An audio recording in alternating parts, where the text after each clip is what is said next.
7 years ago, on the day of the disaster, the city lived its own life. Noticing the red light, the girl turned around. Then the horror called the dungeon breakthrough began, after which monsters began to emerge from their portals, and as a result of the incident, many people died. Trying to escape from the monsters, they zealously called for help. Looking at the bloody photo of his family, the protagonist noted that his parents were also gone then, and that day he lost everything in an instant.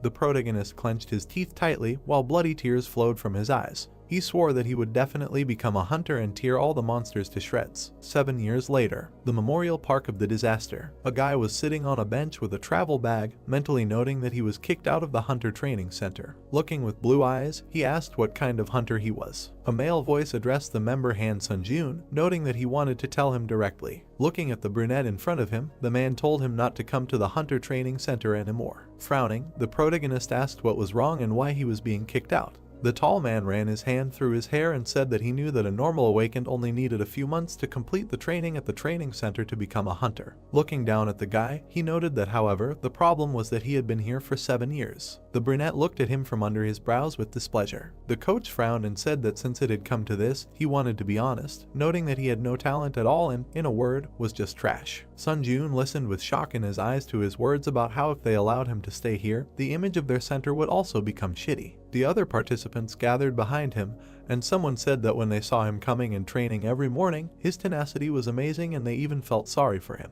His comrade noted that there was no need to feel sorry for him, because he was a fool who did not know his place. Standing aside, the guy listened to his question about how it was even possible that after 7 years of training, his stats had not increased. The brunette sharply squeezed the tin can with the drink. Biting his lower lip, he mentally asked that if we do not even talk about opening unique characteristics and acquiring skills, why did not even the stats increase? Sitting on a bench, the main character heard a question from the side. Did she remember how dad died? A woman with a child was standing aside, who said that he knew and remembered everything. The girl with a helmet on her head smiled and said that when the monsters attacked, dad fearlessly died, saving people until the very end. Her mother sat on her knees, saying that everything was right, and then asked what to do if difficulties arise in life in the future. The child replied that she needed to gather her courage and Sunjun's eyes widened as the girl exclaimed that she should never give up. The mother hugged her child and praised her. Suddenly, they perked up, looking to the side. A boy stood next to them, bowing. A moment later, he took off as soon as the woman tried to find out who he was. Rushing forward, the brunette thought that it was true that 7 years had passed. As a drop of sweat ran down his cheek, he noted that he couldn't just give up like that. Running across the square, he mentally exclaimed that he would never give up. After a while, it began to rain. The protagonist knocked on the front door. A few moments later, it opened. A large man appeared, asking the participant to leave. Standing in front of him, Sunjun asked him to help him pass the hunter exam one last time because he couldn't give up like this. The man fell silent. Frowning and baring his teeth, he called the guy a piece of shit and asked why he still couldn't understand. The brunette opened his mouth in shock. The curator poked his finger at his shoulder, asking if he had come to forcefully return the money he had wasted, and then asked if he would calm down if he simply returned half of it. The protagonist muttered that it wasn't so. Opening his mouth wide, he shouted that it wasn't about the money at all. Receiving a sharp blow to the face, he began to fall backwards. Sunjun landed on garbage bags and bins. Turning to the door, the man smirked and asked him not to lie at least to him. Looking at the guy, he called him scum. The brunette wilted, sitting in the rain in the garbage bags. Looking down with a gloomy gaze, he thought that if only he had a unique characteristic too. Without getting up from his seat, the protagonist thought that if he had even a little talent, then a small drop fell into the water. A blue sign appeared with the words that the trial tower praised him for his iron will. Sunjun, who found himself in the water, opened his eyes wide, wondering who was praising him. He began to be pulled into a puddle of rainwater. Looking with frightened eyes, the guy indignantly asked what was happening now. A loud scream was heard throughout the area. The curator ran out of the house, ordering him to shut up. However, there was no one near the garbage bags anymore. He looked around, picking up the brunette's cap. Throwing it into the trash can, the scythe called him a weakling. Meanwhile, the protagonist fell into the abyss of water. Puffing out his cheeks, he tried to hold his breath. Suddenly, the water threw him out and he began to fall down. A blue screen appeared in front of the protagonist, which said that the test tower had selected all suitable candidates from Earth. Reading the text, Sunjun wondered if this was the second disaster. His eyes widened when he was asked to choose a difficulty level, noting that the reward he would receive would depend on it.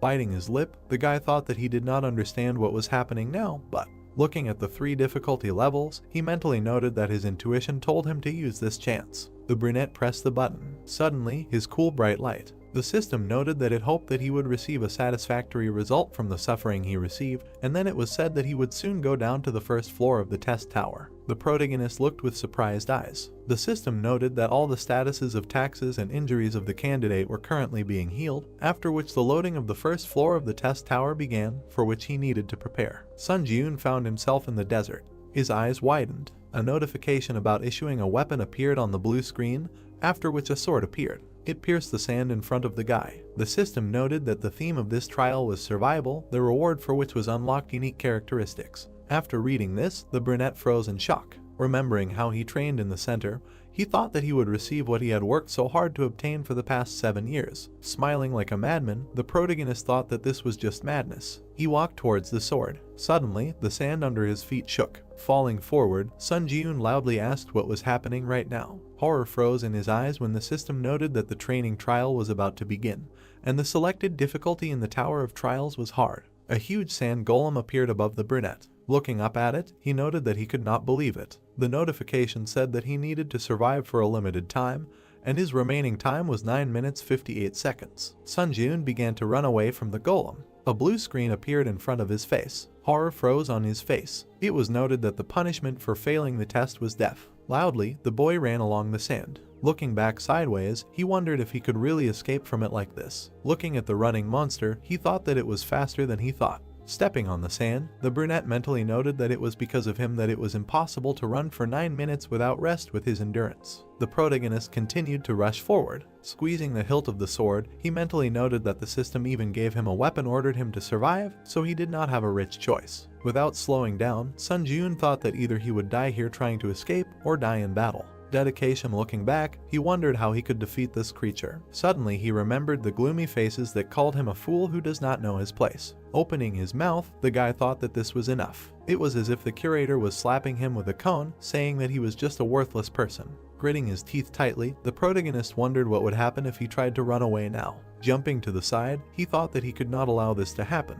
The brunette, tightly clutching his sword, thought that he had been trying to become a hunter for 7 years, and when it came to theory, he could say that he knew more about his feat than other hunters. He thought that running away was not an option, and he needed another way. Thinking about the monster that was still rushing after him, the protagonist mentally noted that usually, monsters like him would stop moving if they destroyed the core. Climbing the mountain of sand, he thought that however, the core was usually in hard to reach places. Heading to the top, Sun Ji-yoon thought that if so, he pressed himself into the sand again. Jumping forward, the guy thought he would just make it easy. He did a somersault with his sword catching on the sand. The brunette slowly went down. The golem jumped after him and fell. It started to roll down the slope. The protagonist lowered it to him. Jumping up, he realized that now was the time. Finding himself on the golem, Sun Ji-yoon spun that he could reach it. He smiled smugly. After that, he hit the core on his chest. The sword slightly cut the stone. The guy's mouth opened in shock as the sword was thrown back in his hands. There was a small crack on the core. When the monster smiled, he thought that this core was much stronger than it looked. Gritting his teeth tightly, the brunette cursed with a frightened face. He swung again, thinking that if he could hit again. A huge hand grabbed him. Opening his mouth, the protagonist screamed loudly, thinking that he knew it. The golem brought it close to his face and he began to hear words about how he was worthless, pathetic, and just a fool who did not understand his place. Sun Ji-yoon tightly gripped the hilt of his sword with a bloody hand. Fury flashed in his eyes as he ordered all the voices to be silent. Throwing the sword, he angrily repeated. The blade hit the core. The golem opened its mouth in confusion and the system noted the destruction of his words. A piece of the monster with Siemens began to fall. A notification appeared saying that the remaining time was 7 minutes 8 seconds and that he had completed the training test. The monster began to fall apart. After a while, Sun Ji-yoon ran in a pile of sand. Starting to rise, he wondered if he really did it. He knelt down, trying to figure out if he really saw this sand golem. The guy smiled contentedly, thinking that he really defeated it. He stood up, and the system congratulated him on successfully spawning the first floor of the trial tower. The brunette noted that he was able to survive. The information on the blue screen said that as a reward for clearing, he would receive a unique characteristic. As a reward, he would receive 1,000 points, and as an additional reward, he would receive the skill Quick Recovery of rank E+ and 500 points. The protagonist's mouth fell open in surprise. Standing in front of the screen, he mentally said that he could not believe it. Looking at his hands and imagining many gloomy faces, He thought that he had put in a lot of effort over the past 7 years, and the only thing he received in return was disdain and ridicule. He was notified of the unlocking of the unique characteristic Necromancy rank F. Sun Ji-eun froze, mentally noting that now he could become a hunter. However, sadly lowering his eyes, he thought that all this would only happen if he survived. Suddenly, his eyes widened. Seeing the red and black clot of energy in front of him, the brunette wondered what it was. Holding his injured shoulder, he asked if it was true that a black fog had appeared where the golem had died.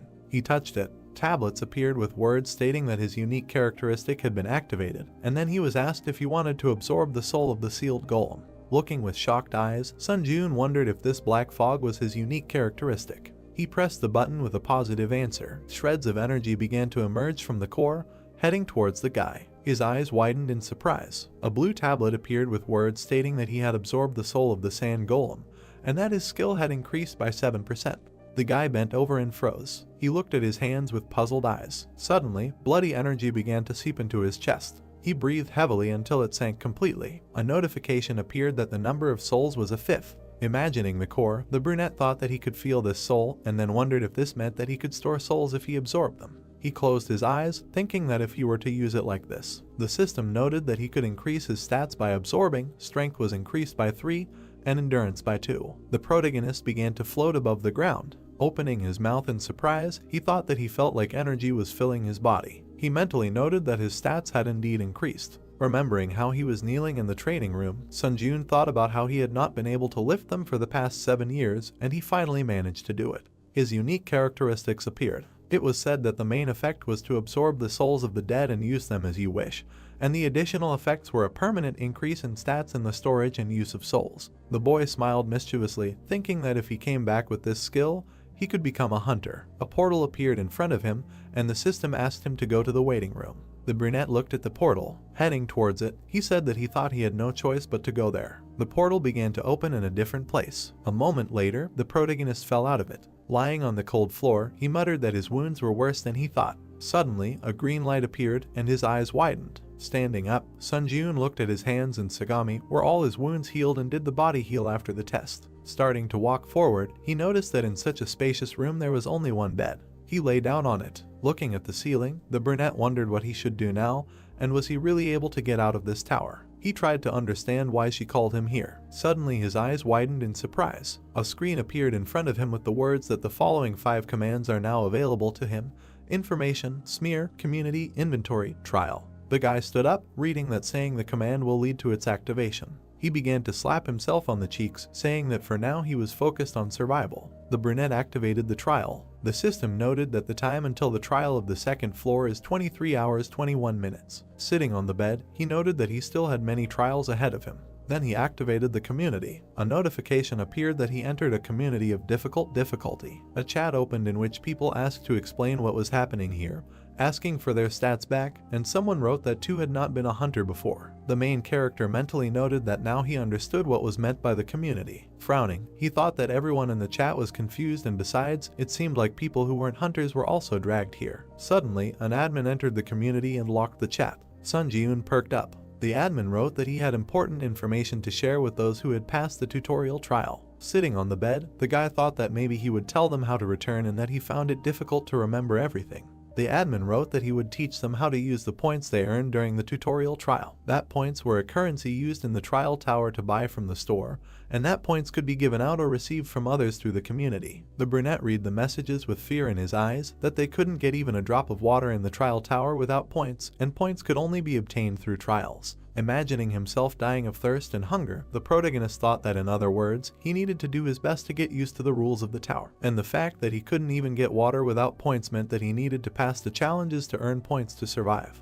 The admin wrote that that was all and exited the chat, unblocking it. The protagonist touched his face, saying that he thought he could become a hunter if he just came back. He looked away. Looking at the sword on the wall, Sun Ji-eun said that he couldn't do much with just a sword, and then activated the store. After a while, he covered himself with a shield. The guy swung his sword, thinking that all the hunters had lost all their stats when they entered the tower. He kicked off the floor with his foot, mentally noting that, however, it should be easier for them to master the skills they had previously mastered. The brunette with the sword jumped to the side, thinking that this is why he can't forget that he is not on the same starting line with them, and if he does not train, he will not be able to catch up with them. After a while, he was lying on the floor exhausted. A soft light appeared around his body. The protagonist stood up and stretched his body, saying that thanks to the healing effect of the waiting room, he can train without problems and prepare for the next trial. He froze when his stomach growled loudly. Sunjun opened his inventory, asking what to do with his hunger. He looked at the contents of his inventory, clenching a piece of dried meat between his teeth. The guy thought that he only had 40 points left after purchasing, and if not for the additional reward, he could not even dream of a shield. The system said that the remaining time until the second trial was 17 minutes and 17 seconds. Looking at the blue screen, the brunette mentally noted that time flew by unnoticed, and even the restless chat fell silent when it was almost time for the second test. Frozen, he wondered if he could survive again. The protagonist frowned, telling himself that he would definitely survive. There were 10 seconds left until the second test. The countdown continued. The waiting time was up. The system asked Sunjun if he was ready for the second floor test, and he answered positively. After that, he began to dive into the portal. A moment later, the guy found himself in the forest, and notifications began to arrive that he had entered the second floor of the hard difficulty test tower. His eyes widened in surprise. The brunette muttered that this time he found himself in the forest. The system noted that the goal of this test was assassination, and that he needed to kill the chieftain of the orc tribe in the allotted time. They showed the chieftain with staffs in his hands, who was directing his army. The protagonist found himself at the edge of a cliff. He saw a small camp below. With his mouth wide open, he asked if the orc tribe was there. Looking closer, Sunjun saw many green monsters below. With fear in his eyes, he asked if they really wanted him to go to a place teeming with orcs and kill their leader. The sun was shining on the camp. There were 2 guards at the entrance. A guy was watching him from the bushes. Frowning, he thought that in normal dungeons, if the orc tribe had a guard, then he should consider that they also had a huntsman. Looking at the large muscular monster with glowing eyes, he thought that he was not sure that he could defeat even the orc hero, let alone this entire crowd of monsters. Imagining the team of hunters, the brunette mentally noted that in order to defeat the orcs, at least an E-rank hunter would have to form a group, so his chances of winning were close to 0. Looking at him with a gloomy gaze, he wondered what he should do now. The protagonist sank completely to the ground, thinking that first of all, he should retreat and think about a strategy, and then he smiled, thinking that there was one way he could pass this test. In his hands was a torch. Sitting on the ground, Sunjun noted that he had collected enough logs. He stared at the fire. Opening a blue screen, the guy stuck the torch in it. It appeared in his inventory. Smiling contentedly, the brunette noted that it really worked. Birds flew over the green forest. Watching the orcs, the protagonist noted that they looked like lazy pigs, but in fact, they were a very conscientious race. Hiding behind a tree trunk, he thought that the huntsman should go hunting in the morning and return by sunset, so there was plenty of time. Imagining the crowd of green warriors, Sunjun thought that he had only one means to break through the numerical superiority, which was the biggest obstacle to the goal of this trial, and that was fire. He furrowed his brows confidently. The boy watched the entrance to the camp. Sitting by the trunk of a tree, he mentally noted that according to the Hunter Association, the orc sentry did not stand guard all the time, but returned to the village during meals or rest breaks. Rushing forward, he threw the torch. Running through the forest, he threw fire into the trees. After a while, the forest along with the camp began to burst into flames. The orcs began to run with buckets of water, trying to put it out. Looking at the thick smoke rising from the camp, the protagonist thought that when the fire completely engulfed the village, he would no longer have to worry about running into the orc rangers returning from hunting. Watching the monsters running through the forest, he made a mental note that he needed to catch at least 2 orc workers before the flames consumed the population. One of them broke away from the majority. The monster began to collect water from the river and turned around when he heard the sound. Suddenly, Sunjun plunged his sword into his back. A red and black outline of a soul began to appear around him, and the system asked if he wanted to absorb the orc spirit, to which the guy answered positively. Smiling, he said that this was exactly what he was waiting for. As the energy passed into his chest, a notification appeared saying that he had absorbed the orc spirit and his mastery increased to 9%. Then another tall orc approached him from behind. The brunette, gritting his teeth, began to turn around, recognizing the sentry in him. A moment later, he blocked his blow with his sword. Frowning his dark brows, he activated absorption. A blue light appeared, and the system noted that he could increase his stats using the spirits he owned, and his strength was increased by 4 and his agility by 2. The protagonist swung his sword furiously. Meanwhile, the fire was spreading. After a while, Sunjun absorbed the orc's soul, activating the accelerated regeneration skill, and that he could again increase his stats using the spirits he owned. The guy clenched his fist, seeing that his stamina was increased by 4, strength by 2, and agility by 3. He thought that now he did not risk dying when meeting another sentry. After a while, the sick man came out of the fire. Some orcs looked at him with frightened eyes. Frowning, he mentally noted that there were 3 orc hunters and 1 sentry in front of him. Looking inside the camp, the protagonist thought that he needed to add the barely old chieftain, a total of 5. Looking towards the chieftain, he thought that if he carefully went around the sentry, he could easily reach the chieftain. Running forward, Sun Ji-yoon attacked 3 monsters in a row, thinking that thanks to the absorption of the sentry's spirit, the workers did not pose any threat to him. Confidently looking forward, he perked up. He saw another one behind the orc. The guy put up a shield, blocking its blow. Gritting his teeth tightly, he held the shield. Trying to get to the chieftain through the monster, the brunette mentally noted that the sentry had moved away from the chieftain, and apparently, he decided to refuse to perform the duties of a bodyguard next to him, and in fact, this sentry was the last obstacle. The protagonist swung his sword furiously.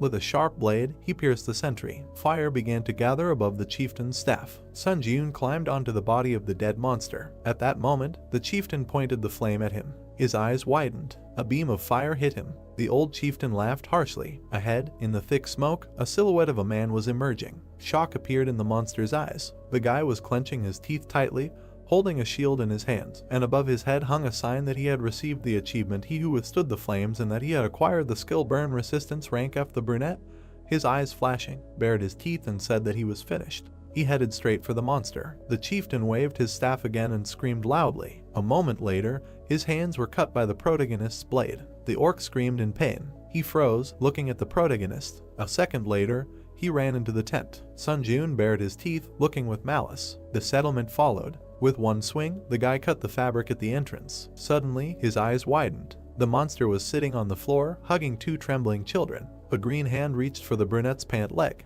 A monster was sitting at his feet. Seeing him crying and grabbing his pants, the protagonist wondered if they really cared about their family too. He froze and darkened. The voices of his parents appeared in his head, telling him to run away, saying that at least he should definitely survive. A broken frame with a family photo lay on the bloody floor. Opa reached for the dagger behind his back. A second later, he swung it. Sun Ji-yoon hit him on the head with the hilt, exclaiming that they, monsters, were not like him at all. Looking at the green monster, he thought that the 2, even if there was a chance that they would become ghosts, following in his footsteps, he would still exterminate them all. The chieftain ran towards him with another orc. The guy swung his sword. A moment later, the system congratulated him on overcoming the 2nd floor of the test tower. Looking at the battered shield, the brunette noted that it had become unusable, but it was thanks to it that he was able to survive. Opening the blue screens, he said that this time he was again on the verge of failure. The protagonist opened his mouth and said that the number of applicants had been reduced by almost half. His eyes widened. A certain person wrote in the community that he had figured out how to return to Earth by sending a letter with a question. Sun Ji-yoon imagined many people walking in the sun in the park. He mentally noted that information was one of the 5 commands used in the test tower. The guy opened the tab with the question and read that he could write a question that the administrator would answer after processing was complete, and that each time he entered a new floor, 1 question ticket would be added. The brunette frowned, thinking that it turned out that he could use the right to send a letter with the question he was interested in here. It was noted that the chat naturally formed an atmosphere for exchanging information obtained during the sending of questions to the administrator. He collected the key points minus some small details. It was also said that after overcoming the 5th floor, temporary return stones will go on sale, with the help of which it will be possible to return to Earth for several days. And after the 8th floor, as it was said, a large-scale expansion of the system will be carried out and items will go on sale that allow you to finally return to Earth. The protagonist pursed his lips, thinking that if he returned to Earth with only the skills that he had now, then, having improved his characteristics, he could become an rank hunter. A blue screen appeared with his unique characteristic Necromancer F rank, mastery 65%. Sun Ji-yoon ruffled his hair, saying that on Earth, his abilities would be called Jack Flood. He bit his sad look, saying that he could hardly overcome the 2nd floor, and he was very far from the 8th. He said that in any case, you need to think positively, and that the stats that I always had at 0 were enduring, approaching the average of 20 points. Then his status window appeared, which said that his strength was 18, endurance 15, personality 14 plus 5, and mana 7. The guy dropped his Olympian on the floor. As a blood-black aura flared in his chest, he mentally noted that he needed to absorb the 5 spirits that he had obtained by risking his life. When he absorbed them, his strength became 27, endurance 25, agility 28 plus 5, and mana 13. The brunette opened his eyes in shock, thinking that the strength was simply overflowing him. He abruptly ran forward. Starting to run on the ceiling, the main character thought that he was beyond human capabilities, which he could only read about in a book before. He jumped off the stream. A moment later, his face distorted in surprise. A loud crash was heard. The protagonist was lying on the floor, slammed into the wall. Wiping the blood from his nose, he said that due to his rapid growth, his body had not yet gotten used to the new sensations, and then activated the store. Sun Ji-eun took the dead giant shield for 21 points. Activating the inventory, the guy noted that now was the perfect time to use the rewards from the previous trials. He looked at the E+ rank Black Iron Sword, which added 5 reaction speed, 10 attack speed. He also had a D rank Assassin's Cloak, which reduced sensitivity by 10% and which increased movement speed by 15% for 1 minute when agility is below 50. The brunette put the items on himself. He sighed, thinking that he could get used to this equipment before the next trial. The protagonist rushed forward. He grabbed the hilt of the sword. Sun Ji-eun swung it, mentally noting that he would become so strong that no one would be able to catch up with him. Water flowed down the stalagmites in the cave. Inside it, a guy appeared through a portal. The system noted that the 3rd floor of the high difficulty trial tower had been entered, and the theme of this trial was a duel. The brunette opened his mouth in surprise, asking if he was in the cave. He raised his head, looking into the crevice above. The protagonist perked up when he was notified that a dark guardian would appear in 10 seconds. He got into a fighting stance, thinking that like the sand golem, it could appear from anywhere, so he had to be on guard. There were 5 seconds left until the dark guardian appeared, 3 seconds, 1 second.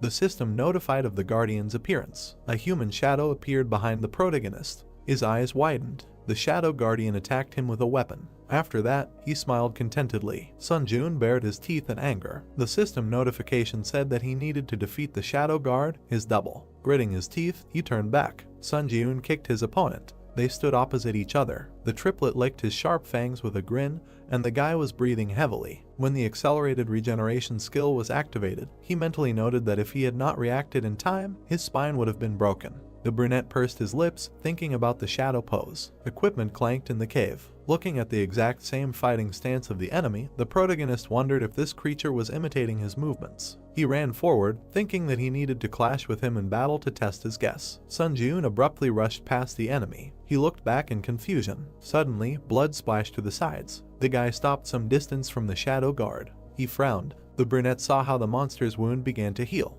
He angrily clenched his teeth. The protagonist grinned, noting that he also had a recovery skill. The enemy ran at him. The monster just as unexpectedly rushed past. Sun Ji-eun put his foot forward, thinking that he was right that this monster was repeating all his attacks. He hit the guard, not allowing himself to be attacked. The guy ran forward, mentally noting that in this case, he could use the weaknesses of his swordsmanship to crush this creature. A fierce fight began between them. The protagonist swung his sword. Suddenly, the tip of the sword appeared in front of his face. The sound of a blow was heard. The opponents jumped in different directions. The brunette opened his mouth in surprise, mentally asking what just happened. The sword flew up in the air. The monster began to powerfully attack him. Sun Ji-eun clenched his teeth, wondering if he was imagining things, and then wondered if this one had really managed to become so strong in such a short period of time. The monster and the guy jumped back. The monster perplexedly shook itself. Black and blue energy began to blaze from the brunette's body, and the system noted the activation of the exclusive effect of the killer's cloak, which increased movement speed by 15%.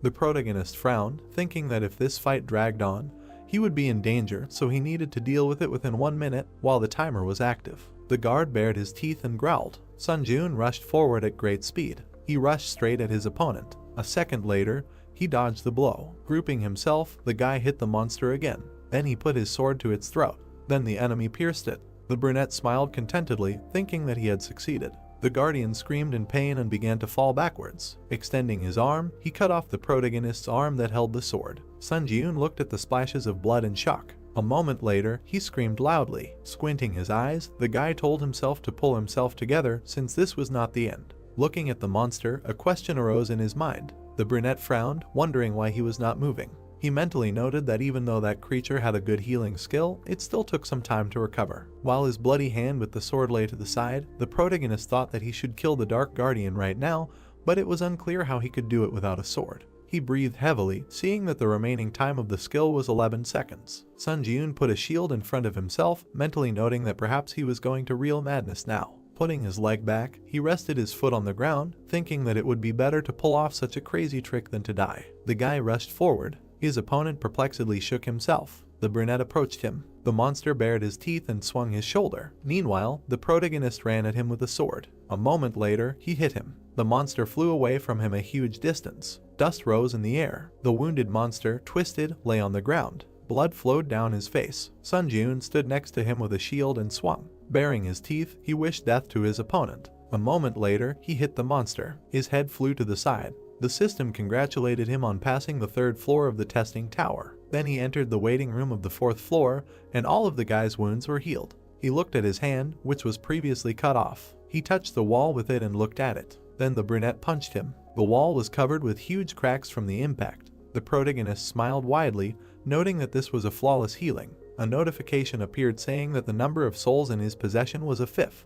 Remembering how he sucked in the Dark Guardian, Sun Jun mentally noted that this was the spirit of the double that he had lost his mind in the cave after passing the trial of the 3rd floor. Looking with surprised eyes at the bright light from his chest, the guy thought that the consistency of the spirit was so dense that it could not be compared with the monsters that he had absorbed earlier. A notification appeared saying that the mastery of the unique characteristic necromancy had reached 100%, and the rank of the unique characteristic necromancy was raised by 1 level to E rank. A 3rd additional effect appeared, which, when absorbing the spirit of a skillful person, gave a certain probability that one of the skills imprinted in the soul could be given. After reading about it, the brunette's mouth dropped open in shock, wondering if he could really absorb skills. Thinking back to himself in the orc camp, he mentally noted that just like how he was able to obtain accelerated regeneration only after being on the brink of death several times, skills could never be obtained with a snap of a finger. The protagonist smiled widely, saying that in his entire life, the thought of being given such a mind-blowing unique characteristic had never crossed his mind. And of course, it shouldn't be overlooked that the description said likelihood of acquisition. He said that he thought he just needed to check how lucky he was, that's all. Blue screens appeared in front of him, indicating the entrance to the high difficulty 4th floor community. Sun Jun said that this was his 3rd time returning to the waiting room, so the environment already seemed so familiar to him, as if he was at home. He perplexedly perked up. The chat was bursting with messages that apparently the 4th floor test would not be individual, but a group one. Looking at the screen, the guy wondered if it meant that there would be a joint test and a team of players would be formed. A certain player wrote that he might be exaggerating, but he was sent a response saying that the theme of the next test would be a competition. He asked if this would mean that the players would have to kill each other. The brunette froze in horror. Remembering the pools of blood, he wondered if it meant that in the next test there was a chance that he would have to kill a person. The system noted that the selection of candidates was complete, and that the 4th floor test was beginning, which would last 24 hours, and the condition for successfully passing the joint test was to defeat the Goblin King within the allotted time. The fortress wall of the castle appeared in front of the players. It was noted that the condition for failing the test was the destruction of all the candidates selected for the team or the passage of a certain amount of time, and that the penalty for failure was death. The protagonist moved to the floor. Other players appeared in front of him. They were standing on the ground, on which a pentagram was drawn. Sun Jun pursed his lips, thinking that he was embarrassed, since recently he only crossed paths with monsters. He looked away when a player suggested introducing themselves to each other, since they were now a team. The brunette with a staff in her hand said that her name was Lee Hayan. She smiled and added that she specializes in providing support to the team and was also an E-rank hunter on the outside. The girl turned around when another player noted that in that case, he thought that their team was not a complete bunch of scum. Lee Sung-hoon threw a large two-handed sword over his shoulder and introduced himself, saying that he specializes in close combat and was a D-rank hunter on the outside. Sun Jun frowned, thinking that unlike this, hunters of this rank always behave politely on Earth. Looking at them, he said his name and that he also specialized in close combat, but was not a hunter on the outside and was only undergoing training. The brown-haired man gritted his teeth and asked if that meant he was just a cadet. The guy perked up and darkened when he was ordered not to get underfoot. He looked up. Looking at the man, the brunette said that he nevertheless believed that he was a good fighter and could handle the role assigned to him. Sung-hoon frowned and replied that if he decided that he was only causing harm, he would immediately eliminate him. Imagining the dark, mocking silhouettes, the brunette thought that he had long been accustomed to such looks. Frowning, he handed over his weapon, thinking that for a moment he had managed to forget about his past. The brown-haired man turned around and looked back, calling out to the cadet and telling him to stay behind and take care of the small mobs. The protagonist mentally noted that not only was he annoying him, but he could also confidently say that his abilities were more than enough to return his words in kind. Looking at the large gates of the fortress, he concluded that the Tower of Trials was all about skills. System notifications began to appear with words about how to cooperate with his team members and complete the trial before the other team, and then they noted the opening of the main gate of the Citadel. The gates began to lower. Goblins immediately burst out of them. Sung-hoon took the blow of 3 of them. Covering himself with his sword, he loudly asked how the goblins could move in such a battle formation, and then began to demand Sun-joon to fight. The guy looked at him with a gloomy look. Standing by the corpse of the slain goblin, he noticed that the 2 mulattoes did not look in his direction.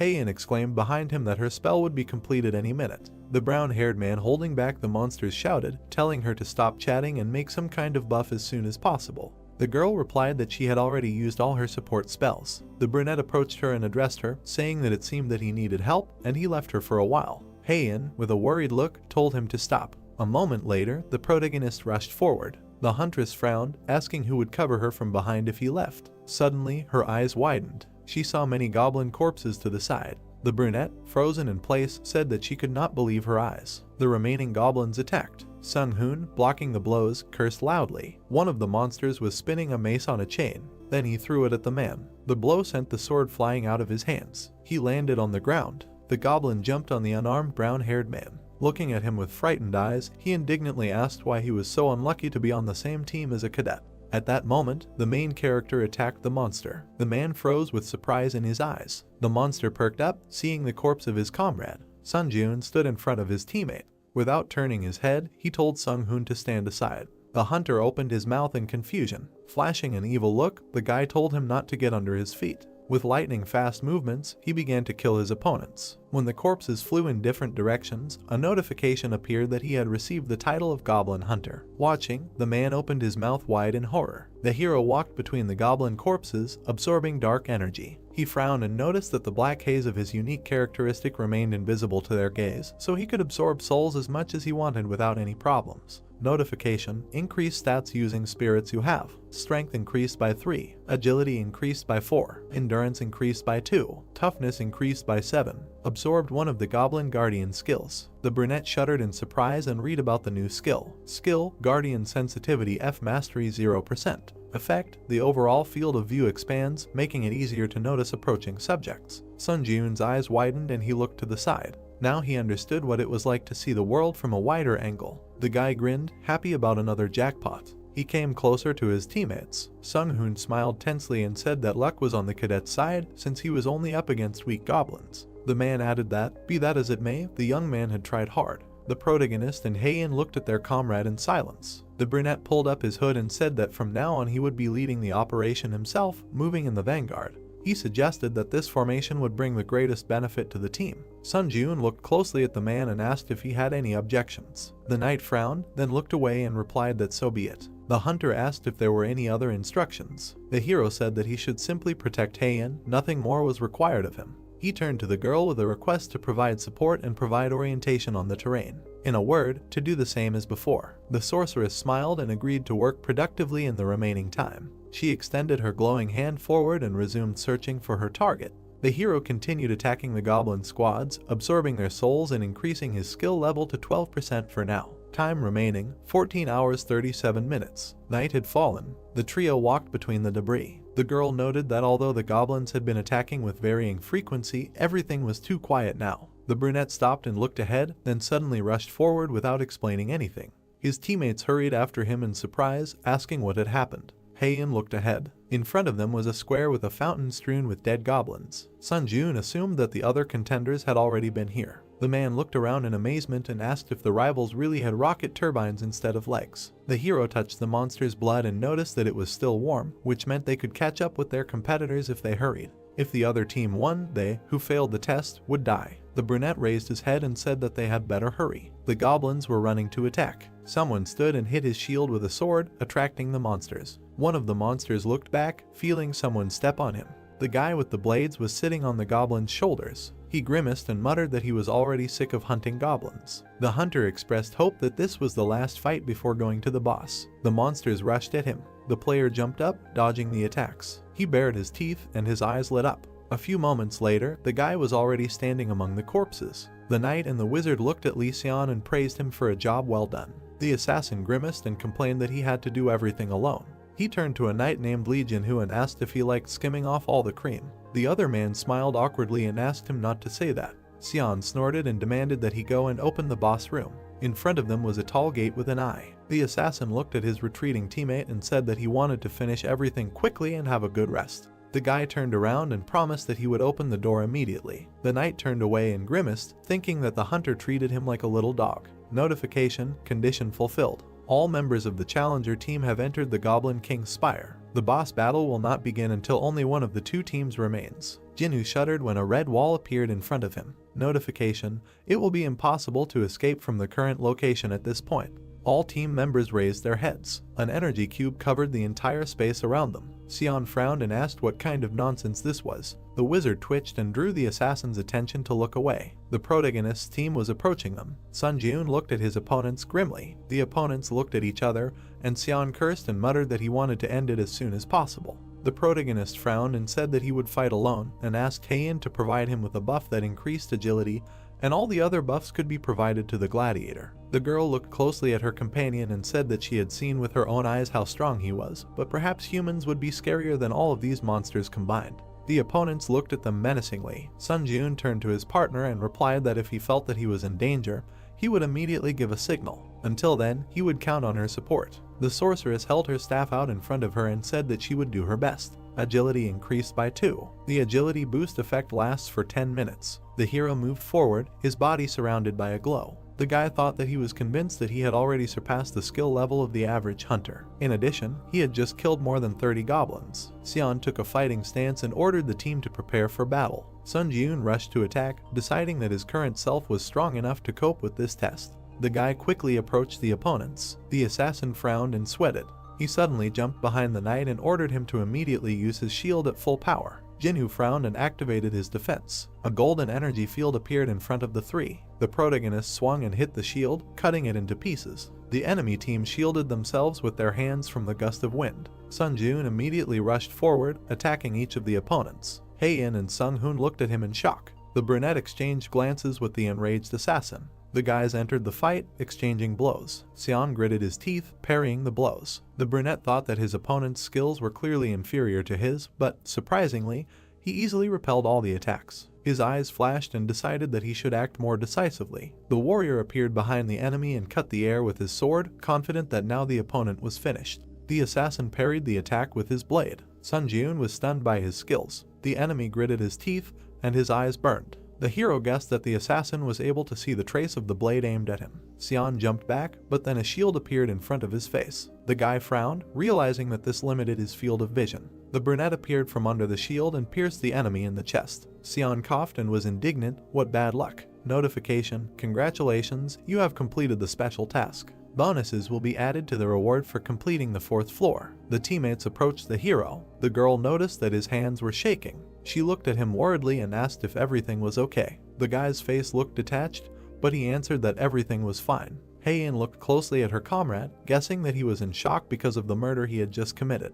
It seemed to her that the hero was a strong and cold-blooded person. Sun Jun turned to them and asked if they were ready to go to the boss right now. The partners confidently agreed. Blood spurted from the Goblin King's mouth. The brunette pierced him with his sword, jumping from behind. Notification: the test target, the Goblin King, has been destroyed. The boy jumped to the floor and the body of a monster fell behind him. Sung Hoon looked at the hero in shock and thought that he must be a monster. Notification: congratulations, you have passed the 4th floor of the trial tower. As a reward for breaking through, all stats have been increased by 4. As a bonus reward, the skill instant acceleration was received. Teleported to the waiting room. The gladiator turned around and said that he would leave them first. The hero stood in front of the sorceress. He said that he hoped that she would return safely. The girl looked at him carefully and said that her words may have been out of place, but the boy only did what he had to do. The bodies of the defeated players lay behind them. Heian added that someone had to kill the enemy team anyway. If the hero had refused, she would have joined the fight. The brunette looked at his interlocutor in surprise. He smirked and replied that after her words, his soul felt better. The guy looked questioningly at his partner, who pointed her finger into the air. A notification window appeared in front of him. The challenger Heian sent you a friend request. The girl turned around and said that, one could say, the test of the 4th floor was completely passed due to his power, so she had a feeling as if she was indebted to him, and this made her a little uneasy. The sorceress blushed slightly and asked to find Heian from the White Guild in the future when he returned to Earth. The hero watched her in surprise until she disappeared into the portal. Sun Ji-eun turned around to look at the dark energy swirling nearby. Left alone, he had to make a decision. Glowing cores hung over the bodies of the dead. Would the guy decide to absorb a human soul or not?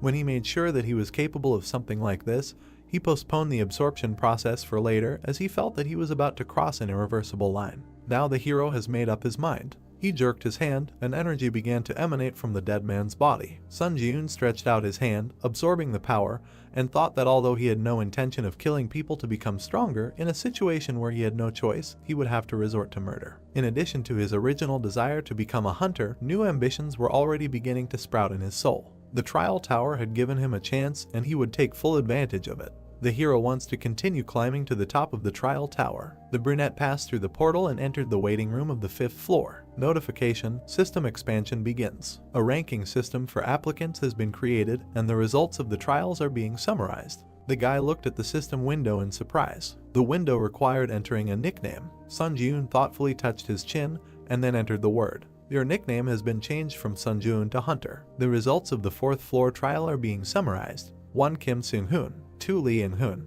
3. What's an alias change? 4. Hee Sun-ah. 5. Artisan of the brain. 6. Overpowered sword. Everything was in plain sight. The guy tapped the screen to check if he was somewhere on this list. The hero's eyes widened, finding himself in 16th place. His 4th floor challenge breakthrough time: 11 hours, 14 minutes and 51 seconds. 4th floor challenge breakthrough process: SS+. 4th floor challenge clearance result: B+. 4th floor challenge overall summary: A. The brunette looked at the notification and noted that his ranking was much higher than he thought.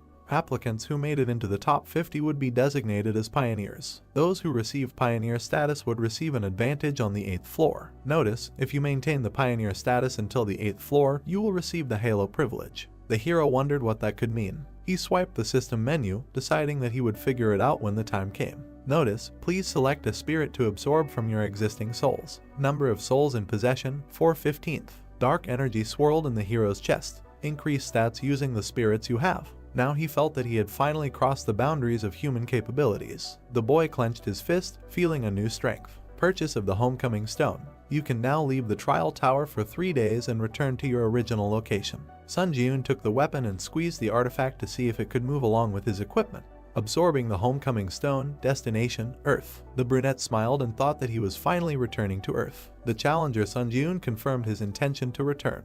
The young man began to fall down. The absorption process began. The final destination is Earth. The boy screamed when he saw his body being sucked into the funnel. Notification: you have safely returned to your original place of residence. In 3 days, you will be moved again to the trial tower. The curtains fluttered in the wind. The hero opened his eyes while lying on the bed. He stood up and looked around. The guy had indeed returned to his home. Sun Ji-eun leaned back on the pillow, deciding that he could get a good night's sleep, because compared to the bed in the waiting room, his sleeping place was a real heavenly bed. The brunette grimaced, feeling an unpleasant smell. The hero sat up, realizing that he had better wash himself first. He looked down and found a shield and sword on the floor. The hunter picked them up and was glad that he could take items from the trial tower with him to the ground. This meant that other challengers could do so too. The guy frowned and muttered that he needed to act as quickly as possible. Soon the number of those returning to the ground would increase, which would lead to a sharp increase in the number of items and a drop in the prices of hunter equipment on the market. Sun Ji-eun looked at the equipment, deciding that he needed to get rid of it as soon as possible.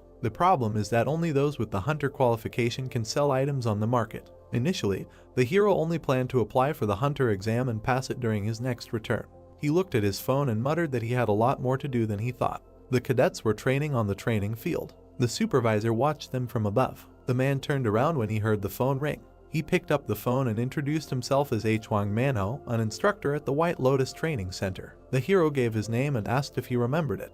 The interlocutor bowed his head in annoyance and replied that he remembered. He added that the guy could apply for a refund online. Manhwa was surprised to hear that the young man did not ask for a refund of the tuition fee he had paid.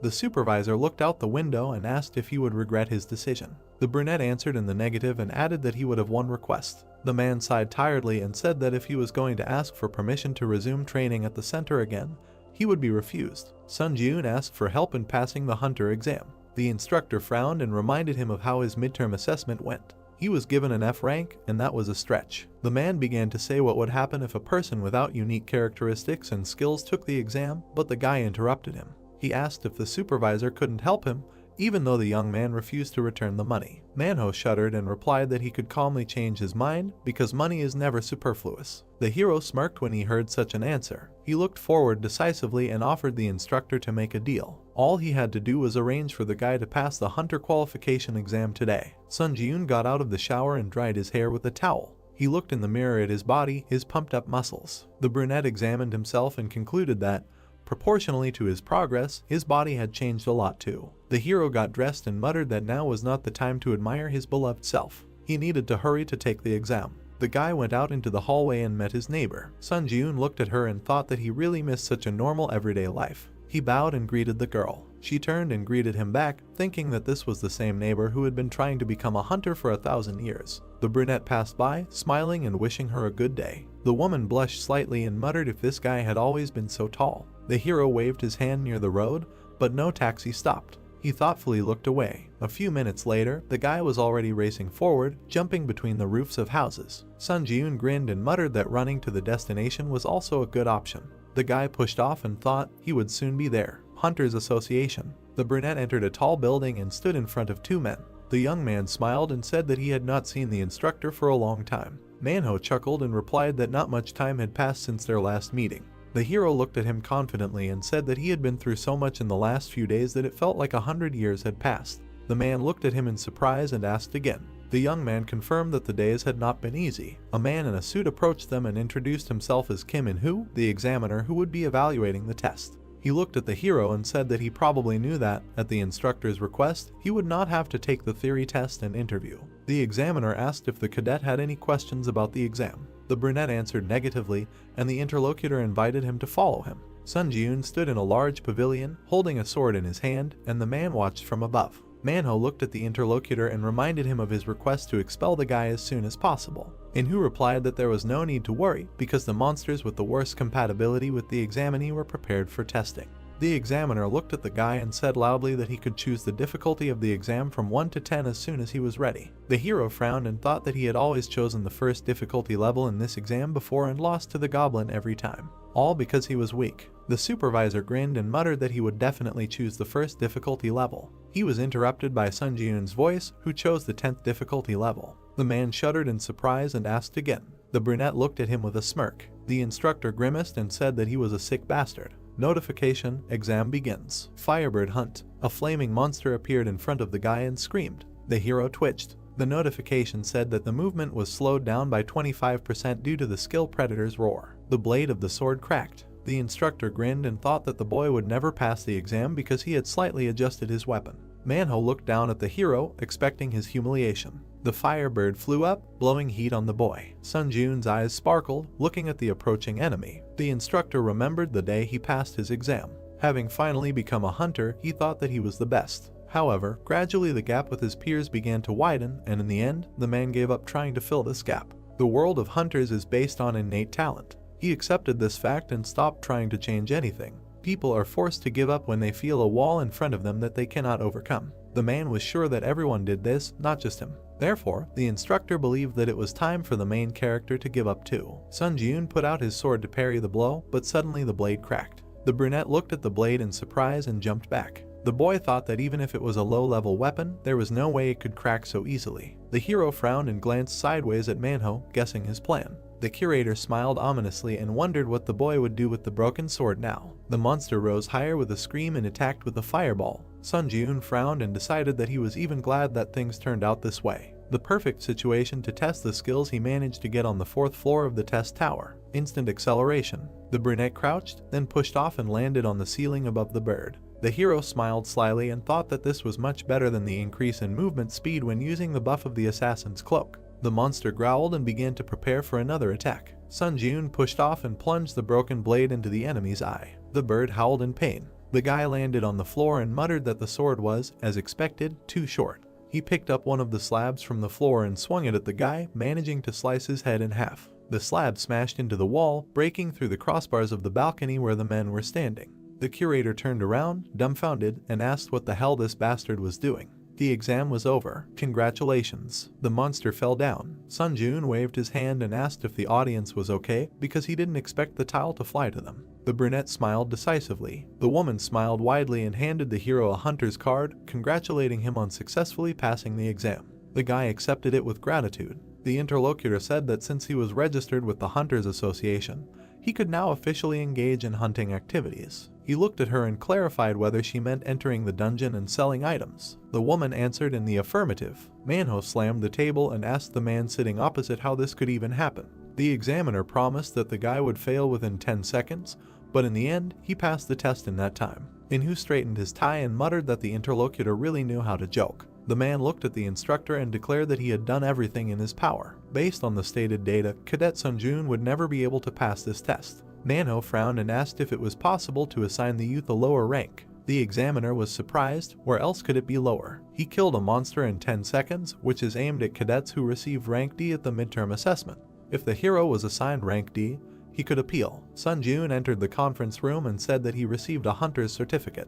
Enro coughed and congratulated him. The guy came closer and looked at the curator, noticing that he did not look very well. Manhwa smiled tensely and congratulated the interlocutor on his status as a hunter. The hero looked at him and said that, if his memory serves him correctly, the man reached rank C before retiring. The man tensely asked him what he meant. The brunette tilted his head and said that the instructor said that he considered him scum, but perhaps he really was that scum. Manhwa's face was distorted with hatred. The instructor swung at the young man, shouting that he had completely lost his fear. The examiner tried to calm him down. The hero smiled and thought that, contrary to expectations, the man had easily fallen for his provocation. He deftly dodged the fist and hit his opponent in the stomach. The brunette frowned and said that he had just acted in self-defense. Sunjun slapped the curator and added that this was his response to aggressive actions. The man recoiled, not understanding where such strength came from for a C rank. The guy stood in front of the examiner. He looked at him carefully and asked if he was really offering him a job as a direct employee of the Hunters Association.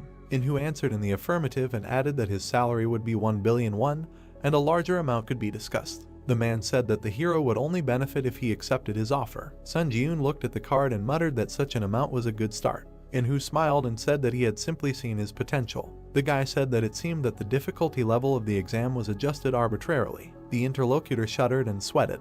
The brunette turned around and said that he would not make a big deal out of it, but it was not in his rules to make a deal with someone he did not trust at all. The hero threw the examiner's business card and left. 2 days later, on TV, the host reported that there were rumors that a mysterious phenomenon called the Trial Tower had been observed among hunters lately. The hero closed his laptop and muttered that everyone finally knew about the Trial Tower. He took the chest and the stone and held the phone in his other hand. Sunjun said that he got rid of the equipment at a very good price. After all, these 3 days were spent very productively. It seems that your time on Earth is coming to an end. Notification: in a few seconds, you will be transferred to the Trial Tower. The brunette looked at the system window and said that he would do it with pleasure. Time is up. You return to the Trial Tower. Now he is again looking forward to his further progress. The guy found himself in subspace. The hero smiled and said that upon his return, he would again have a lot of things to do. The space around him gradually took on the appearance of a room. The hunter looked down and found himself on a bed, so he returned to the tower. Sunjun sat up and muttered that, as expected, you can freely move items between the tower and the real world. The chest and stone lay on the floor nearby, and the hero hurried to throw them into his inventory. The hero pushed off and jumped to the floor. He began to stretch his arms, deciding to warm up and, without wasting time, challenge the 5th floor. Notification: you have earned the achievement First Return. The skill Eye of Truth has been created. The hero's eyes began to glow purple. Mastery: none. Effect: using mana, you can obtain information about the target you are observing, as well as determine whether the opponent's words are true. The guy looked at the system window and concluded that, in addition to obtaining data about the object of observation, he was even able to distinguish between lies and truth. The brunette smiled and exclaimed that this was a real jackpot. Thunder Sword purchased, 55 0 points will be deducted. Hunter Scout Shield purchased, 38 0 points will be deducted.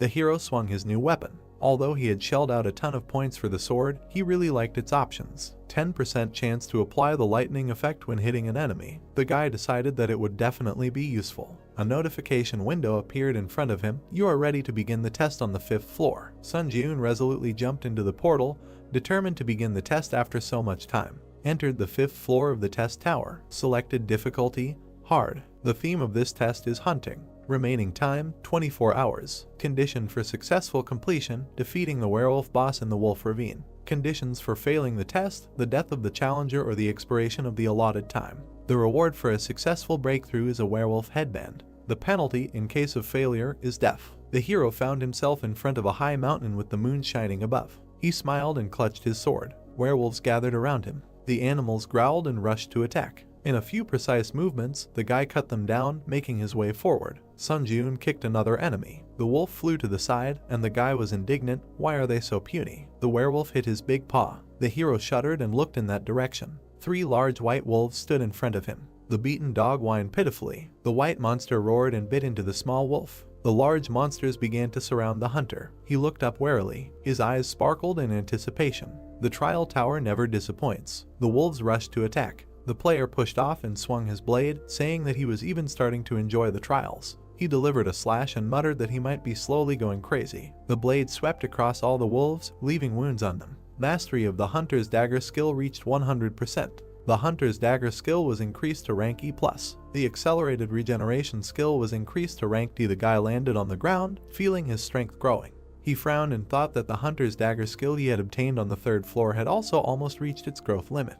He needed to obtain a new swordsmanship skill. 2 wolves jumped from the boy's back. The hero turned around and said with a smile that they could continue to attack without stopping. His back was to the scattered corpses that emanated dark energy. The boy raised his hand, absorbing the power, and noted that he had already managed to hunt 3 times, and it turned out that the sword lightning effect appeared even less often than he thought. You have absorbed several spirits of the crazed wolf. Mastery has increased by 16%. The brunette looked at the system window and noticed that the mastery of the unique characteristic was also steadily increasing. If he gave it his all, he would be able to achieve an increase in the rank of his unique characteristic. He moved on, reaching almost the middle of the wolf ravine. Sun Jun stopped. There were corpses of wolves lying around. The hero assumed that there was a conflict in the pack. The boy crouched down to the body and realized that the cut was too clear, which meant it was made by a sword. He looked at the rock and thought that the marks left nearby only confirmed his assumption. Hunters used the eye of truth, and his eyes turned purple. He looked at the wall. A trace of aura, rank D. A trace left after a rather skillful aura neatly split the wall. The boy stood among the defeated monsters, wondering if aura was also one of the skills. Sun Jun frowned and thought that there were too many nuances that did not fit in his head. He felt somehow uneasy. Suddenly, a howl was heard. The hero jerked forward, realizing that it was somewhere nearby. He rushed along the gorge until he noticed something in front of him. Ahead was the entrance to a cave from which a roar was heard. A werewolf flew out of it. He hit the ground several times. The brunette looked at him in surprise, not understanding what was happening.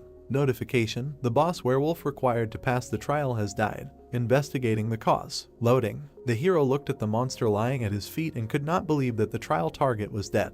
Analysis complete. The brunette jerked and looked at the system window. An intrusion was detected in the Sun Jun challenger's trial. The trial target has been changed. Kill the challenger from another dimension who has intruded into your trial. A man in armor came out of the cave. The hero looked at him, processing the information. He realized that the trial tower existed in several dimensions at once, other than Earth. The hunter squinted, trying to understand how the enemy had ended up here at all. The knight looked at him and said that he did not expect the challenger from the underdeveloped world to still be alive. He clarified that the hero was the master of this trial. The man pointed his sword at the boy and decided that he was silent because he was paralyzed by fear of his impending death. The brunette smiled nervously and thought that this bastard was also cuckoo. They stood opposite each other. The hero looked ahead and thought that he did not expect a situation where the target of his test would be killed by an intruder from another dimension. However, he was very lucky that the test did not fail. The brunette frowned. The enemy assumed a fighting stance, and his sword began to shine.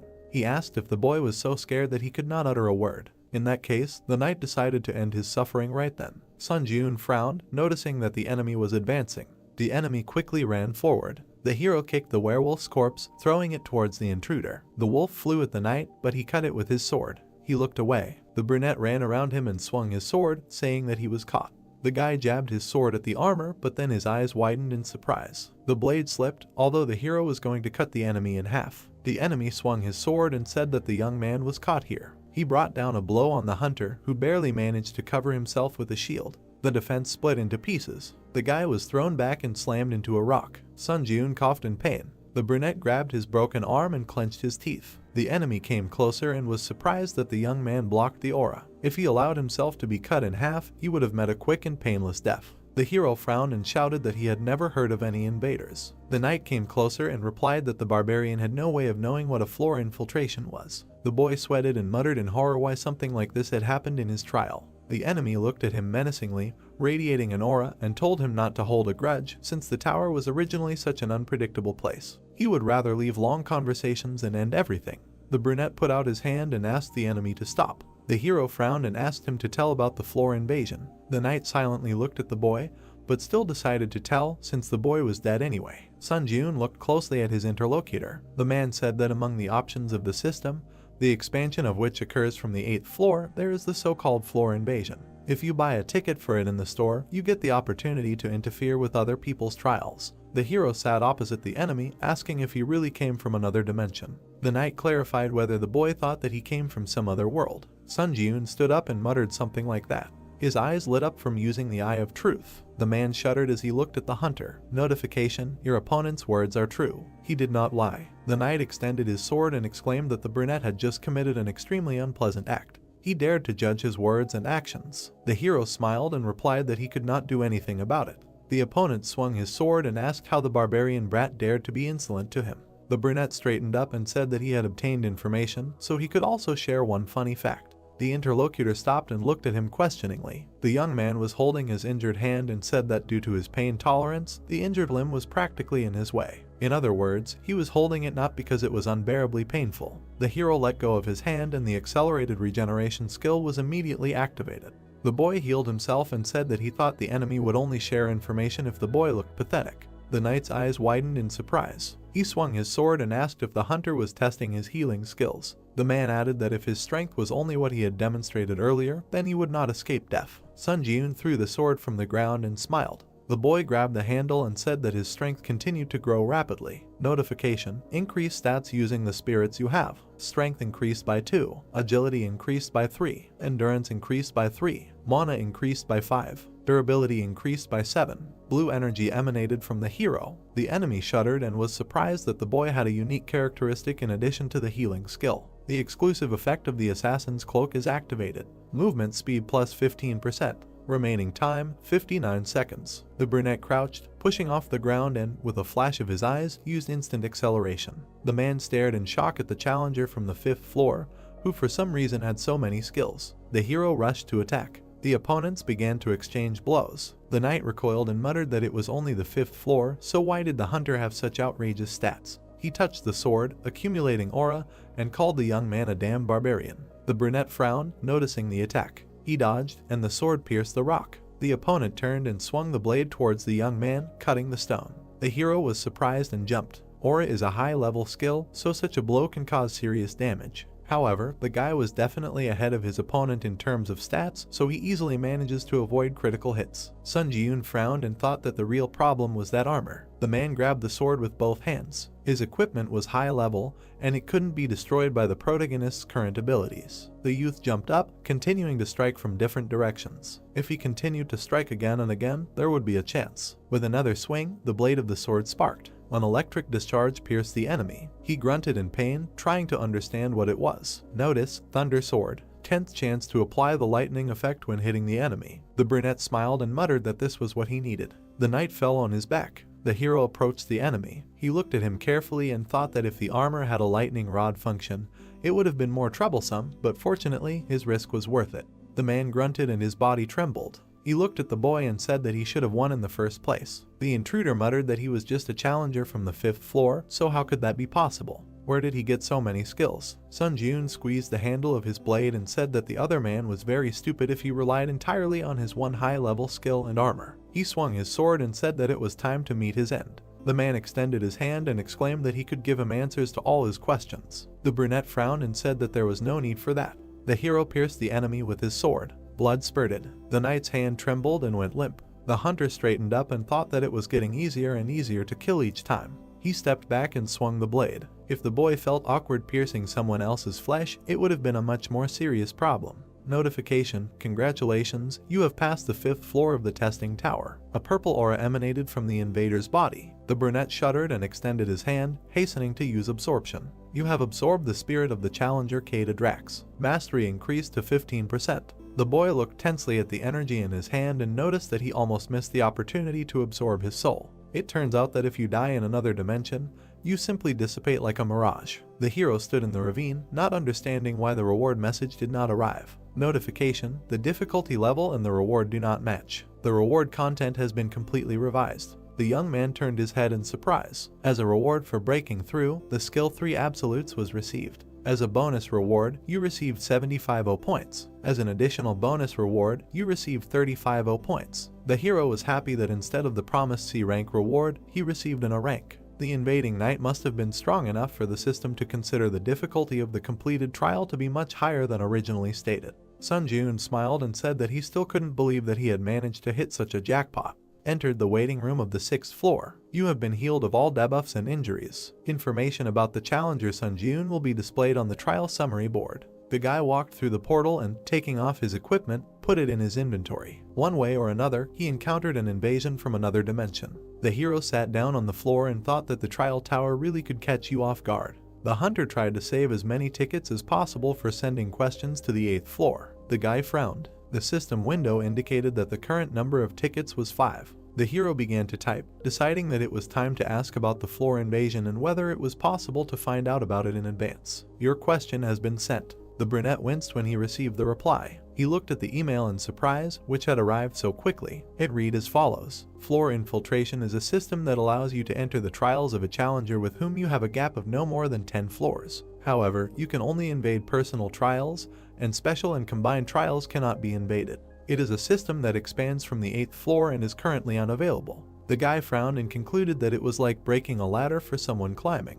He wanted to scroll down, but a notification appeared that this information was not available on the current floor. Since the request was only half fulfilled, the ticket to send a question would not be used. Sun Jun stared at the system window in shock and realized that the ticket to send a question was not all powerful either. He swiped the screen and thought that he was glad he had saved the ticket. The hero smiled and said that it was time to use the items he had grabbed from the ground. The brunette reached into his inventory and pulled out a chest, a broken shield, and a stone. Notice, use the Kroken Magic Tower's restoration chest to restore this hunter's shield. The remaining uses of the chest have been exhausted. The shield was restored to its original form. The guy admired that the performance exceeded all expectations. Notice, use the Purity Stone. The item shone in the hero's hand. The brunette rubbed his neck and muttered that buying a Purity Stone might seem like a waste of money, but he believed that the feeling of freshness and vigor that comes from bathing was worth a few thousand won. The 6th floor trial will begin in 1 hour and 12 minutes. The hero opened the system menu and decided to check the trial results board and look into the community if he had time. Ranking table: 1 Kim Seung-hoon, 2 max level sword, 3 hunter, 4 Hee Sun-ae, 5 Oh Chun-seok, 6 Princess Sudi. The guy stared at the rankings, seeing himself in 3rd place. He had risen quite a bit from 16th place. Sun Jun touched his chin thoughtfully and asked if this made him any closer to gaining the benefits of a pioneer. He would have to go all the way to the 8th floor to find out. Entering the community. Difficulty: high. Players were trading skills that were useful for killing and robbing each other. Someone was indignant that they were animals, not people, since they only thought about someone's death. An argument broke out over this. The chat turned into a field of chaotic madness. The hero stared at the messages, trying to understand what had happened. The mental resistance skills that were being actively traded now have the attractive effect of reducing some mental shock, but at the same time they are a double-edged sword. Even if you use the skill to let go of your heartache every time, it won't change the essence of the problem. Sun Jun frowned when he saw the message. Dear all, did you know that the bastard who suddenly leaked the information about the 4th floor trials changed his name to Princess Sudi? It was the same challenger who spoiled the atmosphere in the 4th floor community chat. The hero remembered that he felt like he was deliberately inciting everyone to fight each other. Sun Jun frowned and asked if it would be the same this time. The guy swiped the screen and muttered that he should remember this person's nickname well. The system asked if he was ready to begin the trial on the 6th floor. The portal opened. The trial of the 6th floor begins. Difficulty: high. The theme of this trial is occupation. Remaining time: 50 minutes. Condition for successful completion of the trial: within the allotted time, capture one of the strongholds in any direction. Condition for failing the trial: the death of the challenger or the expiration of the allotted time. The reward for a successful breakthrough is a random chest. The penalty in case of failure: death. The hero looked ahead, passing through the portal. In front of him was a sea with small platforms fixed to it. The selection of challengers is complete. Work together with your teammates to pass the trial. Sun Jun looked at the portal and, frowning, asked why his teammates were taking so long to appear. A spear flew out of the passage. The guy grabbed it with his hand and pulled it forward. Holding the weapon, the guy appeared. He looked at the brunette with fear and fell to the floor. The hero approached him and said that attacking his own team is unacceptable. The player frowned and said that if the guy entered the community, he should already know what's what. Murder is the easiest way to get achievements. The brunette looked at him in surprise. He squeezed his weapon and asked if the main thing for them was to earn as many achievements as possible, no matter at whose expense. The interlocutor bared his teeth and exclaimed that the hero's hypocrisy was beyond all bounds. He suggested looking around before playing the role of a conscientious and honest person. Screams were heard everywhere. Players were killing team members, shouting that only the tower should be blamed, not them. Someone did not even hide their greed in an effort to earn a new achievement. Sun Ji-yoon stood and listened to the cries for help. The interlocutor asked if he now understood what was what, calling him a hypocritical bastard. Someone swung a sword and pierced his comrade. Many were fighting to the death. Someone shook hands, deciding to join forces in such a difficult situation. The girl and the plump guy looked around at those around them. He smiled, glad that he met a person who thought the same as him. She noted that many were committing disgusting betrayal. The interlocutor nodded and said that they should come to their senses. The girl, smiling, plunged the blade into his chest and agreed that they needed to assess the situation with a sober mind. She grinned ominously and smirked that the guy, without really understanding, was shaking his opponent's hand without a drop of doubt. Notification: you have earned the Vile Killer achievement. Durability increased by 1. The young man fell backwards in front of her. The protagonist looked in her direction, and his supposed partner, smirking, said that he, too, was eager to get achievements. He suggested that the brunette stop acting like a saint. The hero silently looked away. The interlocutor grabbed the blade, deciding that his opponent was distracted.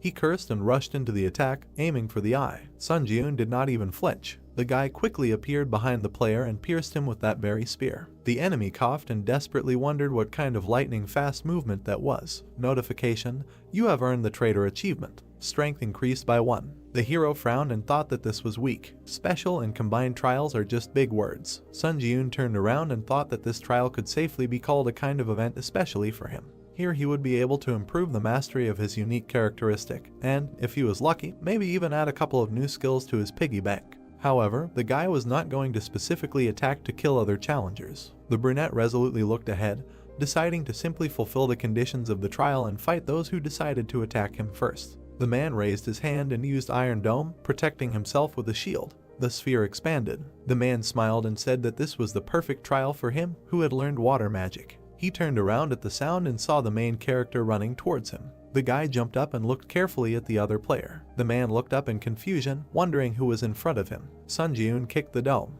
The magician laughed and exclaimed that it couldn't be penetrated.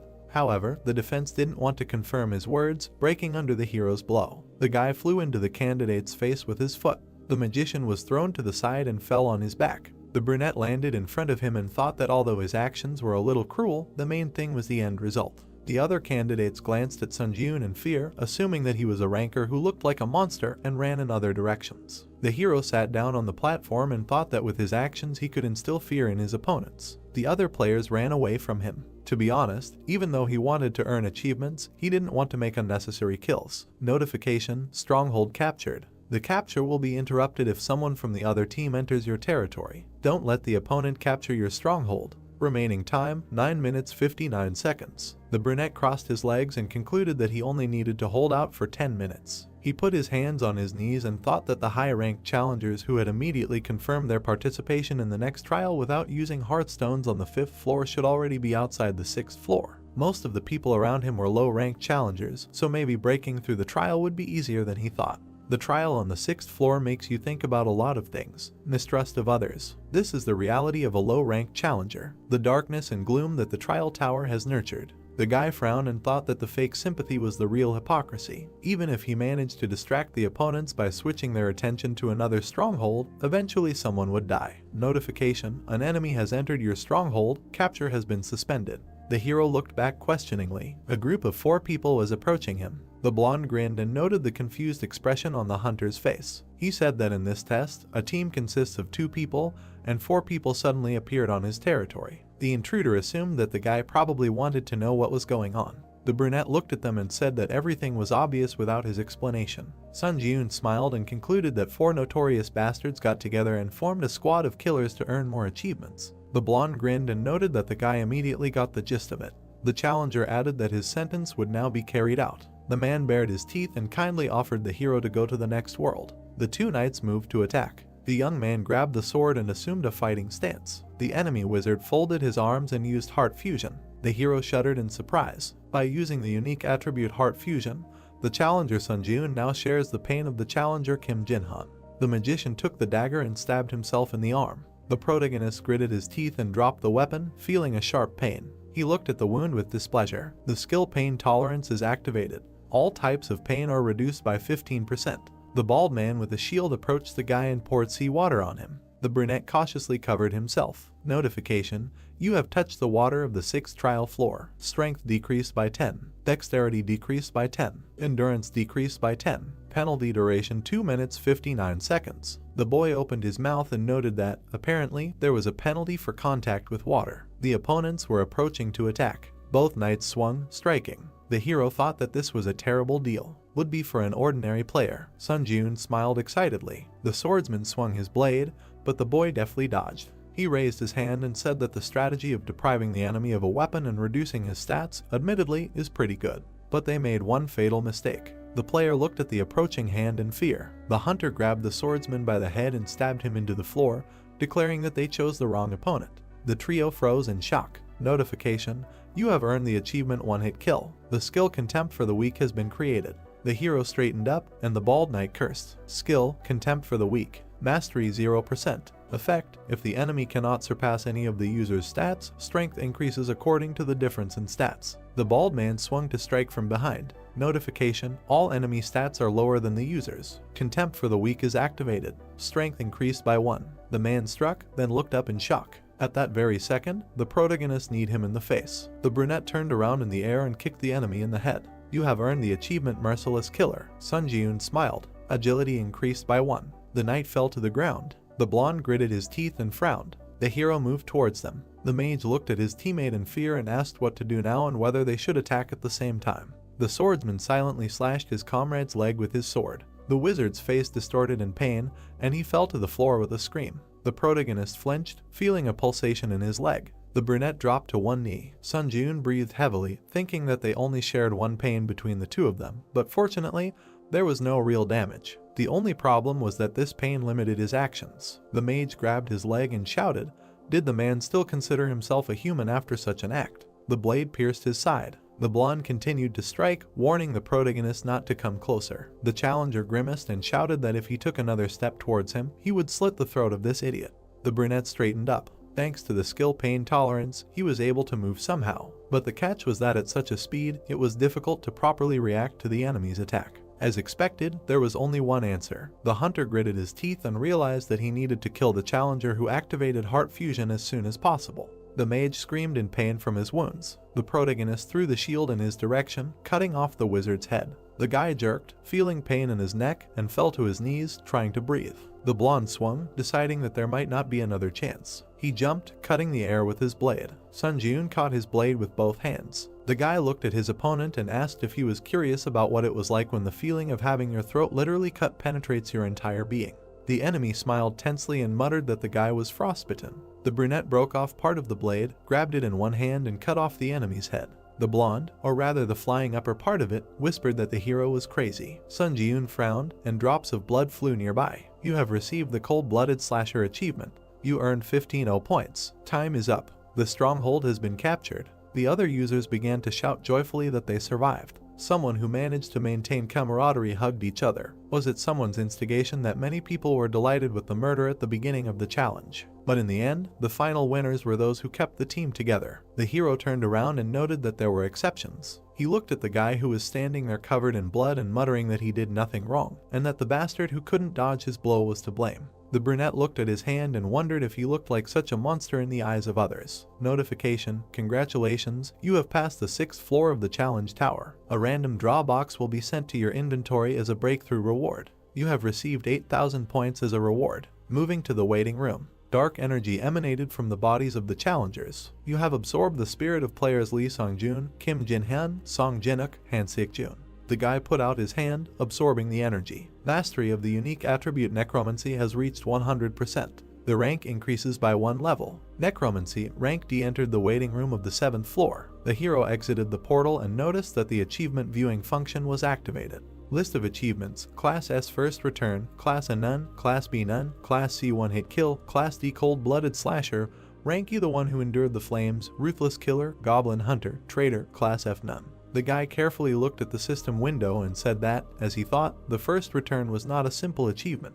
He poked the screen, deciding to take a closer look. One hit kill, Class C. The achievement is awarded for killing an enemy with one hit. As a reward, the player receives the disdain for the weak skill. Merciless killer, Class E. This achievement is awarded to those who consistently kill challengers without hesitation. As a reward, the player's dexterity is increased by 1. Cold-blooded slasher, Class D. This achievement is awarded for killing 5 or more challengers in a challenge. As a reward, 15 points are awarded. The hero thought that he really got a lot of achievements for killing. It turns out that if the player earns an achievement, he will receive various rewards such as skills, points, or stat increases. Sun Jun opened the inventory. Random draw box. In front of you is a box tied with a yellow ribbon, from which you can randomly take out one item. When you open the box, you randomly receive one of the items from F to B rank. The boy looked at the trophy in his hand and muttered that the reward for breaking through the 6th floor was a bit ambiguous. If the rank ranged from F to B, then perhaps he shouldn't expect much. He pulled the ribbon and decided to pull out the item and start absorbing souls. Light burst out of the box. The hero looked in surprise as someone jumped out of it.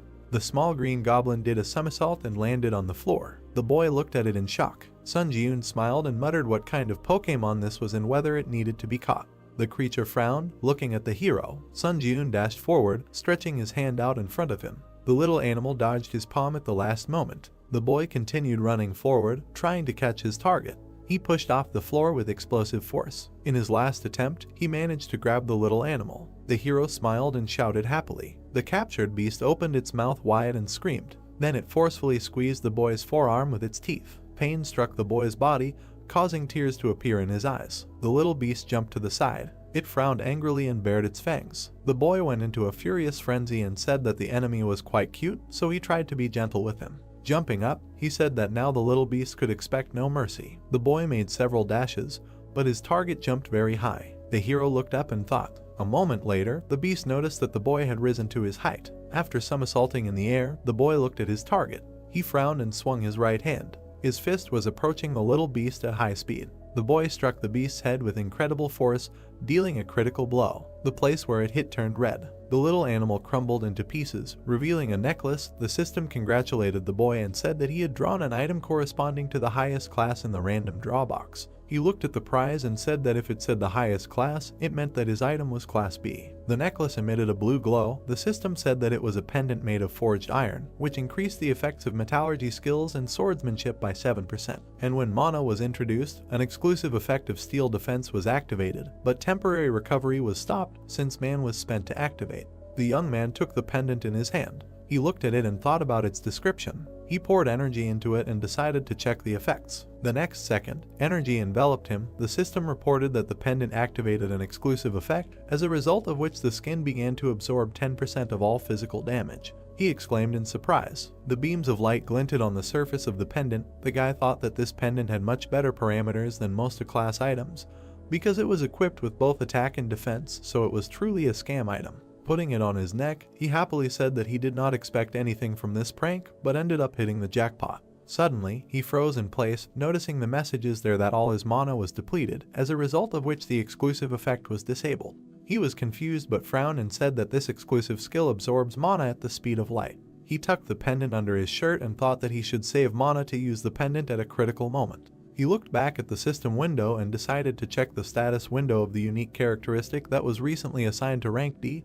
The system asked him if he was ready to begin the trial on the 7th floor. The heroes looked up, not understanding what this was and whether there was usually a waiting period before the next challenge was issued. Standing in the middle of the room, he said that if it was possible to start the challenge a little faster, he didn't see anything wrong with it, and he wondered if the others' waiting time had disappeared. The system reported entering a community whose difficulty was high. The tower ghost asked if they knew that the waiting time had disappeared. Reading other people's comments, he decided that as he thought, everyone could now immediately begin the challenge. He pointed his finger at the system window and thought that no one cared about the waiting time having disappeared. After all, no one was particularly interested in the advantage of being the first mover, and the atmosphere in the community was one of desperately wanting to return home. He lowered his head and wondered if this was because most of them were low-ranking hunters. Looking closely at the comments, he thought that compared to the 6th floor, the manner of communication had changed a lot. He imagined the evil faces of people and thought that all these maniacs have now become quiet, and the next one is a personal test, so,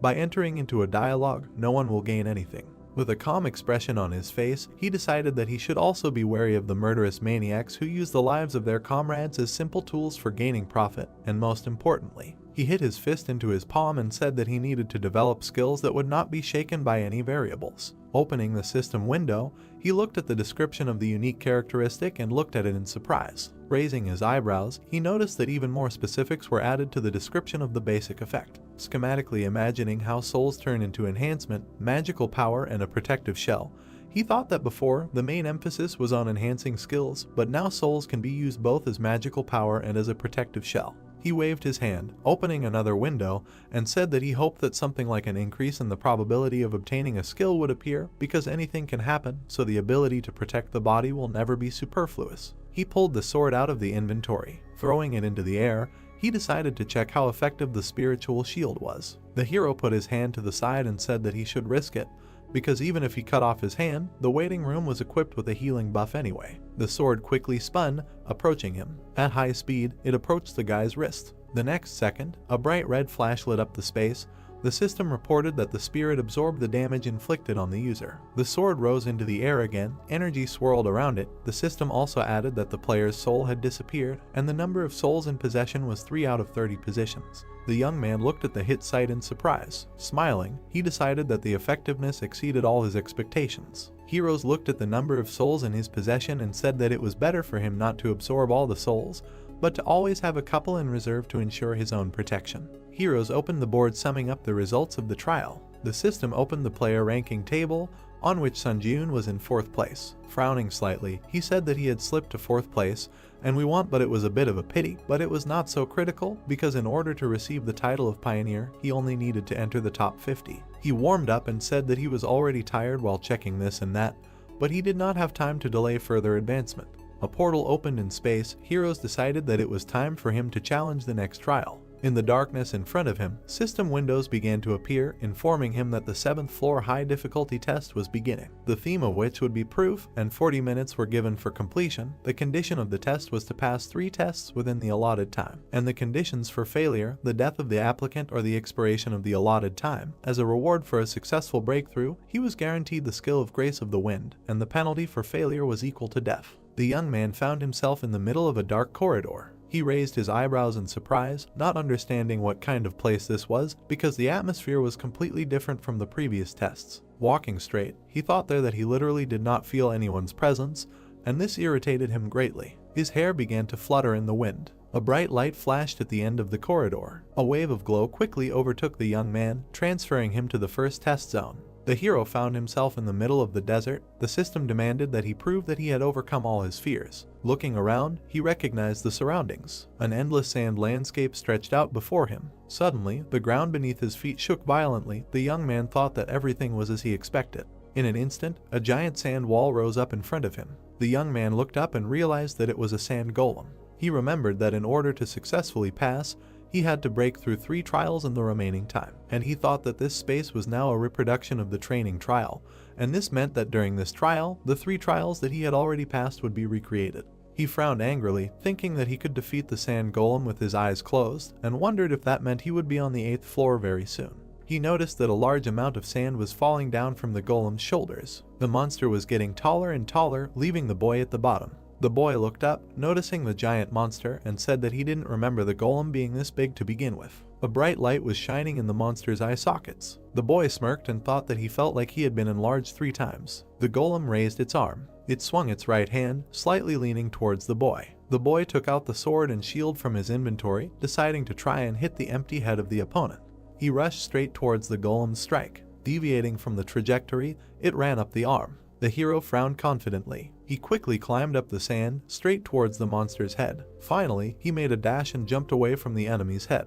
He thought that this was all very strange while he was upside down. Nu looked down at the golem and thought that the sand golem's weak point was the core, but he couldn't find it anywhere, and perhaps the more massive the golem, the deeper the core was hidden in its body. Shin quickly turned around and looked at him. The hero frowned tensely. The next second, the monster's hand was quickly approaching him. The golem grabbed him in midair. Sand continued to fall from his hand. Suddenly, a blue light appeared from his palm. The sand exploded, freeing the youth. The boy looked up and said that since he couldn't deal with the enemy in one blow, he should just cut him into pieces. He rushed into battle, delivering sweeping blows to the golem's body. He landed and slid across the sand. Sun Jiun looked at the wounds inflicted. He smirked slightly and thought that, as expected, he was just cutting him over and over again, and he needed that you did not find and destroy the core. The monster raised his hands and screamed loudly. The boy said that with his tactics he only attracted his anger. The monster sank to the ground, resting his feet on it. His ankles sank into the sand. The hero opened his mouth in surprise, looking ahead. Quickly straightening up, the monster raised his foot to trample the hero. The boy rushed from the spot, surprised at what was happening. He looked back in fear and said that dodging the blow is not a problem, but if that sand wave falls. The monster's foot quickly approached the sand. The boy quickly ran away from the resulting sand wave. He lost his balance when the shock wave caught up with him. A huge sand explosion thundered in the middle of the desert. Dust and sand began to settle. A golem appeared from behind the curtain. The young man was half buried in the sand. He smiled evilly and said that he was furious. Rising from the ground, he looked at the golem. The young man held his sword in front of him. The golem walked towards him, holding his hands in front of him. The young man began to emit streams of aura using 3 absolutes. The system opened the description of the skill. The hero flew past the golem at incredible speed, cutting off its arm. The monster looked back at the lost limb in surprise. Landing, the guy dealt a few more blows. He cut off its arm with just one attack. He immediately remembered the Dark Knight and thought that when he encountered the so-called floor implantation, he was very angry. Smiling, he also added that now he should probably thank that knight for intruding on that trial. The monster's arm began to recover. The hero thought that although this golem was recovering with the help of sand, he should still continue to cut with his sword until his core was found. The monster bowed down, heading towards the guy. The boy challenged him and said that he should try to recover after the next one. With a deft movement, he cut the sand body. A moment later, another cut appeared. The boy ran past the golem, cutting off all of its limbs. The monster began to recover again. The tired guy frowned and insulted him, after which he wondered later where his core was. Suddenly, he raised his eyebrows in surprise. Standing in front of the golem, the boy calmly asked when he managed to become such a cutie. The golem suddenly fell into a stupor. He blushed embarrassedly, hearing for the first time that he was cute. The young man noticed that the golem had shrunk and thought that the resource called sand, which the golem's body was made of, could not be extracted from the environment indefinitely, which is why it had apparently shrunk so much. He looked down and thought of something. A mad smile appeared on his face. He grabbed the sword and asked the golem if it wanted to lose some more weight. The monster opened its mouth and let out a loud roar. Vidya didn't particularly like the continuation. The opponents headed towards each other. The young man turned in the air, approaching the fist. He did a roundhouse kick, destroying the monster's right arm. The hero clenched his teeth hard, quickly moving forward. He rushed past the monster at incredible speed, cutting it into several pieces. The golem's fragments fell onto the sand. He moved his head and wheezed quietly. Having shrunk even more, he restored his body. The golem growled and looked up. The boy frowned slightly when he found the core. He looked at the crystal on the monster's back and thought that the body was covered in a thick layer of sand, so it was extremely difficult to reach forward, and added that he thought about 10 minutes had passed, and there were only 40 minutes to complete the 7th floor trial, and it would probably be better to speed up. Suddenly, he noticed a blow approaching quickly. At the last moment, the boy dodged its trajectory. He continued to dodge the golem's attacks, saying that after the crash diet, he had become much more agile. He rushed behind the monster and said that although he wanted to play with it longer, he did not have time for this. A moment later, the boy pierced the monster's core. The golem opened its mouth and let out a scream. The core shattered into several pieces. The guy frowned. The system reported that he had proven that he had overcome his fear, and the first test had been successfully completed. The golem's body began to crumble to the ground. A bright flash appeared in the air. The young man looked around in surprise, noticing the disappearance of the surrounding space. Frowning, he thought that this was excellent. He stretched out his hand and pulled the golem's spirit along with him. The flow of the soul was attracted to his palm. The young man tried not to let go. A notification appeared above the guy's palm that the absorption had failed. He frowned in confusion and said that the increase in skill had also flown down the drain. The system reported entering the second test zone. The guy found himself in the middle of a burning location. A monster's corpse was lying next to him. The system demanded proof that he had become wiser. He frowned deeply, recognizing the surroundings. An orc village was burning outside and their corpses lay everywhere, that the previous tests were happening again. He lifted the curtain and went outside. The next second, he raised his eyebrows in surprise. The young man noticed that the orc was bowing down in front of his dead comrade. And watching what was happening, he thought that these were orc rangers, and that during the test on the second floor, he destroyed the orc village, so now the subsequent events were unfolding in front of him. Monster touched the artery on the neck of his dead comrade. He sternly looked up at the young man. The orc shook with anger and let out a dull squeak. His eyes were bloodshot. He rose to his feet and let out a loud roar. The young man realized that he was going berserk again, a phenomenon often observed in monsters overcome by anger. He lowered his hands and added that an orc in a berserk state is no longer a hot monster like Irengo, so he was very unlucky. The orcs rushed to attack with a battle cry. They were quickly approaching the young man. He frowned sternly and said that they, monsters, should not show the pain of losing a family member. The system reported the activation of the instant acceleration skill and the triple absolute skill. The hero jumped up with explosive force and said that they should not do this, at least in front of him. The orc fell to his knees. The commander of this squad was kneeling in front of the youth, quietly squeaking. The monster was breathing heavily, keeping its head down. Its comrades were lying everywhere next to it. The boy looked at him with disdain and asked the monster there if it felt disgusting, because he was standing there and just watching his family die, unable to do anything.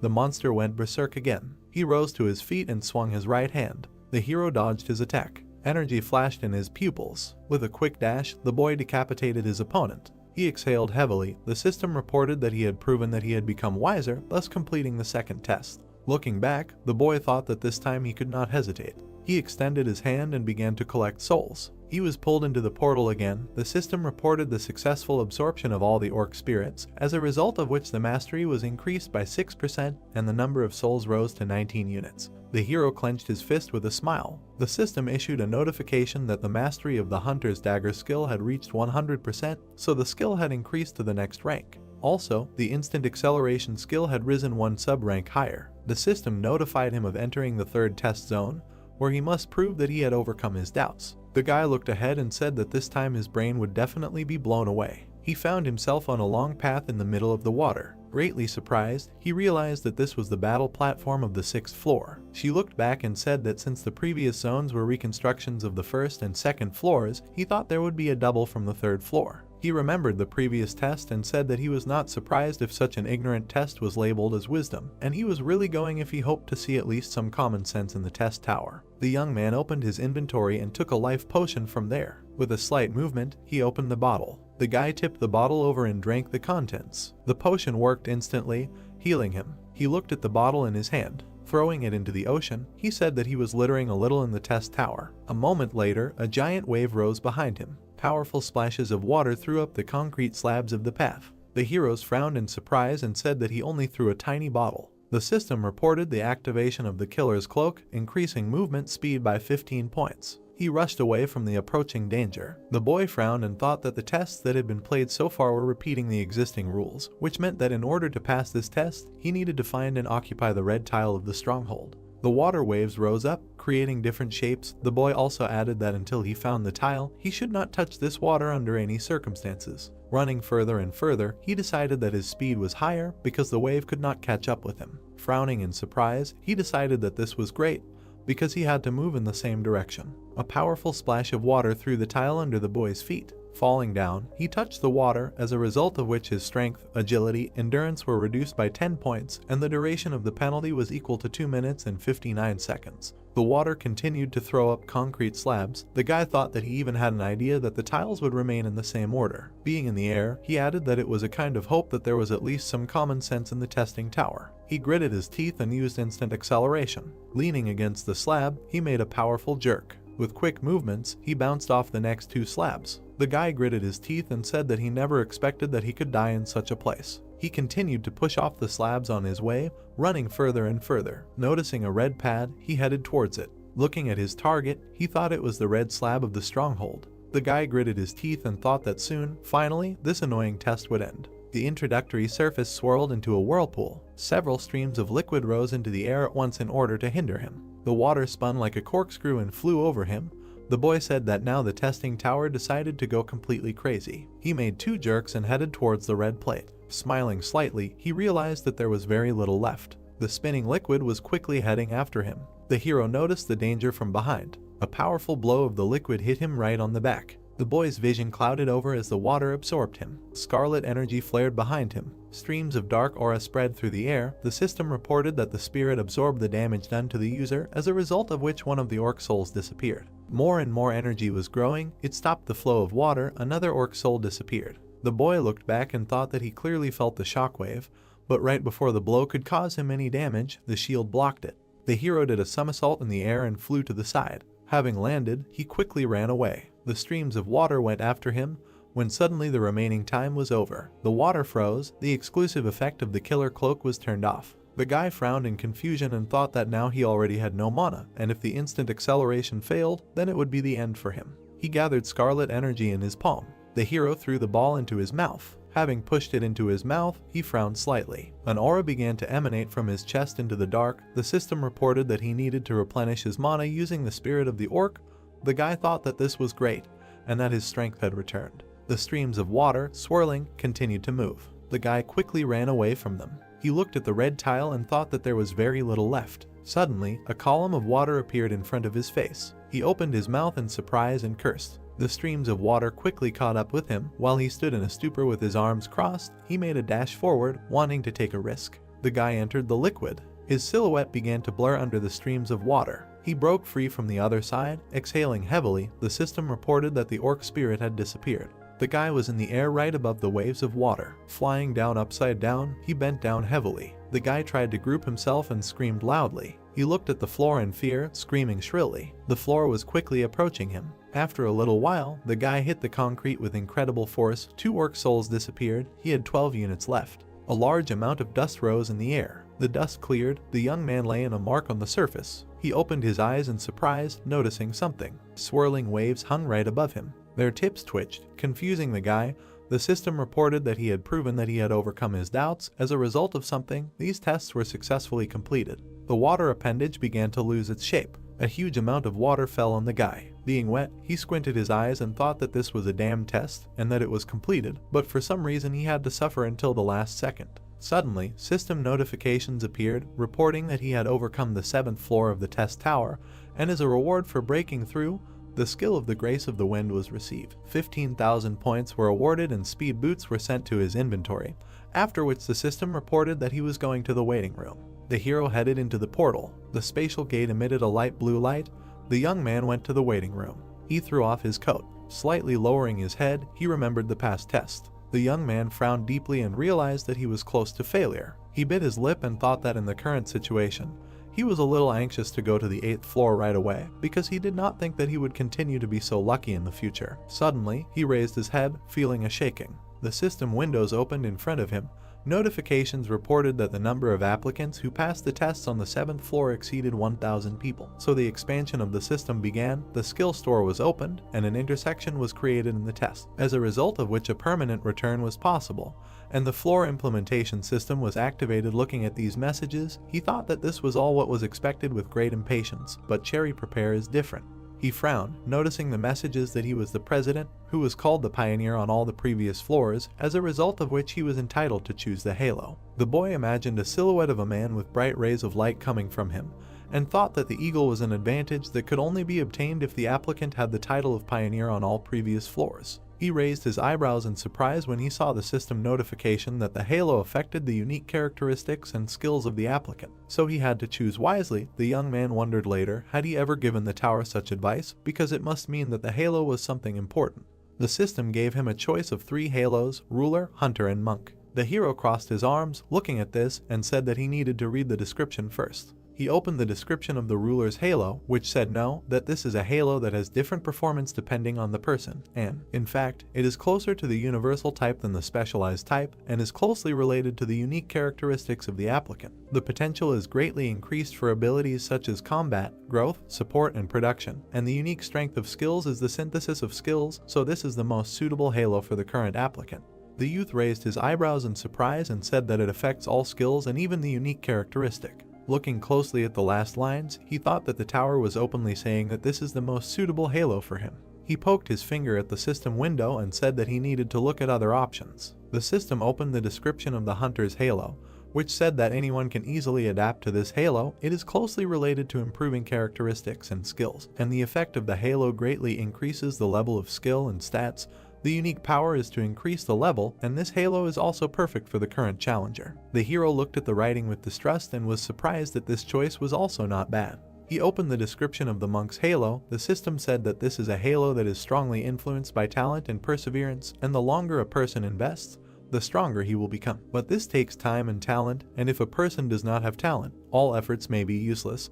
The unique power of the halo is the path of practice, and this halo is not recommended for the current challenger. He waved his hands, dividing the system window into 3, and said that this halo is definitely not for him, so he needs to make a choice in favor of one of the remaining 2. So he lowered his hand and decided to choose it. He pointed his finger at the system window. Shining rays appeared behind him. The system reported that he had chosen the ruler's eagle, and the special effect of the ruler's halo launched the evolution of unique characteristics. She showed him the possibility of developing into the field of necromancy, and said that he could begin to summon or, as a result, be able to use absorbed spirits to revive powerful skeletons. Then she showed him in the form of a magic swordsman and said that his talent for the sword and magic would increase, and the ability to acquire the corresponding skills would increase threefold. Then the system showed him in the form of a blacksmith and said that he could also go the way of the creator, and in this case, the talent for creating items would increase, and the ability to acquire skills related to production would increase threefold.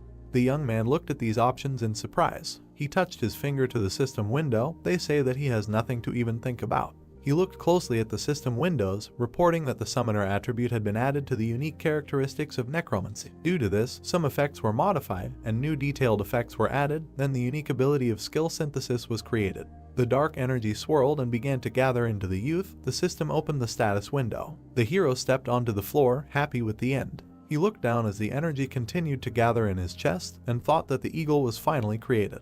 The hero poked his finger at the system window, opening the description of the unique ability, skill synthesis, the effect of which allows you to select 2 desired skills and combine them. And if the skill levels differ during the use of the effect, the skill of the higher rank becomes the center of the synthesis. Sun Jun opened his mouth in surprise and thought that by combining useless skills, you can create something new. The thought flashed through his mind that this was really a jackpot. The system asked him to look at the list of skills and select the material to create the synthesis from the skills currently available. The hero looked at the list of his abilities and thought about what to combine. He touched his chin and began to search for skills that he does not use. The hero chose the skill of contempt for the weak and continue the battle. The system asked him if he wanted to continue. The young man pressed the button and decided to continue. The synthesis window of the bright lit up. The system reported the completion of the synthesis of skills. A bright light illuminated the boy's face. The skill of force breakthrough was created.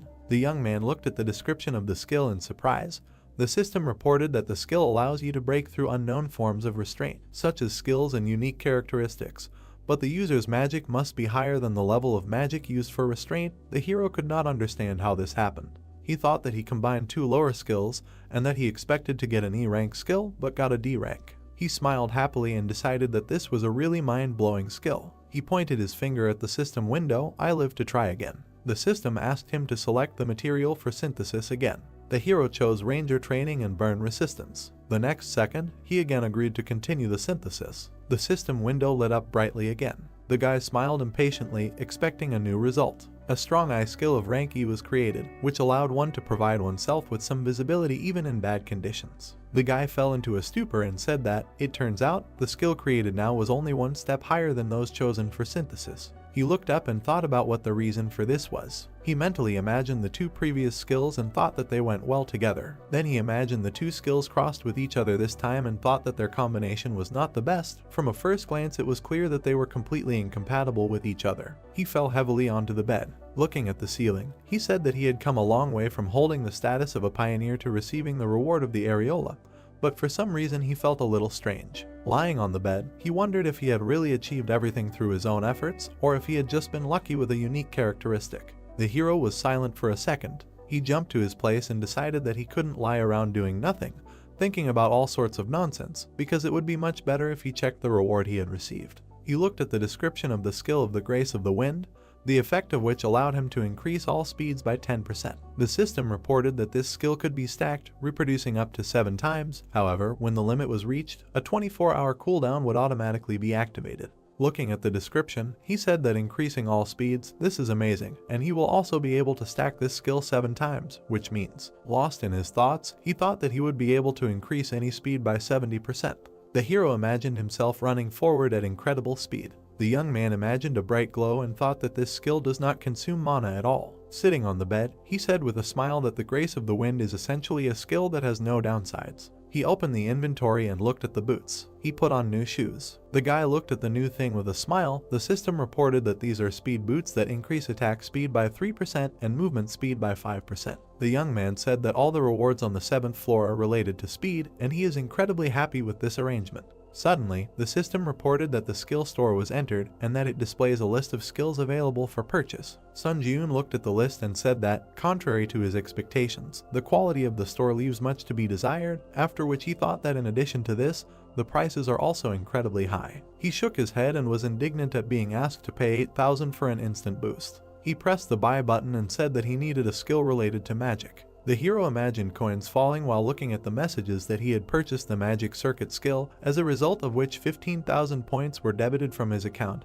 and he also bought magic resistance for 12,000 points. The system reported that the magic resistance skill grants an effect due to which resistance to magic is created throughout the body. Resistance to other people's magic is increased, but if he does not have the magic circuit skill, the effect is significantly reduced. He recalled the past battle and thought that now that he has the resilience skill, he will not be caught off guard by something like the unique characteristic of heart fusion, which had caused him a hard time in the past. He opened the description of the magic chain skill. His body began to release mana. The magic chain was engraved on his body. The guy gritted his teeth, feeling the heat throughout his body. He began to glow brighter and brighter, emitting powerful streams. The sheet swayed strongly in the air. After a while, it sagged. The guy lowered his legs to the floor. Getting up from the bed, he said that he felt a strong lightness. He took a few steps forward. Sun Ji-yoon stopped in the middle of the room. He lowered his gaze. The youth raised his leg, which was covered in mana. A moment later, he slammed it onto the ground, creating a powerful shockwave. Without taking his eyes off what was happening, he was very surprised. The floor under his foot was shattered. The guy thought that the mana used randomly formed a chain and strengthened his physical abilities. He smiled, clenched his fist, and was glad that he made a good purchase. The hero opened the system window. The system reported that he could use the spirit of the deceased to resurrect the dead nearby, and that at the time of resurrection, the level of the dead would be proportional to the quality and quantity of souls absorbed. The youth said that he was curious about this new ability to summon the dead. He waved off the notification and said that it would be better for him to familiarize himself with it in practice. He placed his hands on his waist and exhaled heavily. He pressed his lips together and considered what decision he should make.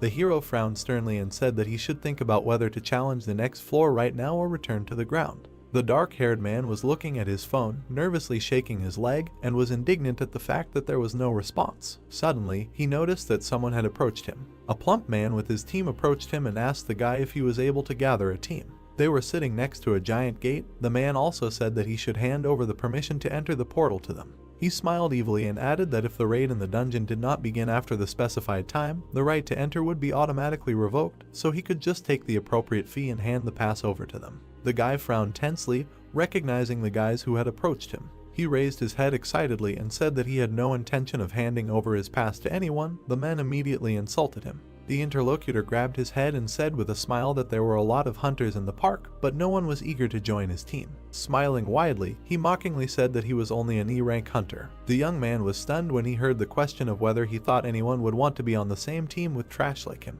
The man, along with his team, looked at the guy ominously. The surrounding people discussed how he was being too cheeky, but telling the honest truth. Suddenly, everyone froze in place when someone asked if the team was still recruiting. Sun Ji-yoon walked through the crowd. He held out his ID and introduced himself. Frowning, the guy asked if this was enough to join the team. The saddened man stood up from the bench and said that he completely satisfied all the requirements. The evil man put his hand on his shoulder and asked if he didn't see the line of people waiting or if he didn't understand what was going on at all. The boy let out a sigh and smiled. The man got angry when he heard the words that if he was unhappy with something, he should also apply for the Chiaowan team. The man was very indignant about this. Suddenly, the guy became completely serious and threateningly told the man to remove his hand from his shoulder before it was broken. The guy immediately released his aura, surprising everyone around him. The man turned pale and immediately removed his hand from his shoulder. He frowned in surprise, wondering what kind of energy this was and if he was really a C-rank hunter like himself. The man's allies admired this energy with a smile, thinking that it was released by their captain.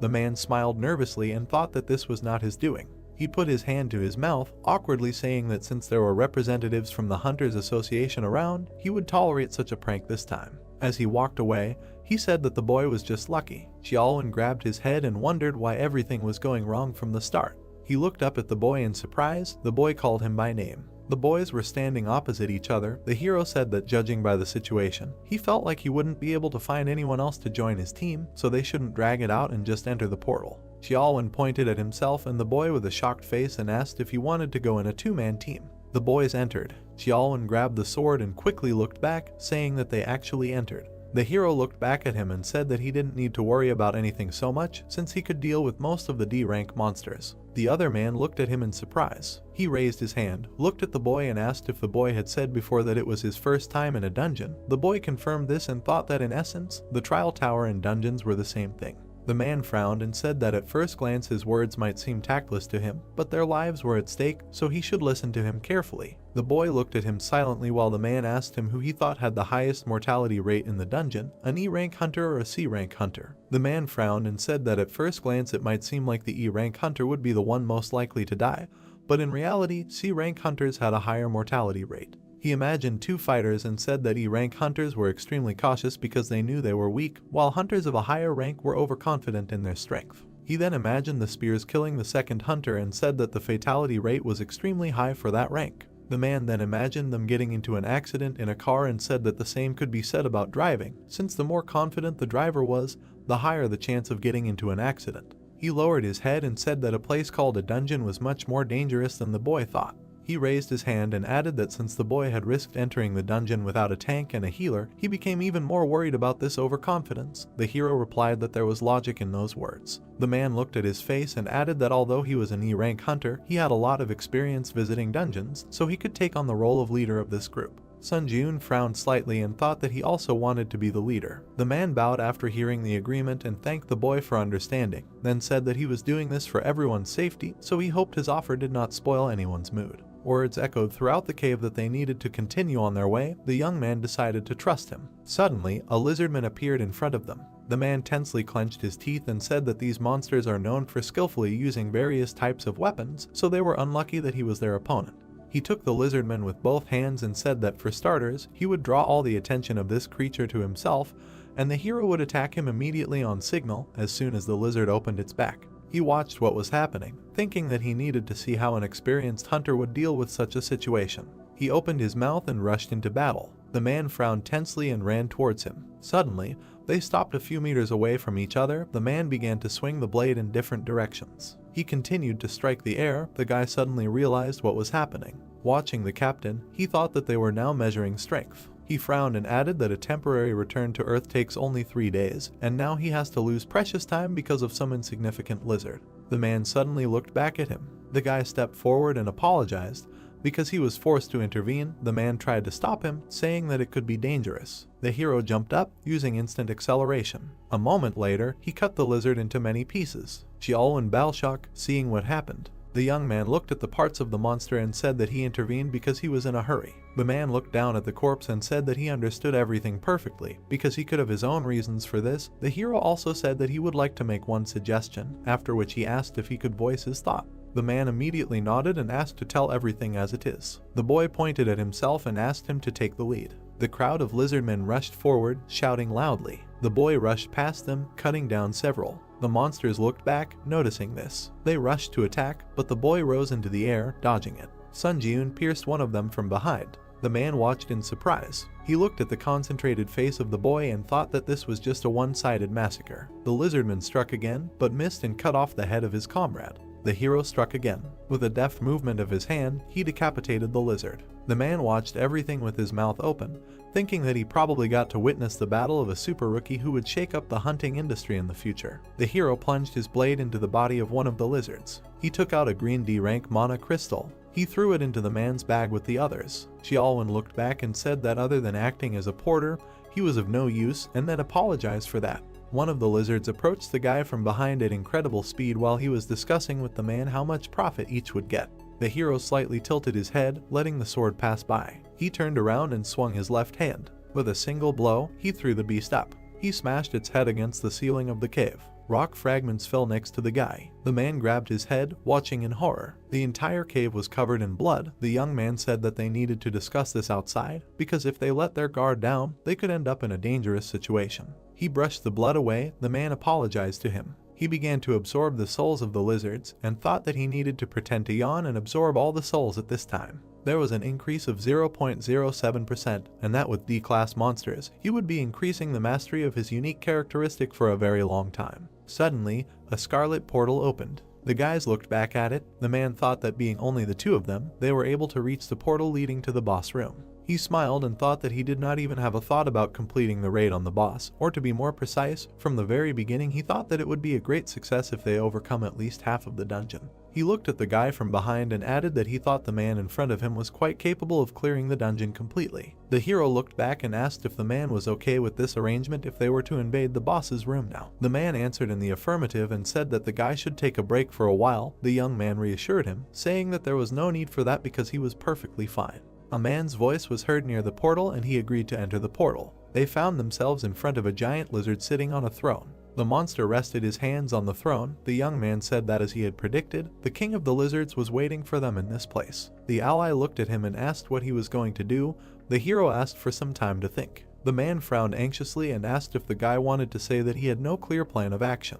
The monster immediately jumped up from his place. The guy smiled and said that it happened just in time. The lizard was approaching them at an incredible speed. The guy frowned in surprise. He made a few dashes back, dodging the spear strikes. Dodging another blow, he thought that the monster was very fast and, surprisingly, considering his size. He frowned and looked up at his opponent. The next second the young man found himself behind the lizard. The guy swung his blade and thought that it was not fast enough for him to match the pace of the fight. The monster immediately attacked him with its tail on the body. The lizard threw the guy to the end of the cave. The man grabbed his head and screamed the guy's name in fear. The young man kicked away a block of stone. Dark energy swirled around his body. The system reported that the spirit had absorbed the damage inflicted on the user. The hero smiled and said that this is a good way to test new skills. The man said with tears in his eyes that he thought the guy was dead. The lizard looked at the enemy with an angry expression. Sun Jiun climbed onto the boulder and asked the enemy what had happened and if he cared that not a single stone was left of his throne. The lizard's throne was heavily damaged. The youth asked if he thought it was an ominous omen. The monster threw a copy into the ground and released an aura. Raising its head, it released a powerful beam from its mouth. The youth's limbs were immediately shackled by chains. He was affected by the skill of a slow wave, as a result of which his speed was reduced by 25%.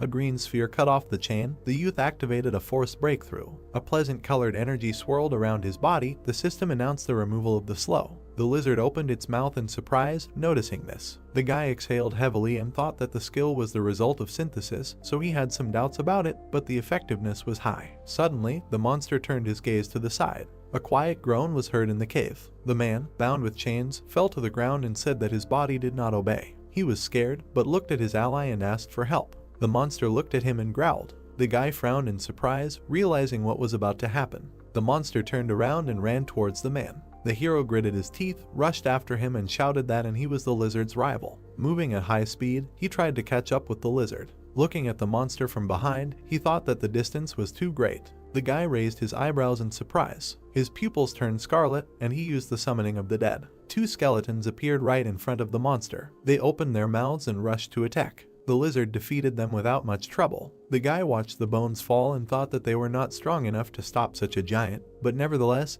he was able to win a second with their help. Having summed up the skill of the Grace of the Wind by 60%, he chopped the monster into several pieces and thought that this second saved a human life. The lizard's face froze with an open mouth. The system announced his death. Streams of dark energy gathered in one point. The system reported that the guy used the absorption of the spirit of the Lizard King to permanently increase stats, as a result of which his strength, agility, endurance, mana and durability were increased by different amounts of points. The hero looked at his chest in surprise.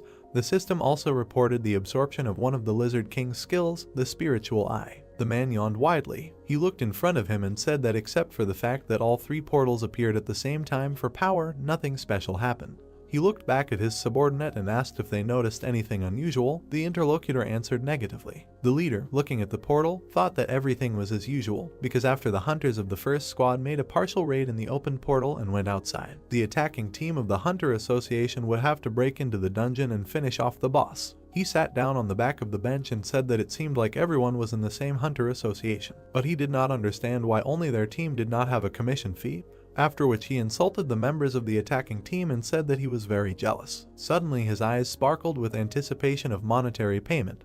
The man said that if the advanced squad completely cleared the portals in the first quarter, then their control team would be able to get their share. Suddenly, he sadly lowered his eyebrows. Smiling slightly, he thought that this would only be possible with an rank hunter and wondered if there was even one high-class hunter who would pull off such a crazy stunt. Suddenly, Xiaolwen and Sunjun appeared from the portal. The leader looked back. Hearing the shout that the advanced party of the third portal had finished clearing, the leader was surprised that it was so fast. The subordinate tried to accompany the guy.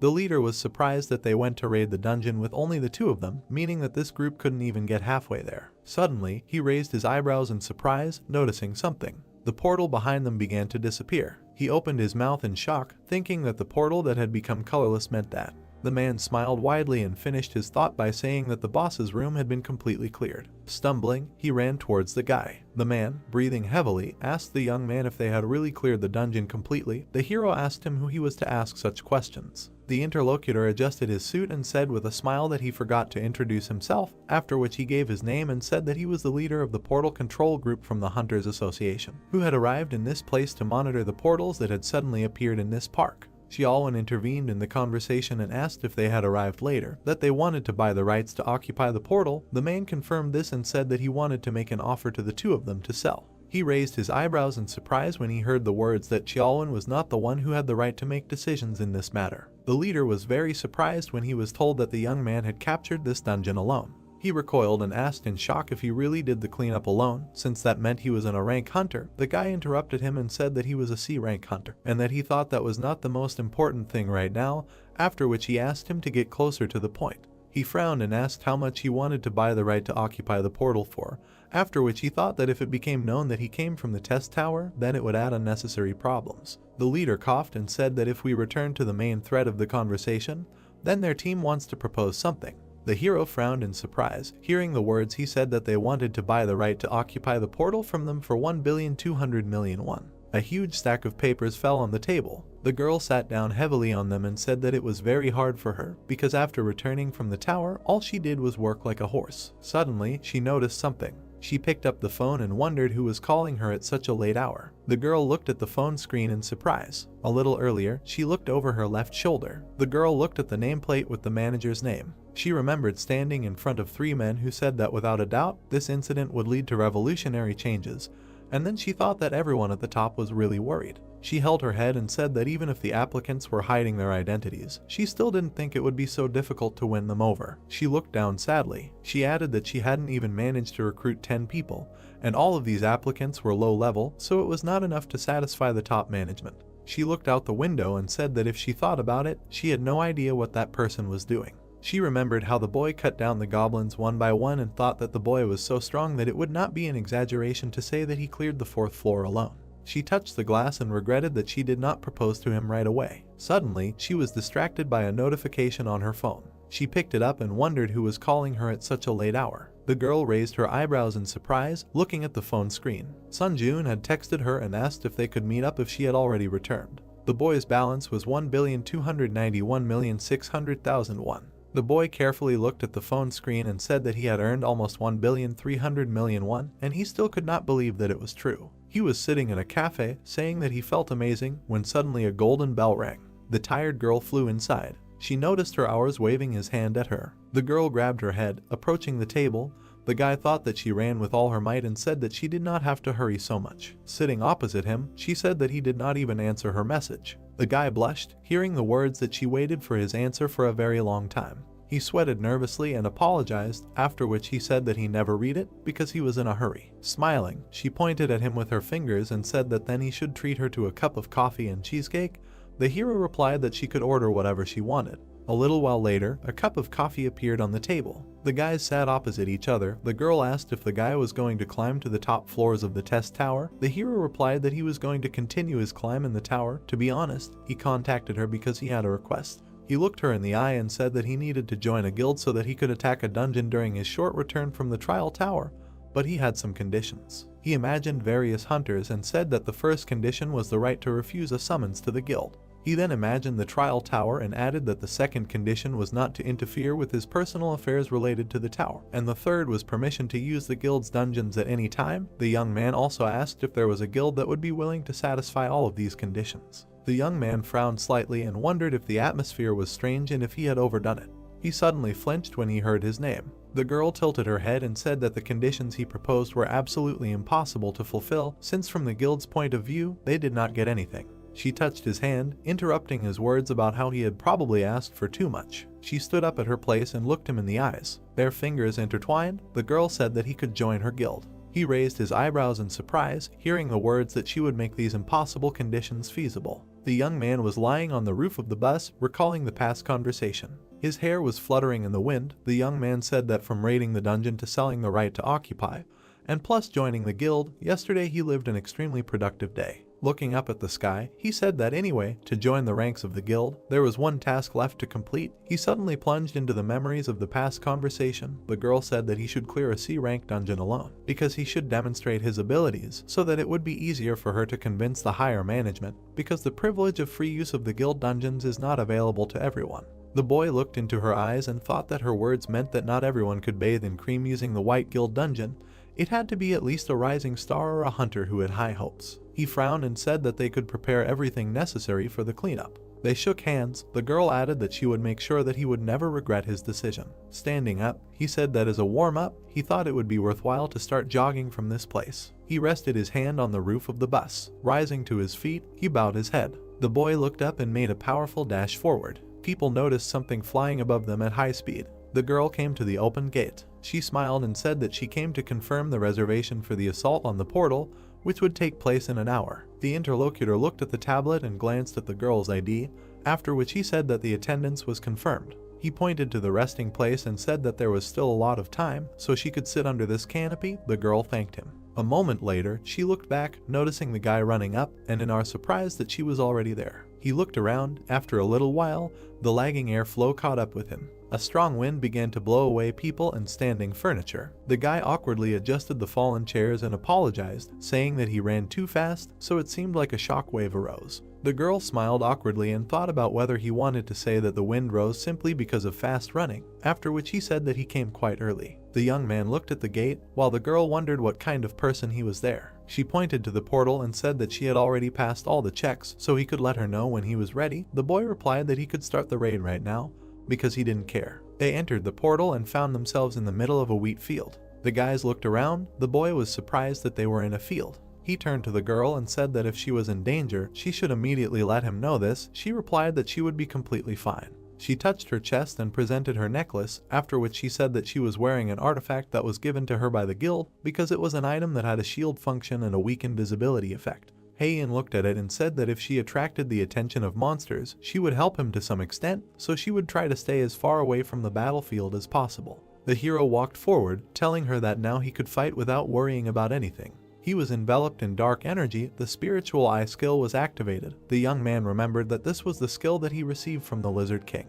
He noticed 3 objects approaching. Frowning tensely, he thought that he felt the presence of enemies invisible to the eyes, and added that this is what gives him the spiritual eye. The opponents quickly approached him through the wheat field. The young man watched as they approached very closely. He rose into the air, dodging 3 lizard-like monsters. The monster opened its mouth, looking at him. The girl frowned in surprise, seeing the poisonous fisherman. She took a step forward and shouted at the boy to be careful, because this violated the rules of the dungeon. The young man made several dashes, destroying each of the opponents. The monsters' bodies fell next to him. The girl's mouth opened in surprise, thinking about what she had just seen, because it was some kind of madness. She smiled happily and noted that she had always known that she had made the right choice. The young man continued to fight the monsters running out of the portal. He cut one of them, making a dash to the second. His sword began to emit golden energy. The hero looked away and thought that the appearance of the lightning effect was so rare that he had completely forgotten about its existence. One of the monsters was quickly approaching him from behind.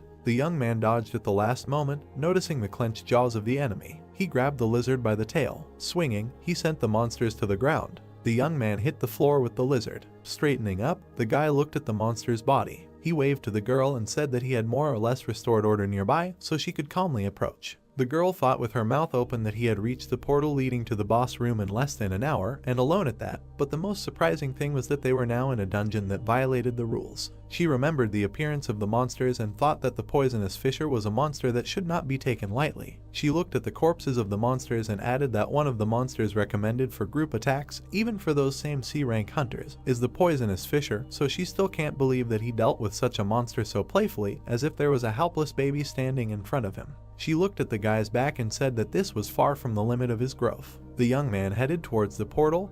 The girl added that it was impossible to even imagine what he would show in the future. The hero began to collect the souls of the killed opponents, increasing his stats. He raised his head and thought that with this level, even the boss would not pose much of a threat to him. He looked at the portal and said that they would go to the boss's room. After going inside, they found themselves in a dark and foggy place. A slight light was breaking through the gap between the rocks. The woman called it a little strange. A magic projectile was approaching them from above at high speed, while she was talking about how they had already gone far, but the presence of the monster was still not felt. Suddenly, they raised their heads, noticing the danger. The guy frowned nervously. The monster struck. The guy thought that it was very dangerous. He pulled the girl out from under the monster's attack and ran away. Heian looked at his face in surprise. The beast opened its mouth and began to collect mana. He released a powerful beam of energy. Heian pointed her hand at the danger and told the boy about it. Suddenly, a powerful explosion thundered. The hero, along with the girl, jumped out of the smoke. The boy stepped onto the stone floor. He crouched down and said that he had moved her there without her consent because the monster looked extremely dangerous, so he hoped for her understanding. The girl got off his hands and said that it was the other way around, because now she was in his debt. They looked at the monster that was looking for them. The boy said that he would leave her to deal with the beast. The girl turned around worriedly and asked him to stop so that she could use the enhancement skill on him because they could test his personal skills later. He stepped into the abyss and said that he would not agree to that. Frowning slightly, he also added that he would be back soon. The boy fell down like a soldier. He landed right in front of the monster, breaking through the stone floor. The monster opened its mouth and bared its teeth. Sun Jiun ducked, frowned, and activated instant acceleration. The beast planted its foot on the floor. The hero also used the exclusive effect of the speed boots. The opponents prepared for battle. The beast once again accumulated energy in its mouth. The guy raised all speed by 70%. He jumped up from his place and went on the attack. Having run past the monster's face, he did not even look back. The beast turned its head after him. The young man used 3 absolutes and began to strike, cutting the flesh of the beast. Severed body parts began to fall to the ground next to it. The girl watched what was happening from the root of a tree. The system announced the victory over the dungeon boss and said that in 3 hours the dungeon would collapse. The girl smiled and laughed nervously. Looking at the guy, she said that now she was completely confused about who was the monster in this place. They headed towards the Scarlet Portal. The guys went out into the field. The girl said that she never expected that he, being a C-rank hunter, would clear the dungeon so quickly. She folded her hands behind her back and added that he had passed the tests and could now use the White Guild's dungeon, because their guild was not so stupid as to miss out on a talent like him. The hero replied that he was pleased to hear that. The woman turned around and said that she would digress a little from the main topic of the conversation. She presented 3 levels of difficulty and said that when he was summoned to the tower in a trial, the difficulty he initially chose did not matter much, because even at low difficulty, those who showed good progress in passing the trials would face increasingly difficult tasks as the number of trials increased. She schematically presented the exchange of difficulty between high and low levels, after which she added that there was also a reverse process, because even at high difficulty, if the result was lame, the applicant could gradually slide down to low difficulty. She looked to the side and said that based on this principle, the fact that he had achieved such an impressive growth could only mean one thing: his difficulty level in climbing to the top of the tower. The 3 past trials flashed through the boy's memories. The girl finished the sentence by saying that his level was deadly among the top 50 participants on the summary board. She lowered her head and said that therefore she hoped that he would try to be a little more careful. The hero was very surprised to hear her say that she would like to accompany him for as long as possible or to mature his amazing growth with her own eyes. Sun Jiun was sitting on the roof of a building in the middle of the night. He took a bite of an apple, smiling widely.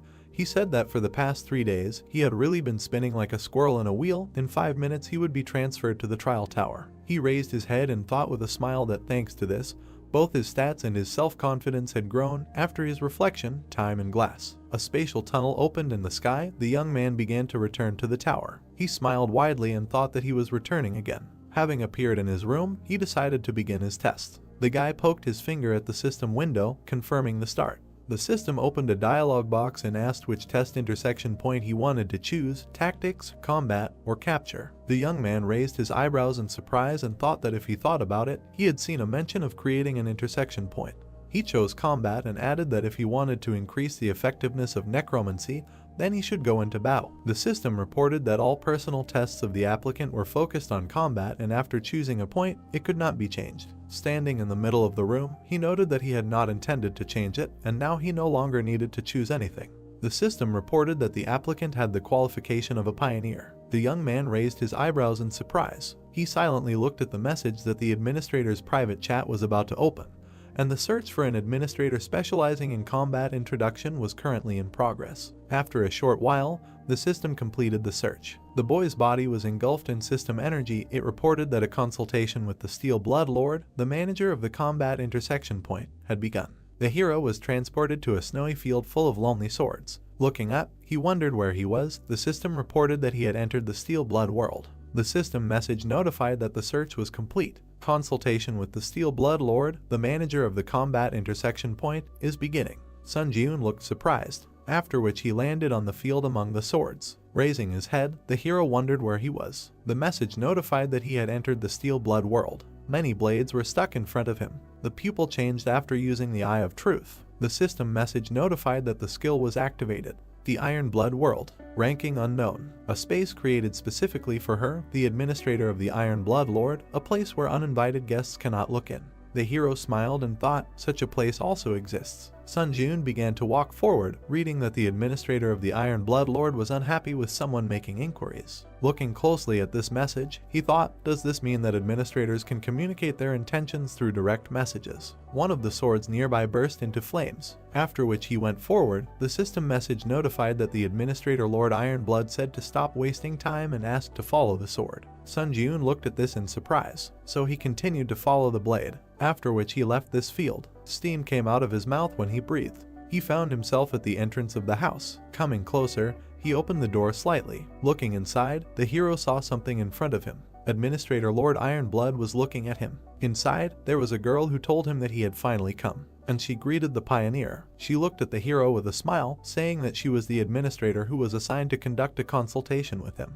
That same Lord Ironblood. She sat with her legs crossed. Sun Jiun looked at her carefully, thinking that in appearance she looked like a foreign beauty. But he saw her bright aura, realizing that in fact, in front of him was the creature that controls the trial tower. Suddenly, the girl appeared in front of his face, after which she reached for the bottle on the shelf, saying that she was curious about what this monster looked like, and she would say that it was pretty good. The hero thought in surprise, when did she manage to get here? He was staring at her non-stop. The hostess of the house went to the fireplace. Sun Jiun asked if she knew him, and she answered of course. The trial on the 4th floor was quite impressive. The drink was filling the glass when the guy asked if she had been watching his trials all this time, to which the girl said that she only knew about what happened from the data of the final report, because it is impossible to watch the trials of candidates below the 8th floor. Sun Jiun's eyes grew bigger from surprise. He thought about the fact that she is an administrator but cannot watch the trial. While stirring the contents of the glass, the girl also said that judging by his expression, she thought he had misunderstood something.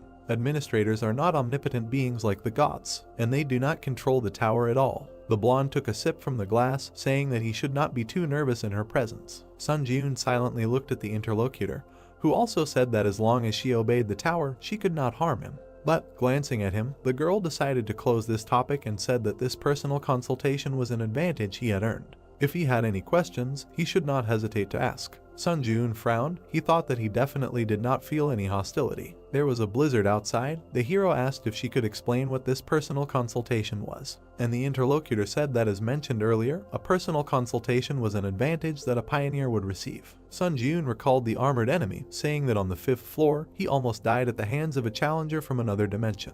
Why did he come to him? Looking at her glass, the girl said with a smile that there was no special reason. Looking at the interlocutor again, she also said that it was because when entering a certain floor in another world, an intruder could not only steal the reward for the challenge of that floor, but also gain more favorable advantages. The fireplace was burning brightly in the room.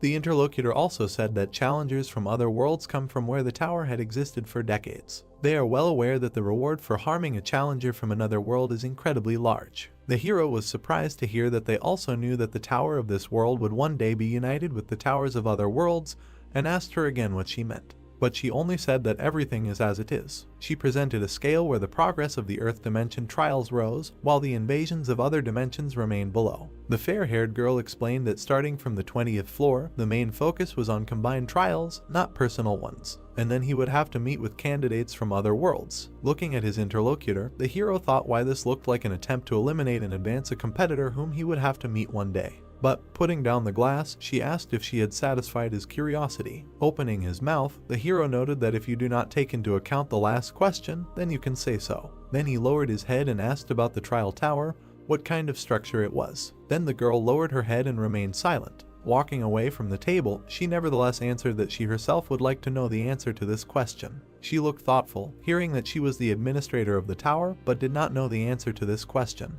Her own silhouette was visible in her eyes. The girl said that originally, the so-called administrators were just like him. The applicants who died after passing the 40th floor were given the right to be reborn as administrators. She had once climbed the tower to see the end. However, she could not reach the top of the tower. No, she remembered herself covered in blood, saying that it would be more correct to say that all the administrators died before reaching the end. That was how she became an administrator. Sun Ji-eun clenched his fist and asked if she wanted to say that the administrators were just former applicants. He looked at the floor, saying that he hoped that she knew something about the top of the tower after all. Hearing this, the girl frowned and looked at him. Then she grabbed him and lifted him off the floor. Holding him with one hand, she said that the words about the top of the tower were not something that could be said so frivolously and carelessly. Sun Ji-eun looked confused and just kept silent, but she noticed with a smile that he was not particularly puzzled and asked again if he was scared. In response, the hero simply lowered his head, saying that it was because she herself said that a personal consultation was his advantage.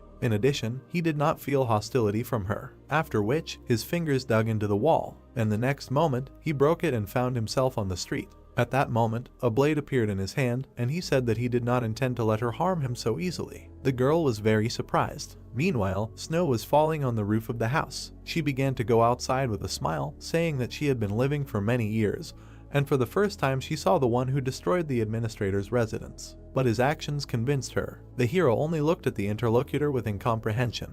Then the girl looked closely at Sun Ji-eun, calling his name. But he was confused when he heard that she was offering him a patronage contract. A new system message appeared about entering the waiting room on the 8th floor, after which the hero found himself on the bed. He was still surprised, after which he stood up and opened the window of the exclusive store. A screen appeared in front of him, which wrote the skill category, strength category, item category, contracts Lord of Iron Blood. He was surprised, telling himself that he really made a contract with the administrator. The girl with blonde hair held a scroll in her hand, saying that she could not pass up a candidate who was both talented and brave. The system message asked if he wanted to sign a patronage contract. The hero clicked yes, and the contract was concluded. An exclusive contractor store will be opened, where special points will be available to him. As a special benefit provided by the contractor, all stats will be increased by 1. With a wide smile, the girl said that it was fun, and said goodbye until we meet again soon. A finger pressed the strength button, opening the strength category in the exclusive contractor store. A new screen showed the strength category. List power purity of mind, power steel soul, power king of winter. Looking at the screen, the hero thought that there is also a level of this category of the store. Is there a difference between just power and the unique power obtained on the 8th floor? There were page switches at the bottom, and the hero decided to check them. But a new message appeared that he does not have sufficient rights to view the current list of powers. He can view the list of powers in the waiting room on the 10th floor. Looking at the screen, the hero wondered what happens. At the moment, only these 3 powers are available to him. Information about the power of purity of mind appeared in a new window. Price 1000 SP. Description: in any situation, there will be the ability to think rationally. Status anomalies such as anger and confusion are halved during the fight, and combat immersion increases. Power Steel Soul. Price 6500 SP. Description: this is the soul that some lords were born with, who are said to have neither blood nor tears. Increases the mastery of all weapons by 2.32 times. All newly learned combat skills start with 10% mastery. The Power of the King of Winter. Price 800 SP. Description: this is the power that the rulers of the north often receive. In cold conditions, stats are temporarily increased. There is no suffering from the cold. Puzzled, Sun Ji-eun thought about how ambiguous it was. Somehow, perhaps it would be better to save up a little SP, but he still pressed the button, deciding no. New notifications appeared, saying that he had purchased the Power of Purity of Mind. 1000 SP written off. Description: in any situation there will be the ability to think rationally. Status anomalies such as anger and confusion are halved during combat, and combat immersion increases. Sun Jun remembered climbing a cliff, thinking about the power that allows you to reason sensibly in any situation. Then he clung to the ledges with his fingers. It is better to raise your survivability bar this way than not prepare for anything at all, because there is a chance that he will face a floor invasion right now. A portal appeared in front of him asking if he is ready to begin the test on the 8th floor. After that, new messages appeared. The test on the 8th floor begins. The difficulty is high. The theme of this test is destruction. The condition for successfully completing the test is to defeat the Lick who summons skeletons. The condition for failing the test is the death of the challenger. Failure condition for the test, all stats +2. The penalty for failure is death. Sun Jun looked down at his feet in surprise. Countless skeletons were visible from the cliff. Why were there so many? Watching this, the hero wondered if this was an attempt to overwhelm the enemy with numbers. An army of skeletons was looking at him below, and Sun Jun decided it was time to begin.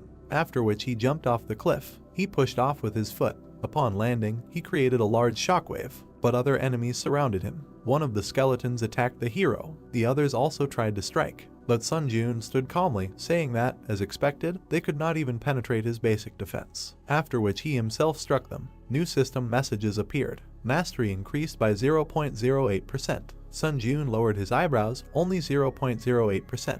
How annoying. Each swing hit multiple skeletons, increasing his proficiency. Holding his fists to his face, he decided that there was no point in increasing his proficiency during this trial. Standing on the battlefield, the hero suddenly heard a voice asking who he was. What kind of bastard dared to cause trouble in the shrine? Sun Jun turned around. Looking into the distance, he wondered if the voice was coming from there, and, raising 2 fingers, he used Summon Dead. The fallen skeletons rose again. He absorbed the souls to summon skeleton soldiers. In possession, 1/30.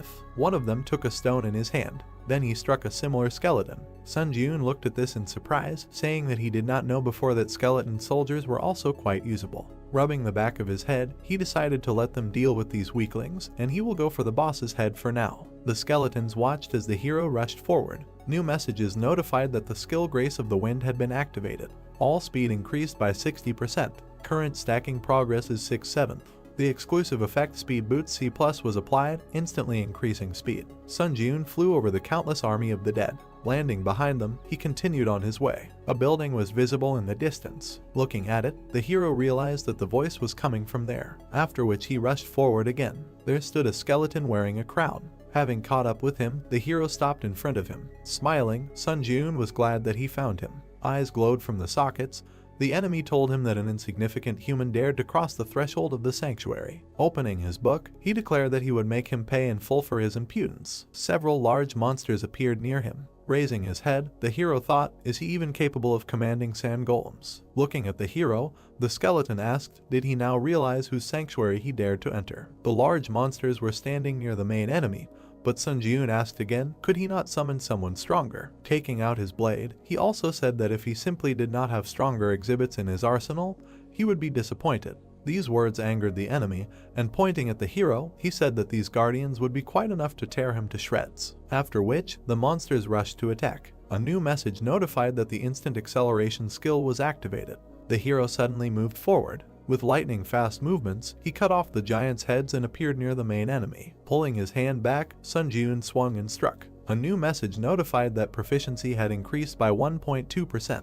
Pleased with this, Sun Jun placed his hand on his chest, thinking that the undead definitely greatly increased his proficiency. The legless skeleton sat on the floor, wondering where the hell this monster came from. In his eyes, the hero was tall and had bright red eyes. Walking up to him, Sun Jun raised his blade again, thinking that it was time to end. But at that moment, something caught his eye. He noticed a book lying on the floor, thinking that if he looked at the situation, the Lick was freely summoning various monsters. With a wide smile, he thought that maybe he could master this skill too. Then, he threw the book to his enemy. Standing in front of him, he asked if he could summon the guardians again. The skeleton asked why he was asking him such a question. Then the hero approached again, saying that if he couldn't, then they would end on this note, but the frightened necromancer said that he could do it. The skeleton, looking scared, heard the question when he would finally be able to summon them and replied that he would be able to summon them again a few minutes after the guards died. A monster was lying nearby with its head cut off, the hero clarified, so he could already start summoning. The skeleton answered yes and asked again why he needed it.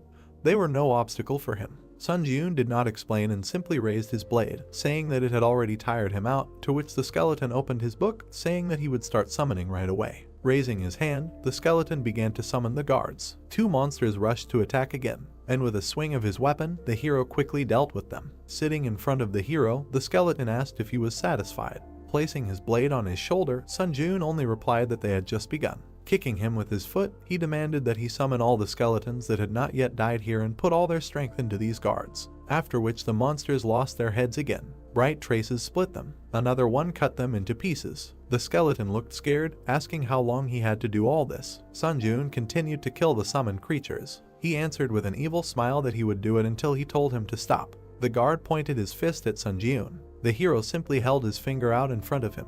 He easily managed to stop the large monster's hand, after which it quickly ran up his arm. A few swings and the head was cut off. Mastery increased by 1.2%. The giant's body fell to the ground. The system reported that the mastery of the unique attribute necromancy had reached 100%. Sun Jun looked at the glowing light in surprise. The rank of the unique attribute necromancy had increased by 1 level. Smiling, he thought that necromancy was now also C rank. Suddenly, his attention was drawn to the words that he was crazy. The skeleton lay on the floor, saying that the hero was a scumbag who would make even the devil tremble. He would curse him even after death, and then he let out a wheeze. The hero approached his captive, thinking that the fact that he had more and more cracks with each summoning indicated his imminent death. Taking the sword back behind his head, he told him that it was a pity he wanted to use it a little longer. From the swing, the skeleton's head flew off. His last words were that meeting him was the most disgusting thing that happened to him. System messages appeared. The hero received the achievement A Person Who Surpassed the Devil. Dexterity increased by 1. Absorbed the Spirit of the Lick. Mastery increased by 17.4%. At this moment, the hero extended his hand, absorbing the red energy. More messages appeared. Passed the 8th floor of the Tower of Trials. As a breakthrough reward, all stats increased by 2. Received 30,000 points as a breakthrough reward. Received 700 SP as a breakthrough reward. Received 300 SP as an additional breakthrough reward. A blue portal appeared, moving to the waiting room. New messages notified, entering the waiting room of the 9th floor. The system expansion begins. Admins will be able to observe the trials. The restrictions on answering questions have been removed. It becomes possible to purchase C-rank skills in the skill store. The status window opened. Strength 67, Agility 66, Tenacity 63, Endurance 66, Mana 53. Unique characteristic Necromancy C, Unique Power Skill Synthesis, Power Purity of Mind C. The hero stood in front of the screens. One of them had a description of the unique characteristic. Necromancy C Mastery 0%. Basic effect is the ability to absorb the souls of the dead to strengthen and supplement either stats or mana. Additional effects 3. When absorbing the spirit of the deceased, there is a 20% chance that one of the skills imprinted in the soul will be acquired. Additional effect 4 is the ability to use the souls of the dead to protect the body. However, at this time, the amount of energy consumed by the protective shell will be proportional to the strength of the blow. Additional effect 5 Skill absorption of the soul of the dead.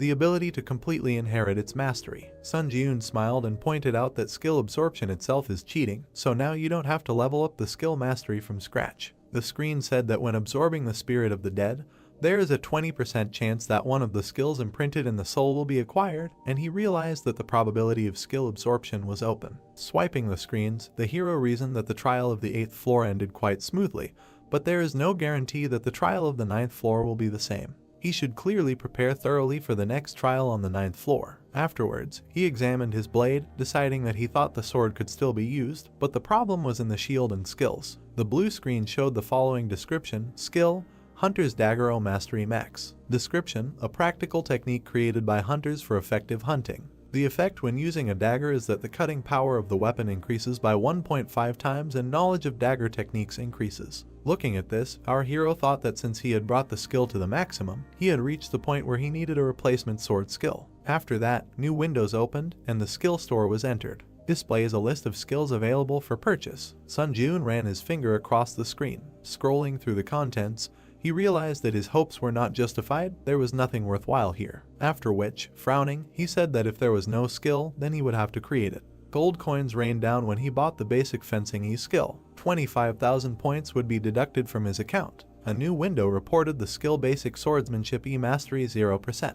Description: General Swordsmanship, containing the basic techniques of all swordsmanship. Effect: increases basic knowledge of all swordsmanship and increases cutting power by 1.5 times when using swords. However, this increase in cutting power does not overlap with other effects of weapon techniques. A basic swordsmanship skill that increases the ability of swords, he thought. Manipulating the blue screens, the hero thought that if he was going to increase the rank of the hunter's dagger through skill synthesis, he should predict the combination compatibility as best as possible. Among the current skills he has, the most compatible is basic swordsmanship, right. On the screen was an image of the hunter's dagger and basic swordsmanship skills. He selected 2 skills. New system notifications reported that the ranks of the synthesis materials do not match each other. The synthesis of the new skill will be carried out around the dagger skill. Hunter, there is currently a 75% chance that a higher level skill will be synthesized. As he wished to continue, the hero pressed his finger on the screen. A bright message appeared and a notification that skill synthesis was complete.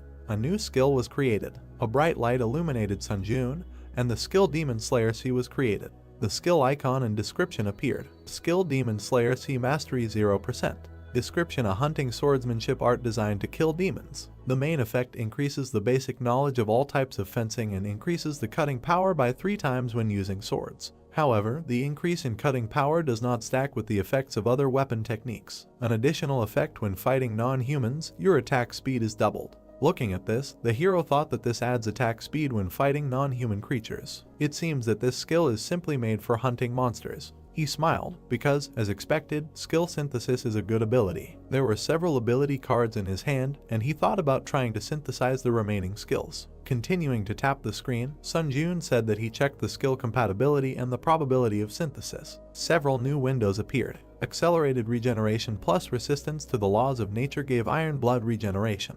Iron blood regeneration and pain tolerance gave ash blood. At this moment, the glow became brighter. The hero looked in surprise. A new description of the ash blood skill appeared on the screen. Description: the main racial trait with which a mutant vampire is born. The user's recovery effect increases proportionally to the user's durability. Regeneration increases 3-fold when dealing physical damage. Depending on the damage dealt, up to 40% of pain is blocked. His eyes grew bigger in surprise. Sunjun thought that a 3-fold acceleration of regeneration is already cheating in itself, and the skill also blocks pain. After which he took the weapon in his hands, saying that since the waiting room was equipped with healing, he would not be able to properly test this skill. Also thinking, however, 120 points were not a burden to him at all now. After which the messages appeared again saying that the waiting room's regeneration effect was removed. 50 points would be deducted from the account. Fatigue would accumulate, and he would not recover from physical damage. The guy raised the sword above his head, thinking that since all the spirits had been absorbed, the shield would not activate in any way. The swing left a bright trace. He decided to start the test. Drops of blood flew to the sides, but his hand looked whole. He injured himself again and again, but after raising his hand, it was unharmed. Looking at the green glow, he realized that this was an amazing ability. Even being outside the waiting room, he essentially seemed to be under eternal healing. Adjusting his sleeve, he also thought that in addition to this level of regeneration, he also had a spiritual shield. To be honest, he no longer needed this tin can called a shield. Facing the wall, he still realized that he had to use it until it broke. Then he opened the community tab. Scrolling through the screen, Sunjun said that it seemed that there was nothing worthy of his attention. Then a portal opened in front of him. The time spent in the waiting room was coming to an end, so there was no point in dragging it out. New system messages appeared. The entrance to the 9th floor of the trial tower was completed. The difficulty is high. The theme of this trial is fighting. The remaining time is 1 day. The condition for successfully completing the trial is to kill all the monsters in the arena within the allotted time. The condition for failing the trial is the death of the challenger or the expiration of the allotted time. The reward for successfully breaking through the skill Animal Instinct. The penalty in case of failure is death. But then a warning appeared. The window said that the challenger Sunjun's trial on the 9th floor is currently unsafe. Confirmed floor infiltration of the Muram World Challenger. Confirmed theft of the trial target by the Muram World Challenger. The hero appeared in front of another person. He frowned upon seeing him. The person stood on top of the defeated monster, saying that the hero had finally arrived. The trial target was changed. The man in white said that he was the commander of the Muram Union, Sunhak. A new window informed him that he needed to be killed. The gray-haired man stood with his head down. A challenger from another system. The hero silently looked at his opponent when he asked his name. Looking at the man in front of him, Sunjun asked why he was asking his name out of the blue. The man replied that he had already revealed his name and position. Frowning, the hero said that the man had not invaded his floor with good intentions, so what was the point of introducing himself? To which Sunhak, without opening his eyes, replied that there was some etiquette between swordsmen, but his thoughts were clearly limited. Without taking his eyes off his opponent, our hero thought about how it happened that there was not a single normal warrior among the contenders from other systems. But the man took out his weapon, saying that it would be so. Since the hero wanted to hide his name, there was nothing he could do. Then he rushed to attack. His sword left bright marks, after which many magic blades appeared around him. System messages notified that the hero had activated the skill Grace of the Wind. All speed increased by 30%. Current summation progress is 3/7. Sun Ji-eun looked ahead and concentrated. Using the ability, he began to repel the attack, after which the opponents retreated from each other. Taking his blade away, Sunhak said that it turns out that there is such an experienced warrior in this dimension. Our hero looked at him and heard an apology for looking down on him, after which Sun Ji-eun just exhaled. The old man was surprised when he heard him stop being hypocritical. Thick smoke gathered around them, and Sun Ji-eun said that he was here to kill him and steal his reward. He came here with such an intention, after which Sun Ji-eun's eyes turned red and he asked why he had to act polite. Sunhak stared at the protagonist, saying that perhaps because they were from different worlds, they could not understand each other, after which the old man raised his weapon and dispersed the smoke around him. His blade glowed, causing a storm. The man only said, "Let the earth rest in peace," a swordsman whose name he does not know. A message appeared, notifying that due to the unique characteristic sword light, he was blinded for 5 seconds. The hero was confused when he saw this, after which he stood in the darkness, thinking that he could not see anything.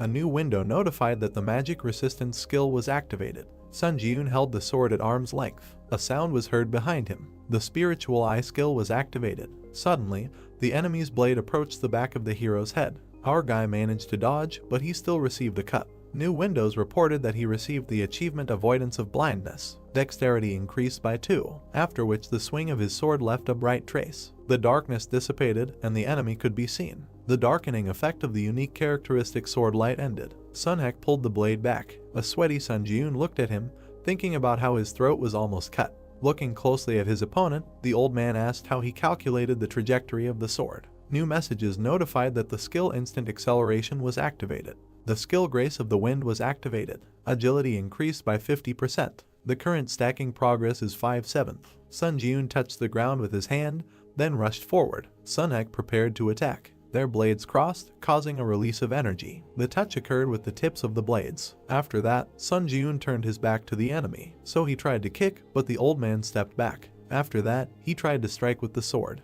At that moment, Sunhak stopped the hero's hand, but the hero kicked the man's hand. It turned out that they blocked each other's weapons. Frowning, Sunhak noted that he saw that he was using some strange techniques. Looking at the enemy, the hero thought that despite his incredible height, their characteristics were essentially on the same level. Suddenly, the ground opened up beneath them. The man's eyes lit up, and he said that he would be serious from now on.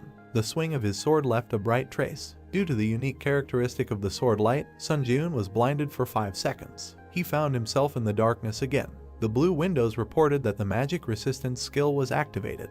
The duration of vision loss was reduced to 2.5 seconds. The spiritual eye skill was activated. Bright traces were heading towards him from the darkness. Pulling the sword back, the hero thought that the speed of his strikes had increased. One of the traces passed very close. The system notified that the exclusive effect of the forged iron pendant, Steel Defense, was activated. The protective layer absorbs 10% of all physical damage. He was able to block another blow, but he still lost his arm. The pain resistance skill was activated. Looking at the wound, the hero thought about whether the steel defense was not enough to block his blow. Another notification that the darkening effect of the unique characteristic sword light has ended. Sunhak was opposite, swinging his blade. Rocks flew from under the hero's feet. Retreating, he turned around. Having destroyed one of the rocks, he threw it at the enemy, but the man noticed it. A swing of his blade split it in half. The hero moved, holding the severed limb in his teeth. This is how he managed to get behind the enemy. He turned around and noticed Sun Ji-eun. Already at this moment, the hero managed to restore the limb. Looking away, Sunhak said that regarding his recent techniques, he had already thought that he was a good martial artist, but all his techniques were simply borrowed from somewhere. Clenching his restored hand into a fist, the guy replied that the unique characteristic he used was also an ability obtained from the tower. Afterwards, new messages appeared. The skill Grace of the Wind has been activated. All speed has increased by 70%. The current stacking progress is 7/7. While using the ability, Sun Ji-eun asked the enemy with a smile, does he criticize others, but does not notice any sins in himself. He held the blade in front of himself, answering that he was using his tricks again. As a swordsman, relying on borrowed techniques is highly unacceptable. But our hero had already rushed to attack. He tried to strike, but the old man managed to block it. Looking at this with surprise, he wondered, then how about dying from a borrowed ability, and pressed his weapon even harder on his. Sunhack recalled the defeated enemies, thinking that until now he had performed a floor insertion dozens of times. Back then, blood was dripping from his sword. With this sword he cut down opponents from different worlds. He imagined how liquid flowed from the planet into the bowl. In particular, the people of the world called Earth were weak in terms of abilities in all respects. It was so bad that this place was called a honey jar. He stood there with his eyes closed. The challengers from Earth couldn't touch even a hair on his head. In addition, when using the unique attribute sword light that obscured the enemy's vision, a single sword in his hand was enough to deal with any of them. Now he dodged Sun Ji-Eun's attacks, thinking that this time too he was sure that history would repeat itself, after which he was able to retreat back. Gritting his teeth, he still received an injury. Ring marks appeared in the sky, so Sunhack retreated even further from Sun Ji-Eun. The hero took a deep breath. The old man was breathing heavily. More messages appeared above his head as he stood with his head down. Administrator White Crane Sword admires the young challenger. Administrator Beast of the North predicts his imminent defeat. Administrator Late Night Lords is interested in the young challenger. Administrator the Hero of the Black Islands was amazed by the skill of the young challenger. He looked up and glared at the boy. As his sword flared up, new messages appeared. The skill 1 strike, 2 skins activated. Attack speed doubles. The skill Lightning Sword Kai is activated. Lightning energy fills the sword. The skill 1 strike is activated. The cutting power of the sword is doubled for the next attack. The skill Nymph Walk is activated. Increases the user's movement speed by 2 times for 1 minute. Sun Ji-Eun smiled widely, noting that just a moment ago, the same one-inkity techniques. The windows that appeared notified that the second floor implementation penalty was applied. All stats were reduced by 8. He cannot use some skills. The old man looked angry about this. The skill 1 strike, 2 skins was forcibly deactivated. The skill Lightning Sword Kai was forcibly deactivated. The cooldown of the unique characteristic Sword Light has ended. Activating the unique characteristic Sword Light. The hero was surrounded by shadows again. He thought that he was starting to get used to his pattern attacks. The spiritual eye skill was activated. Putting his hand behind his back, Sunhack opened his mouth wide, shouting that he would rip out all his insides. A bright beam was directed towards the hero. He prepared to attack, using the 3 absolute skill. 3 attacks are strengthened by the skill effect. Sun Ji-Eun gritted his teeth. After that, he swung his blade, leaving a bright trace. A new message appeared stating that the darkening effect of the unique characteristic sword light was over. The hero stood behind the old man. He was breathing heavily, and the enemy was motionless. After that, Sunhack's sword fell to the ground. The old man began to walk forward, but his body was trembling and a wound appeared on his belt. His eyes became larger from anger. He screamed that this could not be. Then blood gushed out of the wound, and he fell to the ground. The hero smiled as he was congratulated for breaking through the 9th floor of the Tower of Trials. Red lines stretched towards Sun Ji-Eun's hand. He had absorbed the spirit of the challenger Sunhack. Mastery increased by 27%.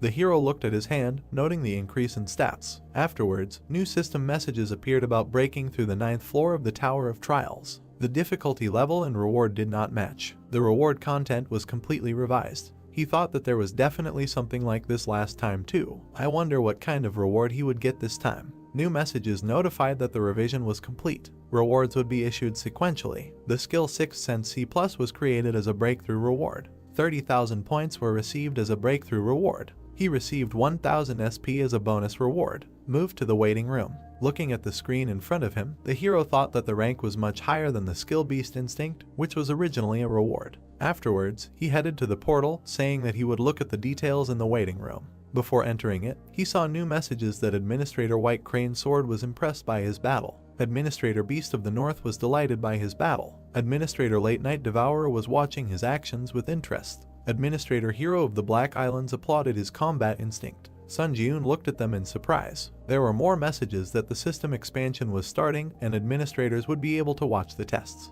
He thought that if his memory served him correctly, there was a notification of this kind. So a smile appeared on his face when he decided that one way or another, many administrators were delighted with his fight. He felt a little satisfied that he had received at least some recognition. Sun Ji-Eun looked at the blue screens again.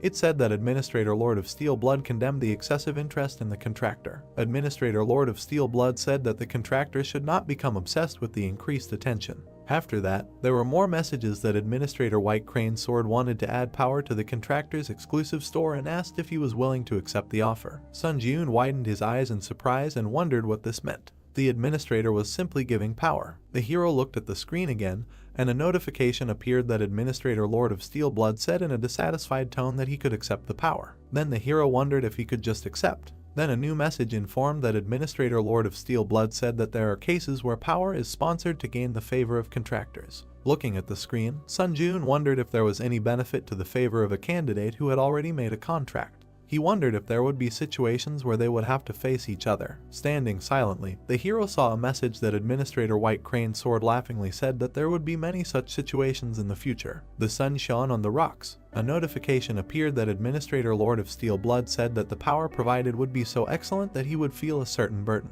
Then the hero thought again that the power was not that good, but at the same time they were trying to buy his favor with it. So this power was given to him because they expected something from him. After which, he tapped the screen, deciding that there was no need to doubt, and replied that he gratefully accepted the gift. You have accepted the power added by Administrator White Crane Sword. Another screen notified that the administrator of the White Crane Sword asked him to remember this kindness with a smile on his lips, and Sun Jun replied that yes, of course, he would be happy to use their gift. After exiting the portal, the system message is notified that the waiting room of the 10th floor had been entered. The system expansion is beginning. Access to the common areas is now possible. The light reflected from the hero's eye, he wondered about the common areas. Looking down, he wondered if the administrators could watch him here too. Then he opened his mouth and asked if they were still watching him, but only the walls and silence surrounded him. Then he brought his fist to his mouth and cleared his throat. Blue messages immediately appeared about the opening of the Strength category in the Contractor's exclusive store. Strength category. List a third. Strength Purity of Mind C acquired. Strength Steel Sola Plus. Strength King of Winter D Plus. Strength Sword Master Kai C Plus.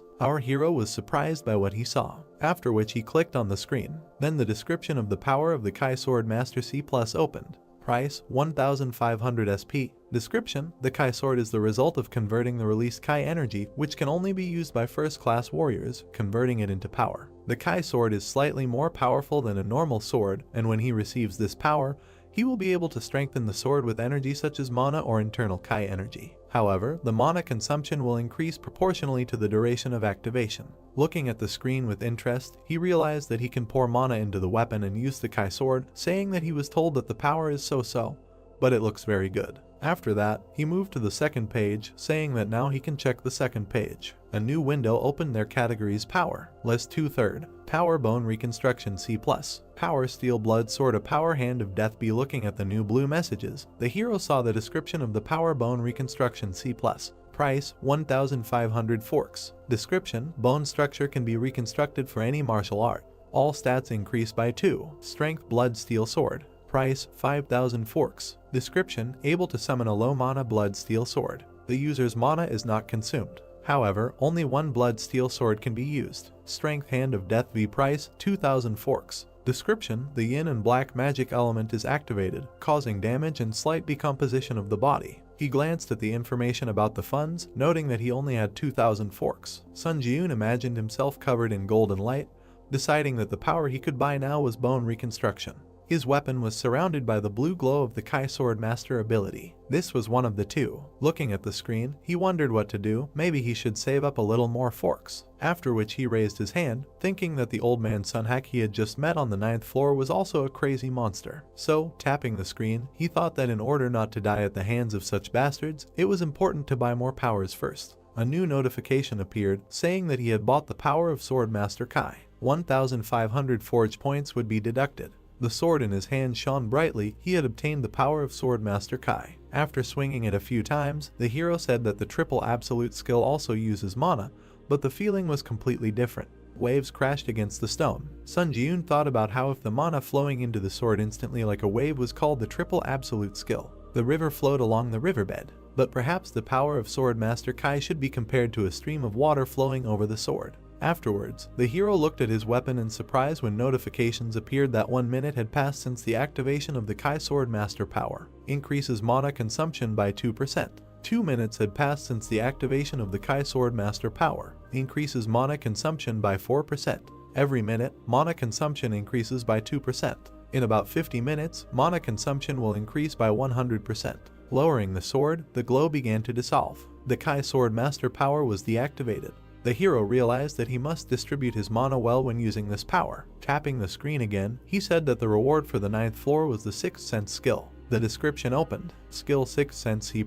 Effect, instincts are sharpened to such an extent that they become a 6th sense through which you can make complex conclusions. He thought, does that mean his intuition will improve? Sunjun put his hand to his chin, thinking that being able to make conclusions based on instinct seemed like a pretty useful skill. Then the community tab appeared on the screen, and he thought that he should check if there were any mentions of common areas. There were several profiles that left messages. Suzy went to the common area, and there were many foreigners. She thought the common area was a shared space with people from other countries. Maximum level swordsman just got here. What kind of place is this? What was the purpose of this? On Chan Sok asked, what is the exchange between applicants? First of all, it is worth noting that foreign speech is automatically translated. Great Life wrote that this is some kind of madness. He saw an S-rank hunter from Japan. What the hell is going on here? Chushnya wrote that an S-rank hunter was also dragged into the tower. Damn, his hopes are dashed. Master of martial arts, I figured out a little about what the common areas are for. As soon as he arrived here, he was bombarded with messages from the administrators. BRZD asked why he was the only one bombarded with messages. He didn't receive any. Master of martial arts replied that maybe it was because he was ranked 71st. Running his finger across the screen,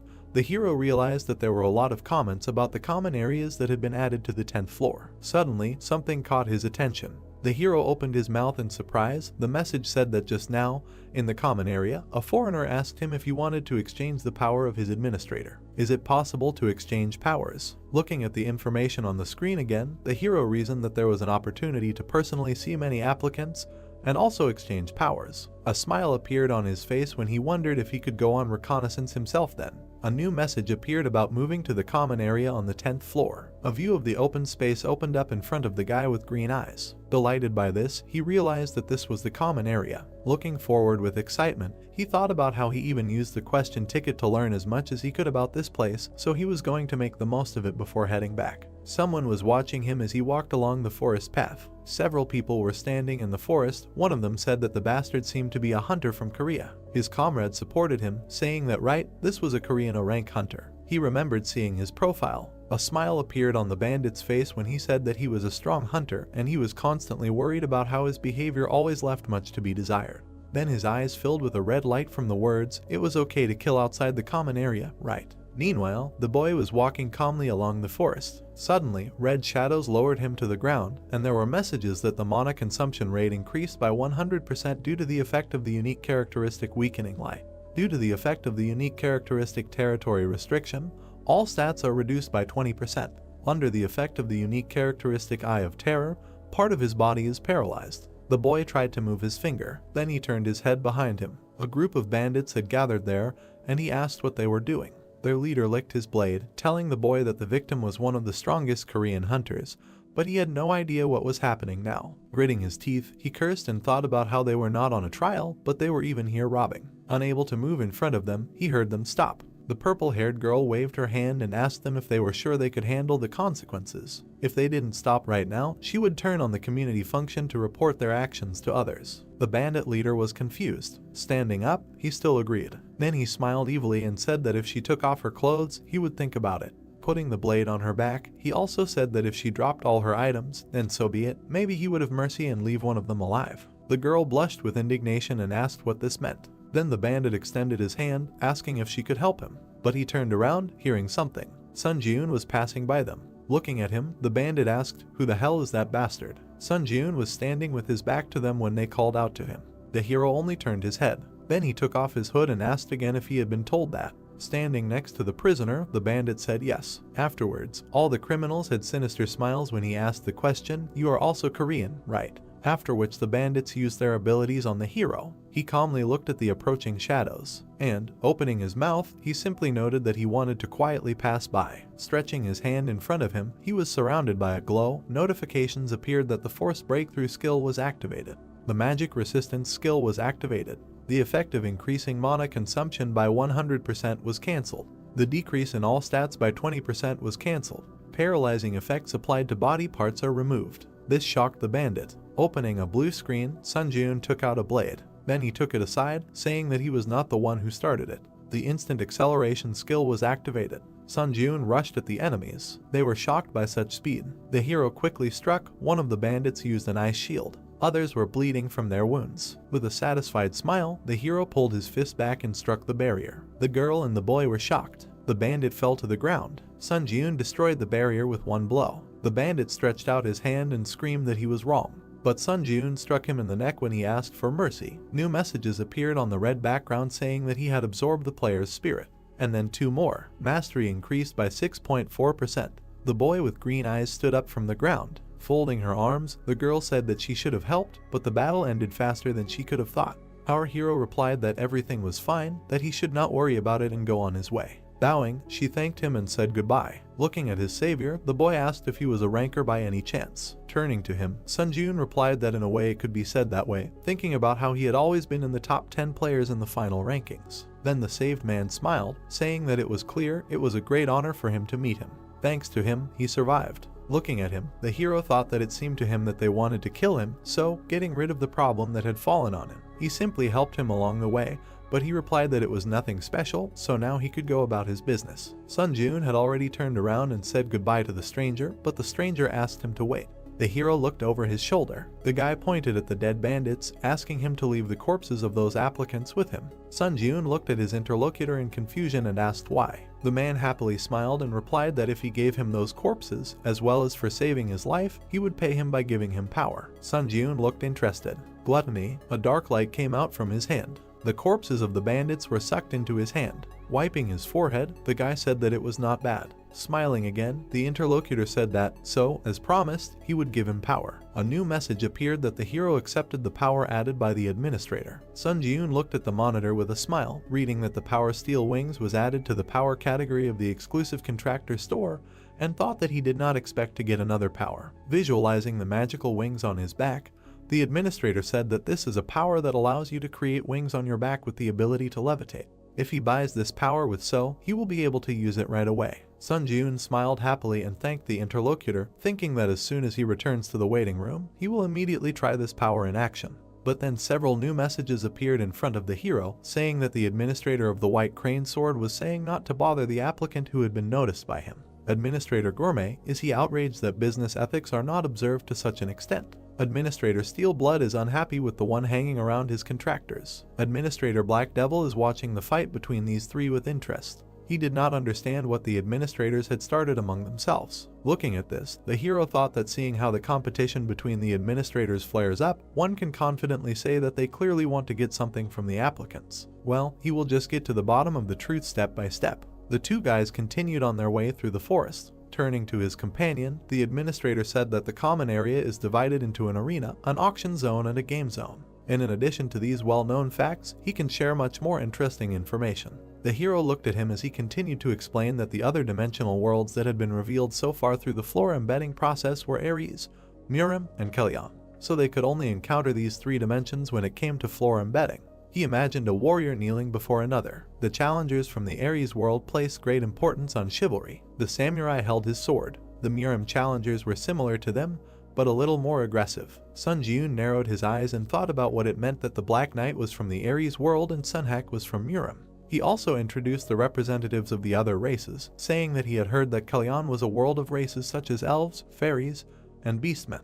Looking at his interlocutor, Sun Jun noted that he was well informed. The administrator smiled, replying that he had found out about everything in advance, using his right to ask questions. Stopping in front of the city gate, the guy in the green jacket was glad that they had finally reached the common area. He extended his hand to the hero, saying that although he was not a ranker, let the hero take his business card. Taking it in his hands, Sun Jun noted that he was the leader of the candidate control team from the Hunters Association, to which the interlocutor clarified that if Sun Jun had any questions, he could contact him at any time. Another candidate passed through the gate and messages appeared that the common area had been entered. All abnormal statuses were removed, and battles between candidates became impossible. The guy slyly rubbed his hands, saying that now he needed to slowly move towards the auction zone, to which Sun Jun replied that he also just happened to have a place where he should definitely visit.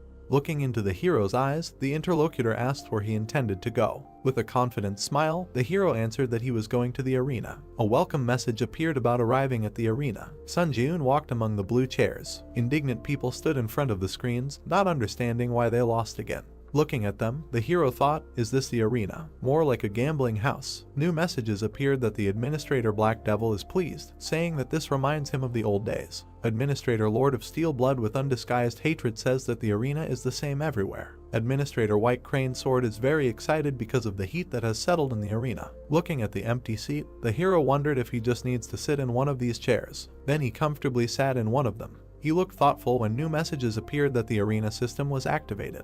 Need to use the screen to choose a bet or a duel. Then he pressed the help button. New posts have explained that the arena is divided into two systems, betting and dueling. If you choose to bet, you can place points on other contenders' duels. When placing bets, points can be gained or lost depending on whether the contender you bet on wins or loses. Looking at the screen, the hero wondered what it means. Did the people whose conversation he overheard place a bet? After that, more messages appeared. If a duel was selected, he could fight other contenders to get a reward. When the duel is confirmed, the final ranking and each other's real names are revealed. The duel will only take place if the reward is a skill, item, strength, etc. The duel is only held between opponents who have the same level of rewards. After the duel is confirmed, it is possible to fight the opponent in the Coliseum. When one of the duel participants surrenders, the duel ends and everyone returns to their original place. Sun Ji-yoon realized that if the duel status is confirmed, the participants in the duel will automatically move to the Coliseum. He imagined various weapons, potions, skills, and strength, and decided that the reward for the duel was the core of the arena. He pressed the screen with a smile, deciding to see if there was a reward that he liked.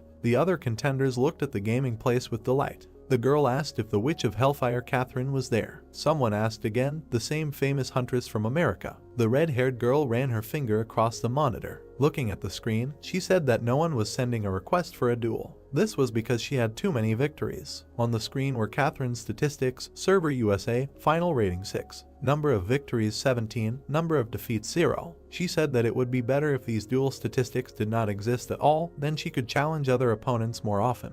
A message appeared saying that the administrator of the Lord of Fire laughingly said that these were mere trifles. Continuing to look at the screen, Catherine concluded that it seemed like only cowards had gathered here. After which she was about to get up from her chair, saying that she needed to stop wasting time and leave the arena. Suddenly, something caught her eye. A new message notified that a duel request had arrived. Sun Ji-yoon, South Korea server, final rating 3. Reward for victory, Demon Slayer skill. Number of victories, 0. Number of defeats, 0. The hero's name was visible on the screen. The girl was surprised that he had just entered the arena and immediately chose it. A satisfied smile appeared on her face. New windows reported that the duel was confirmed. The transfer to the Coliseum is in progress. The white arena was illuminated by the bright sun. Catherine noted with a smile that she liked his fighting spirit. But before choosing, she should first observe the opponent. Sun Ji-yoon frowned silently. The girl was surrounded by flames. The system window reported that Sun Ji-yoon was against Catherine. The duel begins. The girl was surrounded by flames, telling the hero to consider it a good experience. Raising his hand, a fireball appeared above it.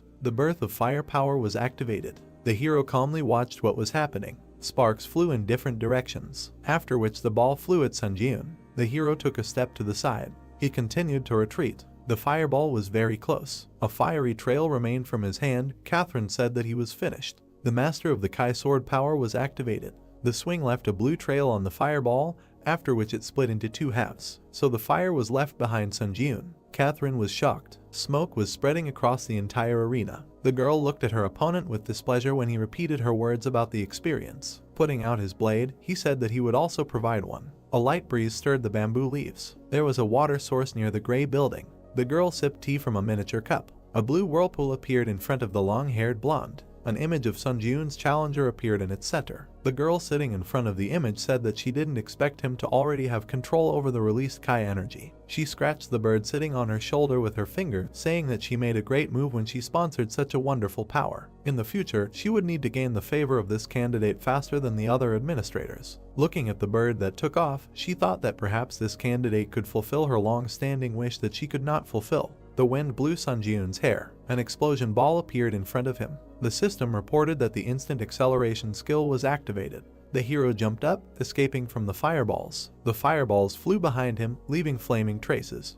He moved, cutting the fireballs with sword strikes. With his back to the flames, the guy swung his sword. The fabric of his cloak was burning. Sun Ji-yoon turned around and cursed in his mind upon seeing this. He landed on the arena, raising dust. Looking back, the boy thought that it was a pity to lose the exclusive effect of the plaza due to the inability to use the skill Grace of the Wind. Fireballs were blazing above the girl's outstretched hand. Catherine asked with a smile, "I wonder how long he can hold out." Administrator Lord of Iron Blood looked at the close-up of the flames with interest. Administrator White Crane Sword had high hopes for him. Administrator Black Devil laughed loudly, watching the power of the fire. The girl sent huge fireballs forward. Sun Jiun swung his sword, leaving a bright trace. The system reported that 3 minutes had passed since the activation of the power of the Kai Sword Master. Mana consumption increased by 6%. The hero looked forward, surrounded by flashes. A notification appeared that 4 minutes had passed since the activation of the power of the Kai Sword Master. Mana consumption increased by 8%. Frowning slightly, the brunette thought that if the battle dragged on, he would be at a disadvantage. The system reported that he had absorbed the spirit of the challenger Seonhak, thereby exceeding the stat indicators. Strength increased by 2, agility increased by 1,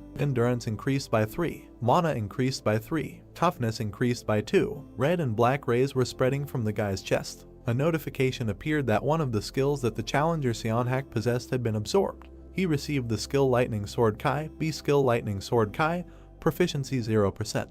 Description: genuine skill of the Lightning Gate. The main effect when using the released Kai energy, lightning discharges are formed at the tip of the sword, thereby the Kai energy gains the properties of lightning. However, the effect cannot be used when Kai energy is unavailable. Additional effect when the skill is not activated. The basic statistics of Kai energy are greatly increased, which allows you to perform a slash. Sun Jiun carefully read and thought, Lightning Sword Kai allows you to perform a slash. Does this mean that he can launch Kai energy over long distances? Catherine's palm was ablaze with fire. She said that it seems that he thinks that he has time to be distracted by other things. The guy looked at her carefully. Many fire arrows appeared above his head. They quickly flew down. Sun Jiun ran, dodging their attacks. The guy ran right under 2 fiery flashes, and then with a sharp blow of the sword, he cut them. The system reported that the skill Ash Blood was activated. A blue glow appeared on the hero's fingers. He extended his hand with a sword to the side, thinking that he did not know if he would succeed the first time. The sword in his hand glowed blue. He decided that he needed to practice. A notification about the activation of the power of the Sword Master Kai appeared.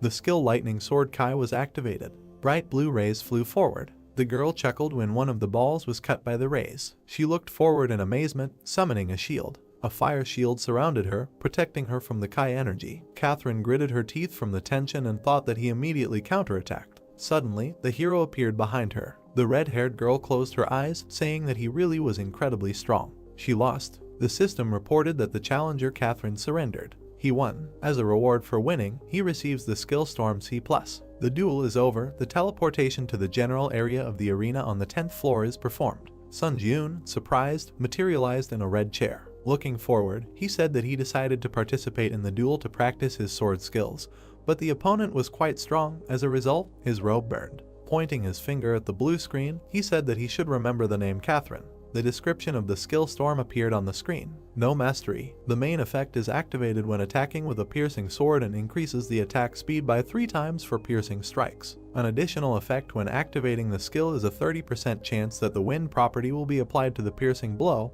and the movement speed will increase significantly. Seeing this, the brunette said in disappointment that he thought it was some kind of fencing art, but it was about the skill of piercing blows. An information window appeared in front of him, which said the server was South Korea, the final rating was 3, the number of victories was 1, the number of losses was 0. He thought, just 1 victory. He needs to start growing actively. The system reported confirmation of the duel. The hero is moving to the Colosseum. The hero saw a semicircular gray structure of the arena. Sun Jiun versus Owaki Yuji. The duel begins. The opponents stood opposite each other. The hero thought that he was ranked 11th on the Japanese server. The long-haired man with a spear said that he was ranked 3rd on the Korean server, so he was really looking forward to their duel. But the one who appeared before him looked like a beggar, nothing to even look at. The guy's lips stretched into a smile. Owaki sullenly asked why he was laughing. In response, he heard that he found it funny that they had the same thoughts. Veins bulged from anger on the Japanese man's face. He swung his spear, shouting insults. Sun Jiun dodged his blow. Looking at the blade in front of him, he thought that this was all that the 11th ranked player in the Japanese server could do. The boy smiled, thinking that he must have become too strong. If this level seemed like child's play to him. The long-haired man fell, spitting out blood. The system reported that the challenger Owaki had taken serious damage. Sun Jiun had won. The brunette smiled contentedly, saying that this was a cornucopia of skills. He struck the man in the green coat with his sword. The system reported victory. The man screamed as he flew back. The hero had won. Sun Jiun gripped the sword resolutely. He had won. The system reported that he had obtained the Dual Master achievement. Strength increased by 2. Mist swirled among the mountains in the central lands of Murim. A man was meditating in front of a bamboo grove. His eyes were closed. Then he opened them and asked the one who had come up to him, "What?" The one sitting on the stone asked again. He said, "Master Seonhak is dead." The boy confirmed it. Bowing, he said that according to the latest news he had received about Master Seonhak, it had recently become possible to connect to the earthly dimension, and it was said that he had attempted a floor-by-floor penetration there. The man opened his eyes, listened, and thought that he seemed to have arrived. A dark figure appeared among the bamboo thickets. A roaring white beast emerged from there. The long-haired boy chuckled. The huge beast was approaching him from behind as he said that it had been 5 years since he had stopped climbing to the top of the tower. He extended his palm, surrounded by flames. The sword thrust into the stone began to glow, trembling. The beast jumped back when the man caught the weapon. He jumped up, breaking the rock beneath him with energy. The huge monster saw him fly over his head. The man approached, his brows furrowed in determination, and then he plunged the sword straight into the monster's forehead. Red lightning surrounded the beast. The boy looked at it, thinking that he had dealt with such a powerful spiritual creature with such ease. The martial arts of a martial artist are so strong that contemplating his power gives goosebumps. The man pulled out the sword from the head of the defeated monster and asked, "Earthly dimension, I wonder." Smiling, he ordered to find out by any means who exactly killed Master Seonhak. Sun Ji-eun came out of the blue portal. The system reported that the entrance to the waiting room of the 10th floor was made. The hero fell onto the bed. Lying on the pillow, he said that there was no trace of fatigue left, which was to be expected from the waiting room. The boy touched the blue information window with his finger. He looked at it with a slight smile, thinking that in such an unexpected place he was able to access some other powers. On the screen was a description of the power Steel Wings C+. Price 15.0. The power that allows you to create steel wings with mana. They are able to provide high flight speed. To keep the wings active, you need to constantly fill them with mana. When there is not enough mana to maintain them, the wings will automatically disappear. The hero imagined himself hovering with pink wings on his back and thought that the power with which you can fly. Just thinking about it fills his heart with happiness. The screen said exclusive contract store, so 500. The guy thought that, but he can't buy it right now because he doesn't have enough. So Sun Ji-eun sat surrounded by blue information windows and said that he would now begin synthesis. The screen said that the unique power of skill synthesis was activated. Skill synthesis is complete. The system repeatedly notified that a new skill was created. Shining windows appeared in front of the hero. Sun Ji-eun looked at them with interest. A short list of skills that he managed to create after an hour of deep thought. The logo depicted a red shield. This is defense, counterattack shield. Be the image of a purple footprint near the foot spoke of the speed of movement. Secret shadow step, C+. The red glowing blade indicated attack speed. Frantic swordplay, C+. The palm was surrounded by a red glow. The hero thought that there was even a B rank shield skill among them. The system reported that the counterattack shield was activated. A glowing red defense appeared in front of the guy's palm. He looked at the shield with impress. The 10th floor of the test tower has been entered. The difficulty is high. The theme of this test is cooperation. The remaining time is 3 hours. The condition for successfully completing the test is to prevent the resurrection of the Lord devouring the darkness within the allotted time. The condition for failing the test is the death of all team members or the allotted time has expired. The reward for a successful breakthrough is a skill enhancement potion, B+. The penalty for failure is death. Portals appeared at the entrance to the cave. Team members are distributed according to their final ranking. The assignment of team members is complete. A man in an iron mask came out of the portal. This is first place in the final Seunghoon ranking. The pink-haired youth, second place in the final rankings of Chunseok. From the next portal appeared Sun Ji-eun, third place in the final rankings. From the next portal appeared the blonde man in a red suit, Sooty, sixth place in the world rankings. The system announced a 30-minute grace period.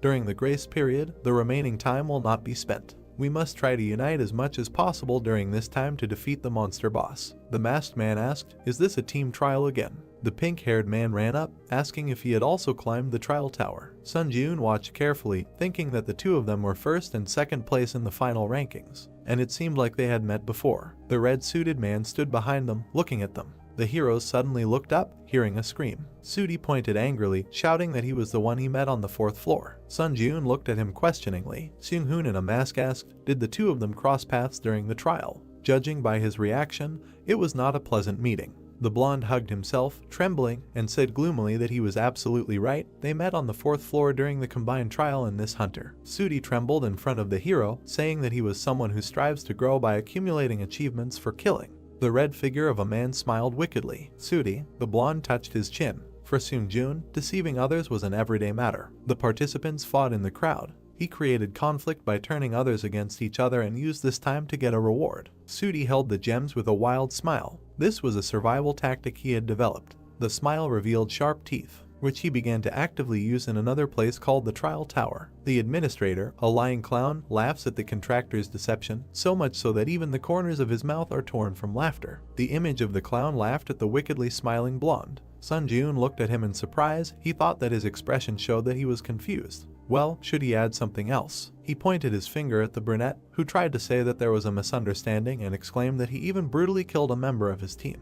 The hero waved his hand, asking what kind of nonsense he was talking about. The hammer materialized and glowed. Seung-hoon extended his hand towards it, saying that instead of the 4, where everyone kept to themselves, he preferred the 3 in good teamwork. The test tower was not a place where one could act frivolously. Looking with glowing eyes, the masked man asked who was telling the truth. They would find out now, and the liar would be expelled from the team. The members stood opposite each other. The guy thought that if something went wrong, he would end up having to deal with all 3 at the same time. Sun-joon frowned, thinking that this was the worst-case scenario. Chun-seok raised his finger, suggesting that he calm down. With his hand raised, he said that earlier, the applicant Sudi said that he met Hunter on the 4th floor, right? He heard a confirmation. With his hands spread, he said that it turns out that he knows the real name of the applicant Hunter. The nickname system appeared in the waiting room of the 5th floor. Sudi tensely heard that if he said the real name, everything would immediately fall into place. He opened his mouth, awkwardly beginning that the real name is Hunter. One half of his face was with a sly smile. He said that his name is Cheolman. He thought, what does it matter? There is no way to prove his name anyway. Chun-seok turned to the brunette, asking if he had anything to say. He replied that it wasn't even funny. He pulled the cord hanging around his neck. Holding a badge in his hand, the guy said that it was his hunter's license. He thought that during his return to Earth, he accidentally took it with him and it ended up being very useful to him. Showing the ID, which stated that he was a Hunter Sun-joon, rank C, type close combat, and the date of registration, the guy said his name. Sudi looked at him in shock. Holding a hammer, Seung-hoon said that now it seemed to be clear who should be expelled. The hero thought that everything was very bad. Administrator Lying Clown clicked his tongue because of the clumsiness of his contractor. Administrator Expert in Dispute laughed at his abilities. Administrator Finder of Lies enjoyed the consequences of his stupidity. Administrator Dark Observer snorted, looking at his results. The blonde read the notifications tensely, thinking that he was in trouble. The guy extended his hand, blocking the masked man's way, and said that he would handle this matter himself. Sun-joon clutched his sword, saying intimidatingly that because he was very angry right now. Seung-hoon looked at him, but then agreed. Sudi was surprised, thinking that he was attacking alone. He grinned wickedly, thinking that he was a fool. Even if they looked at him with hatred, there was hope if he killed him. The test was for 4 people, and if they excluded him as well, it would be extremely difficult for 2 to pass it. The brunette standing opposite said that he was talking about very funny things, so shouldn't he take responsibility for his words? The liar asked, responsibility? He has no idea what it is. A shining book appeared above the palm of the wicked guy. He said that he only cares about surviving.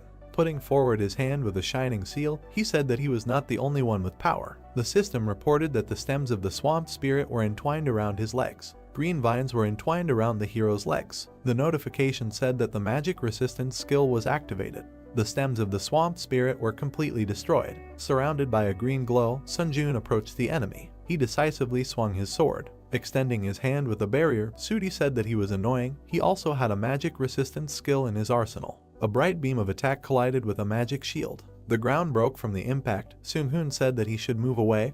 Chun-seok replied that he liked it here, so you can fully feel the fight between them. The masked man dragged him by the collar, telling him not to be capricious, and there is nothing wrong with caution. The young man whined, saying that he likes to watch everything from special places. Sudi frowned and stretched out his palm and wished for death. Shining balls flew forward. Sun-joon dodged one of them, and then angrily swung his fist. A powerful blow crashed into the enemy's body. The blonde grinned, saying that it seemed that the hunter had become the prey. Sun-joon looked questioningly. Behind him, balls surrounded by lightning glowed. Turning around, the hero thought, are these the spheres that he launched earlier? A bright beam quickly crashed into the hero. Sudi, with a book in his hand, laughed and said that he was in vain pretending to be a tough fighter. Let him look at himself now. Suddenly, his gaze became surprised. He exclaimed in confusion. The system reported that the counterattack shield skill was activated. Sun-joon stood on the broken ground, holding a shield. The system reported information about the counterattack shield skill. Mastery 0%. The main effect after memorizing the name of the skill, he can summon a red shield created from mana. The additional effect absorbs 25% of the damage received by the shield and then immediately releases it. The hero resolutely held the red magic defense, asking why he was so surprised. Everything was just beginning. Sooty's dissatisfied eyes glowed yellow. He wondered what it was, how he blocked his technique so easily. Sun Ji-eun abruptly took off, rushing to attack. The blonde gritted his teeth in dissatisfaction and stretched out his hand. Stone blocks appeared on the hero's path, blocking the way. Holding the shield, the guy swung his sword. A bright beam flashed between the stones. A voice was heard, addressing Seung-hoon. The brunette jumped, leaving bright traces. The voice asked if he knew who Hunter was, or rather, Sun Ji-eun's challenger. The masked man, watching from a distance, answered that no, he had never seen him among the high-ranking hunters. Chun-seok said that since he didn't know him, there was a high probability that he was just a civilian. But was it really possible to become that strong? The masked man replied that unless he was a high-ranking hunter like them, it would be hard to achieve such results. Sun Ji-eun held the barrier, defending himself from the enemy's attacks. Seung-hoon said that the most surprising thing was that he wasn't fighting the enemy with all his strength right now. A glow could be seen through the slit of his mask. He continued that for some reason he felt like his level was comparable to his. Chun-seok turned to the man, saying that he was so strong. After all, he was 2 steps lower in the final ranking. Although this was just a guess. Introducing the orcs who rushed to attack, he said that if the team's luck had passed him by in all the combined tests so far, there was a high probability that he would have been underestimated compared to his original skills. He imagined Sun Ji-eun standing with his back in the blue light. The real Sun Ji-eun swung his sword. It attacked the blonde's hand, cutting the book. Sooty grabbed his injured hand with a scream. Falling to his knees, he saw the tip of the sword. Looking at it carefully, Seung-hoon thought that he was surprised. He did not kill the enemy, but suppressed him with his superiority and did it as if it cost him nothing. Sooty stretched out his hand and begged for him to stop. The hero towering over him heard that if he killed him, then perhaps no one would be able to survive this trial. Let him think carefully. This trial involves the top 4 players, right? With tears on his face, he opened his mouth, saying that in this situation, he was thinking of the trial tower. The guy silently watched, hearing that she was giving such an easy task that it could be easily completed even if one of the team members died. Instead of answering, Sun Ji-eun turned to the others. The man standing on the rock said that they would not interfere. Let him choose what he thought was right. Gritting his teeth, the blonde pulled his hand back, and then extended it with a shining pink sword. Sun Ji-eun swung his own in displeasure, insulting him. A bright trace of his blow cut the head of the surprised blonde. However, instead of his body, a white haze remained, and the blonde himself jumped back. The system reported that the unique characteristic deception was activated. All stats instantly increased by 10. The wounded Sooty stood surrounded by pink swirls, and thought that he wanted to hide his last trump card until the very end. Extending a blade with red inscriptions, he shouted that he would finish him off. Sun Ji-eun calmly extended his palm with a shield. Pink chains brightly collided with the barrier, and then flew apart, but only to attack the guy again. The system reported the activation of the skill Grace of the Wind. All speed increased by 40%. Current summation progress is 4 out of 7. There was a blinding flash. The man stamped his foot. Sooty was surprised to see a brunette approaching him with a shield in his hand. Looking at him, Sun Ji-eun said that he now knew for sure that it was much more dangerous to mess with a scumbag like him or challenge a 3-man trial.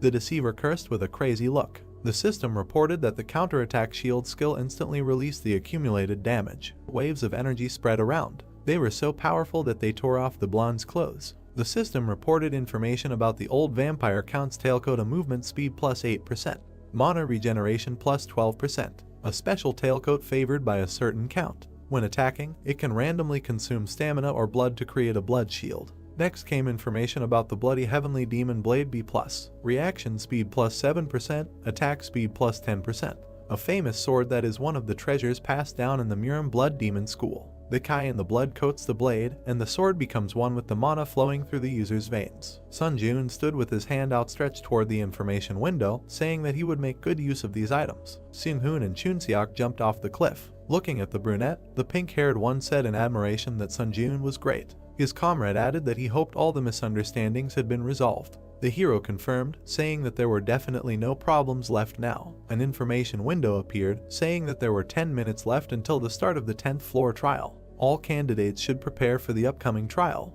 The 3 heroes walked toward the building beyond the ravine, deciding to move forward. Under the moon stood a monument of a warrior on horseback. The heroes passed by. Chun-seok said that the warrior statue was so huge, he wouldn't come to life, would he? The man replied that since it was a tower, that could be the case. Sun Ji-eun looked at him carefully. The statue had a golden crown on its head. and instead of eyes, there was darkness. Looking with his blue eyes, the hero was silent. The test participants walked among the gray buildings. Chunseok was surprised, looking ahead. They stopped in the center of the round hall in front of the throne. Next to it was a statue of a warrior surrounded by chains. The same one stood on the other side. Words were heard that there were 3 more statues here, which gave him a bad feeling. Looking ahead, the guy said what it was. He looked at the huge stone monster sitting on the throne and said that it was probably the darkness-devouring overlord. The system reported that the grace period had expired. The 10th floor test was beginning. When the allotted time began to count down, a squad of dark guards would appear. It was necessary to prevent the darkness-devouring overlord from being resurrected. The participants looked ahead in surprise. The chains holding the warriors began to unwind. The eyes of the stone guard lit up with purple fire. He jumped off his pedestal and landed with the others next to the heroes. Looking at the warrior, Seung-hoon said that all his bones were already numb. It was time to stretch. He looked at the brunette, who said that there was a head. Imagining a crossed-out image of a man in a crown, the brunette explained that they must prevent the head, which the squad of dark guards carried on their backs, from reaching the lord. He was glad that everything was so easy. Holding a shining hammer in his hand, the man ordered everyone to take on one target. The armored warrior stamped his foot, and then, like the others, jumped up, raising his sword above his head. The participants of the test looked at them resolutely and asked to wish them luck. Sun Jun put his hand behind his back, thinking that he should deal with him with one attack using the Kai sword. The enemy swung his weapon, leaving a purple trail. The guy jumped towards him. His gaze became surprised. The hero landed, sliding on the ground. He looked at the purple glow around the stone giant's sword and thought that it was Kai energy. Looking carefully, he thought that it was not as simple as it seemed. Are the others okay? At this time, a powerful blow knocked him off his feet. The shockwave smashed the stones on the floor. The warrior with the head behind his back ran quickly. A huge boulder flew forward. He looked at it in surprise. The warrior chopped the stone with an axe, but was still knocked off his feet. Seung-hoon's hand was surrounded by blue glove energy. An eye glowed in the slit of the mask. He said that each of them was of a level that matched the boss. Holding a blue glowing hammer, he told everyone to be careful. A chuckle was heard. He seemed to have let his guard down a moment ago. A pointed hat materialized. Chunseok put the hat on his head, saying that it doesn't suit him, so he can't stand to use it. He stood in front of the warrior running towards him and said that for this, that he made him wear this clown hat. A bow with 3 glowing arrows appeared in the hero's hand. He will have to incarnate his life for this. The arrows, surrounded by lightning, flew forward. Bright flashes appeared from them behind the warrior. Holding a sword in his hand, he quickly attacked the archer. The hat hid his eyes. Clash with magicians, the standard is close combat. A scythe with a red blade appeared. Chunseok stretched out his palm in a fighting stance, saying, "Only if the opponent is an ordinary magician." Looking at him, Sun Jun mentally admired, thinking that after only encountering weak opponents, the sight of these people excites the blood. He jumped back, saving himself from the enemy's bright attack, and thought that the main thing was for him not to fail in such a team. Stones flew around. The brunette kicked them, sending them into the body of a stone monster. The skill Grace of the Wind is activated. All speed is increased by 50%. Current summation progress is 5 out of 7. The hero quickly ran forward with a determined look. The huge warrior thrust his weapon into the ground. The state when he steps on the shadow of a creature. The skill Secret Walk in the Shadow C+ is activated. Strength is temporarily increased by 3. The brunette with a sword ran up to the enemy who was carrying the head. The skill Furious Swordplay is activated. Sword attack speed is increased by 10%. Current summation progress is 5 out of 10. The skill Master of the Kai sword is activated. The hero jumped, cutting the monster's head with his sword. The stone head shattered into pieces along with the crown. The man in the mask talked about a depth charge. His opponent was surrounded by bright golden lightning. The stone man's face was distorted by the scream. The crowned head behind him was also smashed. A red whirlwind appeared in the air. It was the guy in the hat who attacked swiftly, twirling the weapon in his hand. He jumped high, holding a double-bladed scythe. The shining weapon struck the stone enemy. The third head of the boss was smashed into pieces. The stone monster opened its mouth, screaming loudly. The participants of the trial watched as they walked away. Chunseok asked if they were running away. Seung-hoon replied that now that there were no heads left, resurrecting the Lord was impossible. It was time to end. The 3 guys ran forward. They left the circular area following the monuments. The brunette running behind became alert, noticing something and wondering what that sound was. The huge stone monster stomped its foot. Sun Jun's eyes widened in surprise. The 3 stone opponents stood together, forming a pedestal. The horse quickly galloped over their bodies and jumped high with the cloaked rider. The guy looked at him in shock, thinking that it was the one from the entrance. The stone rider was rapidly approaching the headless body on the throne. The heroes quickly rushed after him. Gritting his teeth angrily, Sun Jun thought that it was too late to run after him. The rider held the lord's head in his hands and jumped high. The brunette swung his sword as he ran.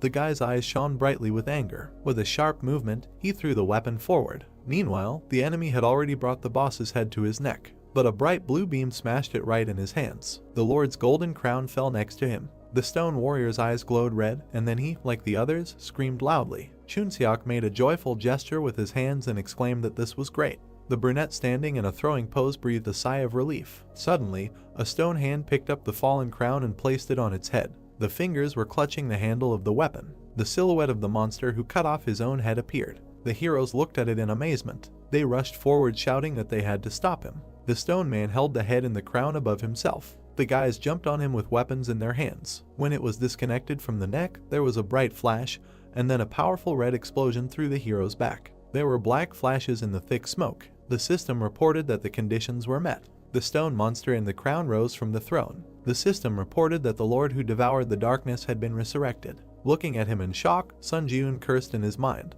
He had received a special task to destroy the lord who devoured the darkness. Red steam came out of the mouth of the huge stone man. The system reported that any damage would be nullified by the power of immunity. Challengers whose stats were higher than the darkness-devouring overlord would be able to deal damage. The brunette looked at him in surprise, mentally asking what kind of power. He had never heard of monsters being able to use power. The overlord raised his hand, and a sword surrounded by a red glow was approaching. The stone fingers closed on the hilt, and then the boss made a powerful slash with the sword on the ground. Sliding on the floor, Sun Jun thought about what kind of cheating ability this was. If dealing damage by itself was impossible, then they could do absolutely nothing. He froze. A huge stone warrior appeared behind him. The huge blade of the sword moved forward. Sun Jun flew back from the bright attack. The wound on his stomach glowed green, healing. The guy thought that he got a problem because they could not complete the mission. Suddenly, his gaze became surprised. He thought that this might work. Several stone guards were approaching with weapons. The hero's comrades ran up to him. Chunseok asked if Sun Jun was okay,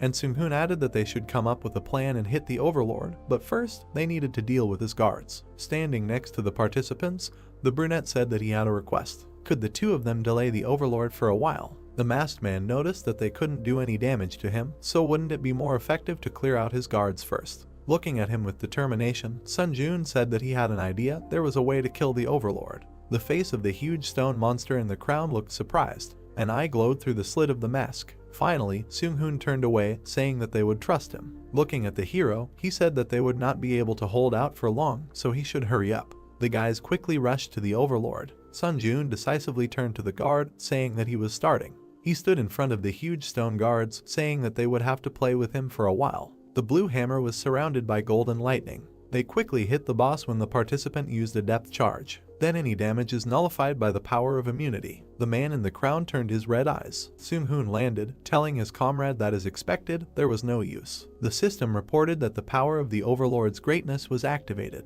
The eyes of the stone monster glowed. A notification appeared that everyone should show respect to the overlord. Any action that does not meet this requirement will be blocked. The heroes bent from the powerful energy bending them to the ground. The king struck with his sword, breaking the ground. A huge crack in the floor almost reached the heroes. The palm lying on the hilt glowed golden. The system reported the activation of the magic resistance skill. Golden flashes surrounded the body block was partially released. The guy in the hat screamed, seeing a flash nearby. The explosion that soared through the hero's back. Seung-hoon put his hands out to the sides, protecting the younger one. A powerful force hit him in the back. Blood dripped from under the mask. Chunseok grabbed his comrade by the arm and asked if he was okay. Then he turned around, covered in shadow. The huge stone boss pointed his sword at them. The guy closed his eyes as the tip quickly approached him. His foot slid along the ground. Sun Jun managed to protect his comrades with a red impenetrable shield. Chunseok looked at him in surprise, hearing an apology for being a little late. A red barrier was spreading from the shield on the guy's arm. He calmly said absorption. The system offered to increase stats using the spirits he had. Black and red swirls appeared in the air. The system reported that strength increased by 4, agility increased by 3, endurance increased by 3, mana increased by 6, tenacity increased by 4. Sun Jun clenched his fist, holding the red barrier. A notification appeared that the shield counterattack skill instantly released the accumulated damage. A bright beam threw the overlord's sword away from the shield. The system reported that the power of the Kai Sword Master had been activated. The blade in the boy's hand glowed blue, and a notification appeared about the activation of the Lightning Sword Kai skill. A bright blue beam rushed forward from the sword strike. Sun Jun gritted his teeth resolutely, thinking that the boss would receive it. The bright energy crashed into the stone monster's body. Deep furrows were left on it. The hero thought that it worked. The overlord with red eyes opened his mouth, screaming. The system reported that the power of the overlord's greatness had been activated. Everyone should show respect to him. Any action that does not meet this requirement will be blocked. Sun Jun fell to one knee, crushed by the red energy. He gritted his teeth, trying to resist. The system reported that the forced breakthrough skill had been activated. The magic resistance skill had been activated. The ground around the brunette was covered in cracks. A notification appeared that all blockages on the body had been completely removed. A bright green ball of power surrounded the hero. A notification appeared that the proficiency of the skill force breakthrough had reached 100%. The proficiency of the skill magic circuit had reached 100%. The proficiency of the skill magic resistance had reached 100%. These skills had been upgraded to rank C. The monster's strike collided with the bright shield. Sun Jun moved forward, thinking that the situation was extremely dangerous. However, there was a wicked smile on his face. He wondered why he couldn't stop laughing. As he flew at the monster wearing the crown from above, he wondered if it was because he was anticipating his impending victory. The fundamental desire to become stronger was burning like fire. Bright rays of attack surrounded the stone monster. Chunseok's words were heard that the challenger Sun Jun was a real monster. Seung-hoon replied that it was such a strange feeling. He never thought he would be looking at someone's back. However, they should congratulate him. Leaning on his friend, the man said that the first place in the rankings was now his. A powerful beam hit the red shield. The system reported that charging was complete. The counterattack shield skill had reached the maximum damage absorption limit. Sun Jun held the shield, surrounded by a red glow, with his legs spread wide. Bright energy was spreading from it. The brunette extended his hand forward, thinking that if he reduced the shield's area of effect, the energy density would increase. The system reported that the counterattack shield skill instantly released the accumulated damage. A bright red beam was rapidly approaching the boss, cutting off his sword arm. The overlord looked at it in surprise. Gritting his teeth, the hero quickly approached him. The system reported that the Wind's Grace skill was activated. All speed increased by 70%. The current stacking progress is 7 of 7. Due to the maximum stacking, a 1-day cooldown was applied. The Furious Swordplay skill was activated. Sword attack speed increased by 10%. The current progress of the summation is 10 out of 10. With a swift strike of his sword, he cut off the monster's huge head. The system reported that the darkness-devouring overlord had been defeated. The white-haired girl looked at the image of the fighting hero. She smiled, holding her hand to her face, and said that this challenger who showed crazy growth was her contractor. She imagined a man walking with a torch in his hand. The ordinary challengers who climbed the tower carefully prepared themselves so as not to take risks, and only climbed the tower one floor at a time after tirelessly spending a lot of time training. In the shining window was the face of a smiling brunette. She said that Sun Jun was a valuable talent that was not easy to see in other dimensions. She thought it could be said that he represented the desire to grow. The white-haired girl imagined the images of people, thinking that the problem was that as time went on, other administrators would also become more and more interested in him. Many swords were stabbed into the white ground. She decided that she needed to establish a closer relationship with this challenger before other administrators did. The battlefield she stood on was engulfed in bright flames. She thought that it was for the sake of achieving her wish. The head of the stone monster fell to the ground with its crown shattered. Notifications began to pop up that the darkness-devouring overlord had been defeated, and the guys were congratulated for breaking through the first floor of the trial tower. As a reward for breaking through, a mastery enhancement item would be sent to their inventory, as well as 60,000 points, and 1,000 forge points would be added as a reward for breaking through. Then the protagonist grinned sarcastically, because he was a challenger who contributed to the completion of special tasks. 10,000 points and 1,500 SP were awarded as a reward, and such a reward completely compensated for the difficulty of the test.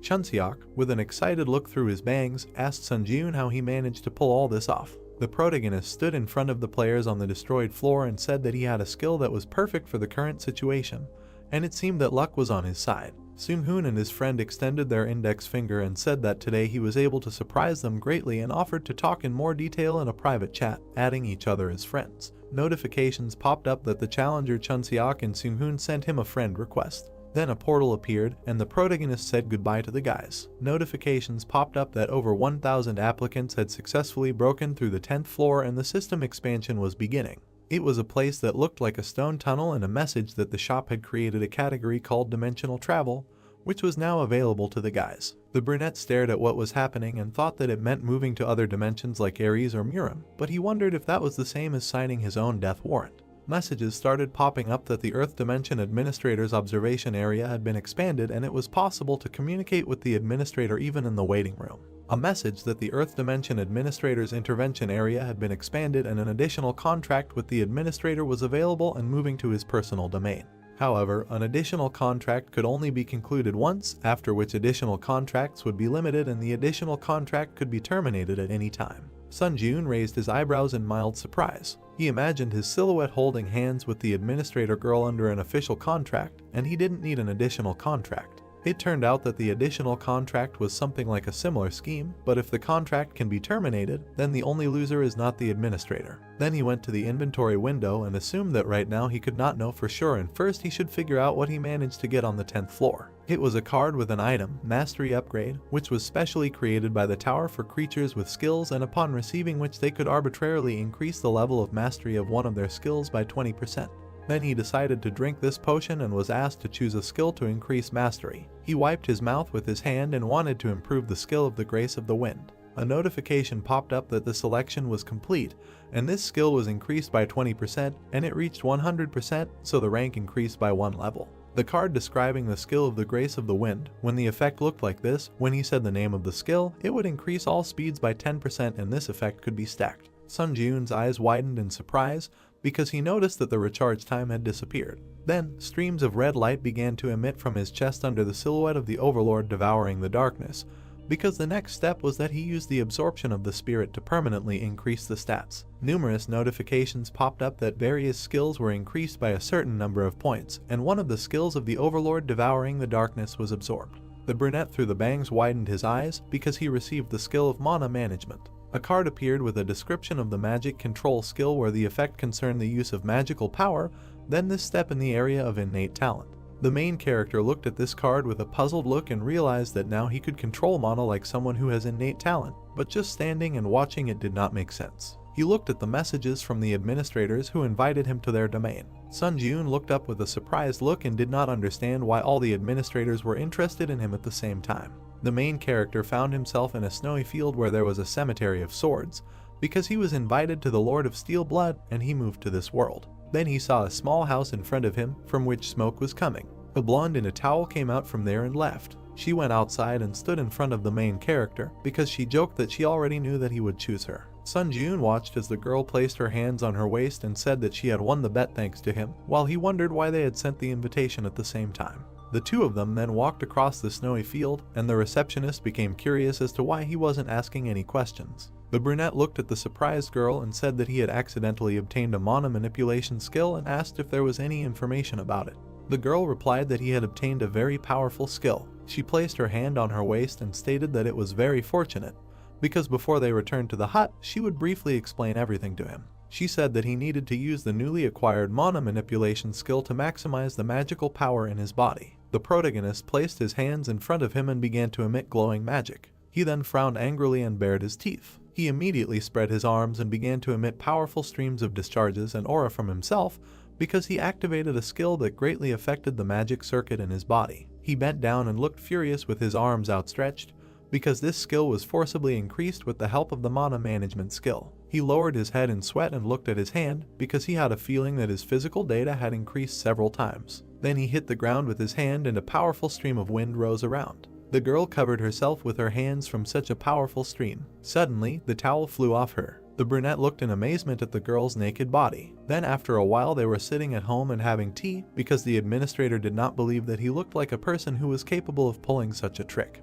The main character sipped tea and choked on such a statement and said that it was just a misunderstanding. The girl placed her hand on the table with a malicious smile, saying that he was at a loss, and in any case, he should try this skill from time to time later, namely activating skills that use manas with the mana management skill. She imagined how thin branches of skills were emitted from the bright sphere of energy. She said that no matter how the understanding of mana management changed, the skill would be able to stimulate the growth of each skill. Sun Jun inquired about why he was called. The girl sat at the table opposite the guy and said that when he entered the waiting room on the 11th floor, he received a notification about the expansion of the system. He replied that thanks to this, he was able to come here without going through the tower. At this time, he was chewing on a cookie when the girl explained that only the expansion was not limited to such a function as the interference zone, and the real purpose was to convince that the administrator could seriously cultivate applicants. He became curious about what this meant. The girl immediately raised her hand, snapped her fingers in the discharge of aura. A message popped up that the administrator of the Blood Iron Lord was transferring power to the contractor using the interference zone, and the new power was engraved on the soul.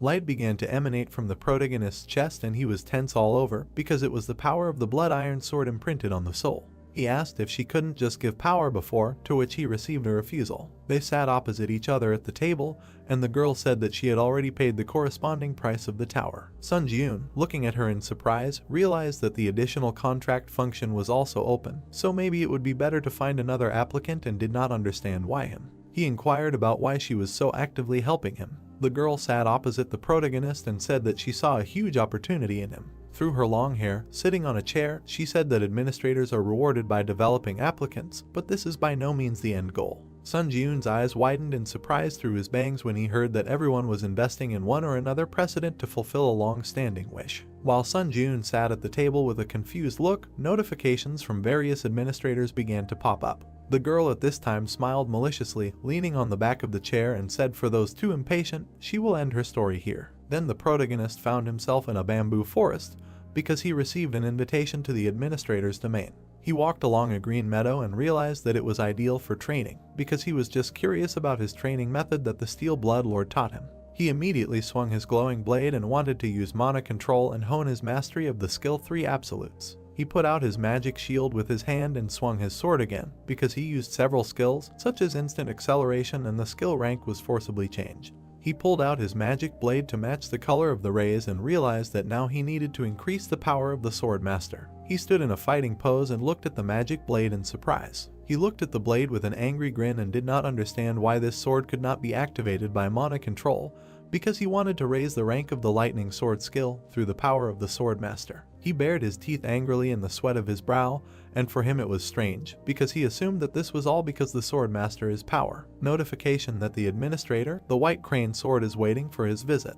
He walked along a forest path among the bamboos, and messages popped up in front of him, because he decided to postpone the issue of skill growth with energy for now. The administrator, the White Crane Sword, puffed out his cheeks and spoke well. It was the bamboo trees in the forest, and he realized that judging by the title of the administrator, he must be an old man like Baek Sunhak. He looked ahead in surprise. He saw a man on the Chinese veranda, meditating and eagerly awaited. It was a white-haired girl, the administrator, the White Crane Sword, and she was eagerly awaiting the arrival of a challenger like him. The protagonist's eyes widened in surprise, and he realized that the girl in front of him was actually a teenager. He was standing next to the girl, who asked if there was a problem. He replied that it was surprising to see the administrator in front of him, with whom he only corresponded. He was about to come closer when the girl extended her hand and said that she understood everything perfectly, but it was not very convenient to talk while standing, so she suggested that he go somewhere else. The protagonist looked dumbfounded with his hair disheveled, and he found this conversation very refreshing. He was meditating next to the receptionist girl who was smiling at him, and he thought he knew why she had abandoned the chairs and sat on this floor. The girl looked ahead with awe and said that she had always been watching the protagonist from here, and from the moment he had entered into a life-or-death fight with Sunhak on the 9th floor until now. The two of them were meditating on the platform, and the guy said that she had been watching him since the observation of the candidates was allowed, and asked if it wasn't a waste to sponsor a candidate she had only seen once. The girl said that she would not answer at all, he should be more aware of his own value. She recalled the image of the old man with the ball and said that he could not reach the highest rank of possession of energy release, and he was still considered a fairly strong warrior of Murim, although he lost some of the strength he had after entering the tower, but maintaining victory over such a contender could rightfully be called a feat. The main character opened his mouth in amazement when the girl said that he should believe her, who was bound to this old man by a contract. Sun Ji-yoon looked at her with alarm and sweat on his brow and realized that in this case, she could harbor a grudge against him. At this time, it was a watermill under the sun's rays, and the girl said that there was no need to escalate the situation because he was simply a good contender for points. The girl extended her finger, and a butterfly was about to land on it because she had managed to sign a contract with many applicants in her life but had never invited anyone into her domain. Sun Ji-yoon stared at this butterfly, and the girl said that everything was until she saw him thanks to her previous applicant. Then she looked at the sleigh with slight malice and said that he should already guess what was what, and therefore decided to say it directly so that he would make an additional contract with her. The protagonist looked at her coolly through his bangs and asked if there were any benefits for him that he could get after this action. The two of them sat on the platform and looked at the forest when the administrator said that if he signed a contract with her, she could make him an apostle of the administrator of the White Crane Sword. He again became curious about what benefit he would get from becoming her apostle. She imagined a warrior in armor standing in front of the unique sign, and explained that in the tower, the term apostle refers to a candidate who enters into a special contractual relationship with the administrator, and the latter can only appoint one person as an apostle in his entire life, and only candidates who become apostles can acquire all the powers of the administrator. The protagonist thought about what was happening in surprise. He remembered the image of that very girl administrator of Steel Blood and realized that the patronage contract was so important, and realized that the girl then proposed to conclude a patronage contract, but did not bother to tell him about such important nuances. The white-haired girl was sitting on a pillow with a sword in her hands, and Sun Ji-yoon said that in the test tower it was said that an additional contract is a contract that can be broken at any time, and asked why she was offering him patronage that can only be presented to a candidate once in a lifetime under such unfavorable conditions. She said that, like that woman, she chose him to fulfill her long-standing wish. She imagined a huge sharp sword and said that she wanted the sharpest sword in the world, the best sword that would never break or become dull. She imagined the protagonist in a demonic form with shining eyes and saw that it had the potential to be sharper than any sword. Sun Ji-yoon stared through his bangs and realized that this was an old wish, and the Bloodlord had mentioned it earlier too, but it didn't seem like a simple wish. Then the protagonist looked at her and asked about the old wish. The white-haired girl looked ahead with trepidation and was about to tell him about it. Sun Ji-yoon stared at the puzzled girl, who said that the administrator's old wish was a memory that came from regrets in the past. She imagined a group of different administrators and said that the old wish was a right given to the administrator by the tower. The main character in this image found himself in a dark space, and such a test of the tower of an old wish is also a kind of test that the administrator can give to the applicant with whom the contract was signed. When the old wish is fulfilled, the applicant receives a reward. The girl slightly closed her lips and said, if suddenly it is possible to fulfill an old wish, then it will even be possible to change an event in the past. The main character's eyes bulged in amazement from such a statement. Sun Ji-yoon looked closely at the girl and asked how it is possible to change some event in the past, because such a thing is absolutely impossible. The girl lowered her head and explained with trepidation, since he had already gone through the test of the tower so many times before today, he should know perfectly well whether she is telling the truth or lying.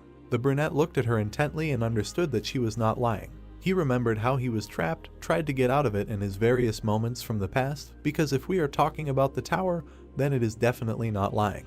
The guy frowned slightly from under his brows. The two of them were sitting under the roof and chatting when Sun Ji-yoon asked if he could ask just one question. He looked at her warily and asked about fulfilling her long-standing wish.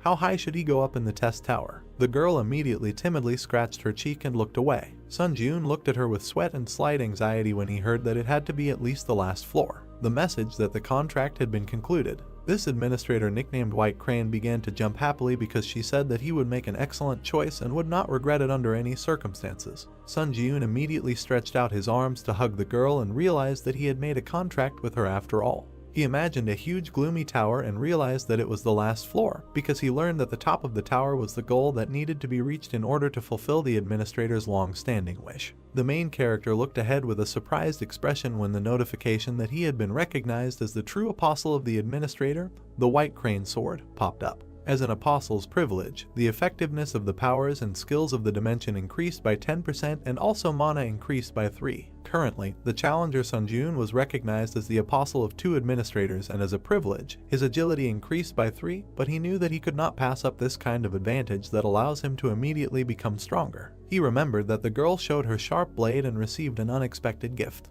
He exclaimed and looked at the girl, who asked if he had heard anything from that woman. Sun Ji-yoon looked at her with a puzzled look when he heard about the creature that was looking for him. The White Crane put her hand on her head and was indignant, because the Steel Bloodlord did not tell her and completely believed in his strength. The white-haired girl looked through her bangs, which she was adjusting with her fingers, and said that she believed in him too, but still felt that she should tell him that she was going to use up his question tickets from now on because of such valuable information. Sun Ji-yoon looked at her intently and agreed, because he didn't use them anyway, and they just accumulated in his inventory. A notification that all the question tickets belonging to this applicant would be used up. The protagonist realized with a dumbfounded look that this was a huge amount of tickets spent at once and tried to comprehend how serious a topic this was to discuss. It was a huge Chinese tower because in the Muram dimension there was a huge force called the Muram Union. It was a group of teachers led by Sukhan, who he killed on the 9th floor, but he held an important position as a commander in this union. The girl introduced the guy with the blade with a surprised look and said that because of his high position, there were people from that dimension who were looking for Sun Jun. The main character stood in front of the girl under the shadow and assumed that she meant that the Muram Union would pursue him to kill him. Bruce stared at her when she refused and corrected him that the Muram Union was currently in disarray due to the fight for the vacant position of commander. Our hero became curious about who wanted to take revenge on him then.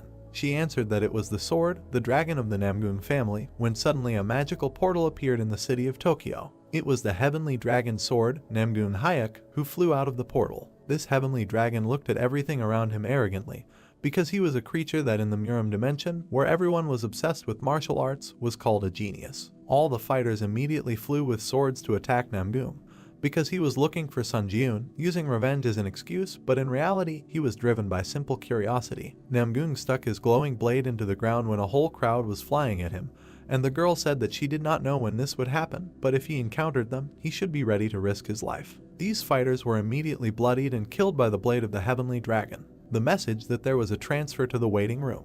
Through the magic portal, the protagonist found himself in a room and was about to take off his jacket. He then looked away warily and thought about Namgung. He opened the inventory window again and realized that he was being sought by a psychopathic killer from the Muram dimension and realized that he needed to go to that dimension himself. A notification that he had purchased the powers of the steel wings and spent 15 forge points and purchased the homecoming stone. He held a magic stone that emitted an aura in his hands, and now he had learned something new. But it was little that I had no choice but to level up like crazy before he met Namgung. A notification that the absorption of the homecoming stone, the destination, the Earth. The protagonist immediately found himself in his room and was looking at his phone. He stared at his phone. He saw a bunch of missed calls and messages from Heian. It was a brunette in a white shirt who was worried because once he read the message, he should immediately head to the Hunter Association. Sun Jun stared at the phone and guessed that something might have happened. He activated the power of steel wings. Suddenly, magical wings appeared behind him. He immediately rushed to fly at high speed to the association. They were transported to the Hunter Association, where people were crowded. The hunters walked in a crowd and looked at each other when one of them said that he was glad that this was not a forced mobilization. And judging by the video, he really is ruthless and bloodthirsty. They were trying to figure out what will happen to Japan from Namgung now. Then the hunters began to look up in surprise. They saw the protagonist quickly land on the ground. He waved his hand at the guys, apologized for such an appearance. Then he ran inside while being watched. A crowd of people looked at the guy who had left in surprise and realized that he had just flown. The protagonist was met by Heian and her boss, who were happy to see him and assumed that he had gone through a lot of trouble in the tower. The protagonist stood in front of the guys and extended his hand, saying that they hadn't seen each other for a long time and asked why he was urgently ordered to come. Heian smiled and put her hand to her chest, saying that a serious incident had just happened in Japan. She was worried that he would go to Japan alone if he found out about this incident, so she urgently contacted him. The director of the association took the remote control in his hands and wanted to turn on the news on TV.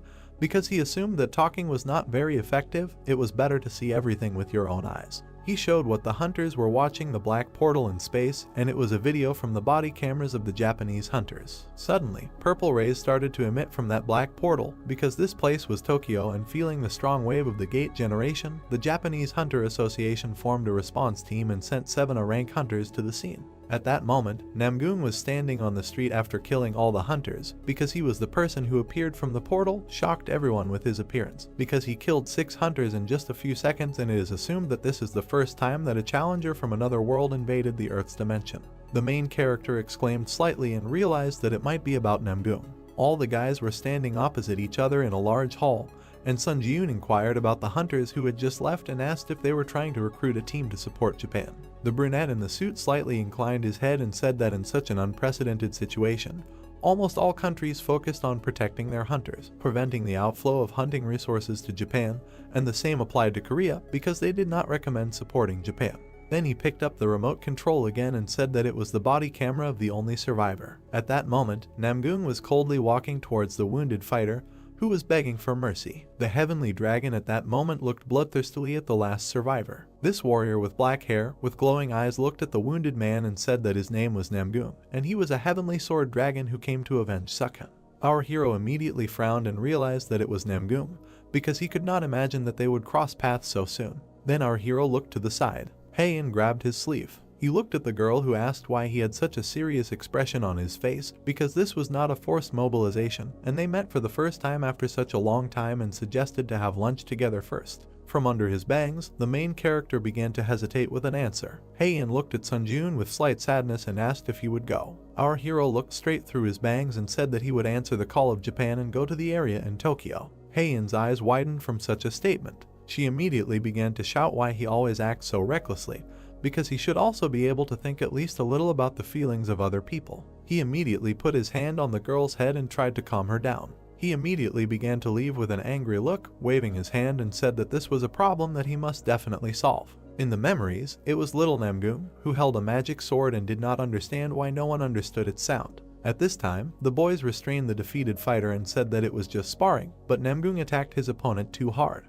When the boys were standing on the platform for duels, an old man walked up to them and said that at 13 years old, to master the released energy is strong, and his achievements exceeded even his own expectations. Sanok, that I was in a yellow cape, greeted the sword master. Under the setting sun, this old man stroked the young fighter's head and said that martial arts are not intended to harm people, but as a path to excellence. At that moment, little Namgoon looked puzzled at the hand of the old man, who told him that it is impossible to hurt people without reason. The message that the test tower selects the strongest from the Muram dimension. He remembered how the crowd of guys rejoiced, because their young master had already reached the 20th floor of the tower. At that moment, Namgoon clenched his fists in anger, because as he thought, he was missing something and climbing the tower on his own did not satisfy his desire. At that moment, he stood far away in the shadows and realized that such an incredible feat was accomplished in just 17 years, but for him, it was not enough. Through his lips, he apologized to his mentor because, as expected, he used his skills in killing people. He bloodthirstily thrust his sword into the enemy's head and used the rite of spatial invasion.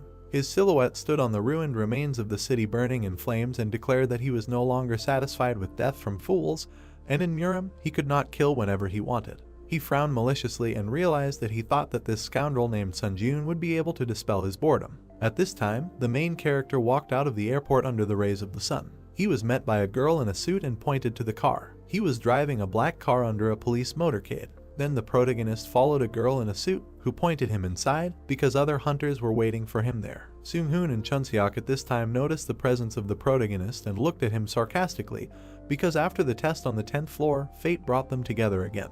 The protagonist entered the room where his former friends were sitting and heard in the Hunter Association about their possible participation, but they really came, but asked if these were all the hunters who responded to the call of Japan. Seung-hoon answered that another candidate from America should arrive soon. Our hero stood in front of the grinning guys and understood that it was safe to say that each of their guys has the skills of an S-rank hunter. The brunette stared ahead and understood that the challenger from the other world that appeared in the Tokyo area was a real monster that even the three of them might not be able to defeat, and he hoped that the challenger that was supposed to come from America would be just as strong. Suddenly, the door to their office opened. Sun Ji-yoon tried to look to the side. Then his eyes widened. A red-haired girl named Catherine entered the room and recognized him as well. The brunette in a suit looked at the protagonist and was surprised that the guys could know each other. Sun Ji-yoon replied that they had crossed paths in the tower once. Catherine scratched her head in embarrassment and looked away, saying that she really didn't want to meet him under such circumstances. The guy replied that they could hardly meet differently. The brunette looked at the indignant Catherine, who wanted their meeting to take place in a more normal setting.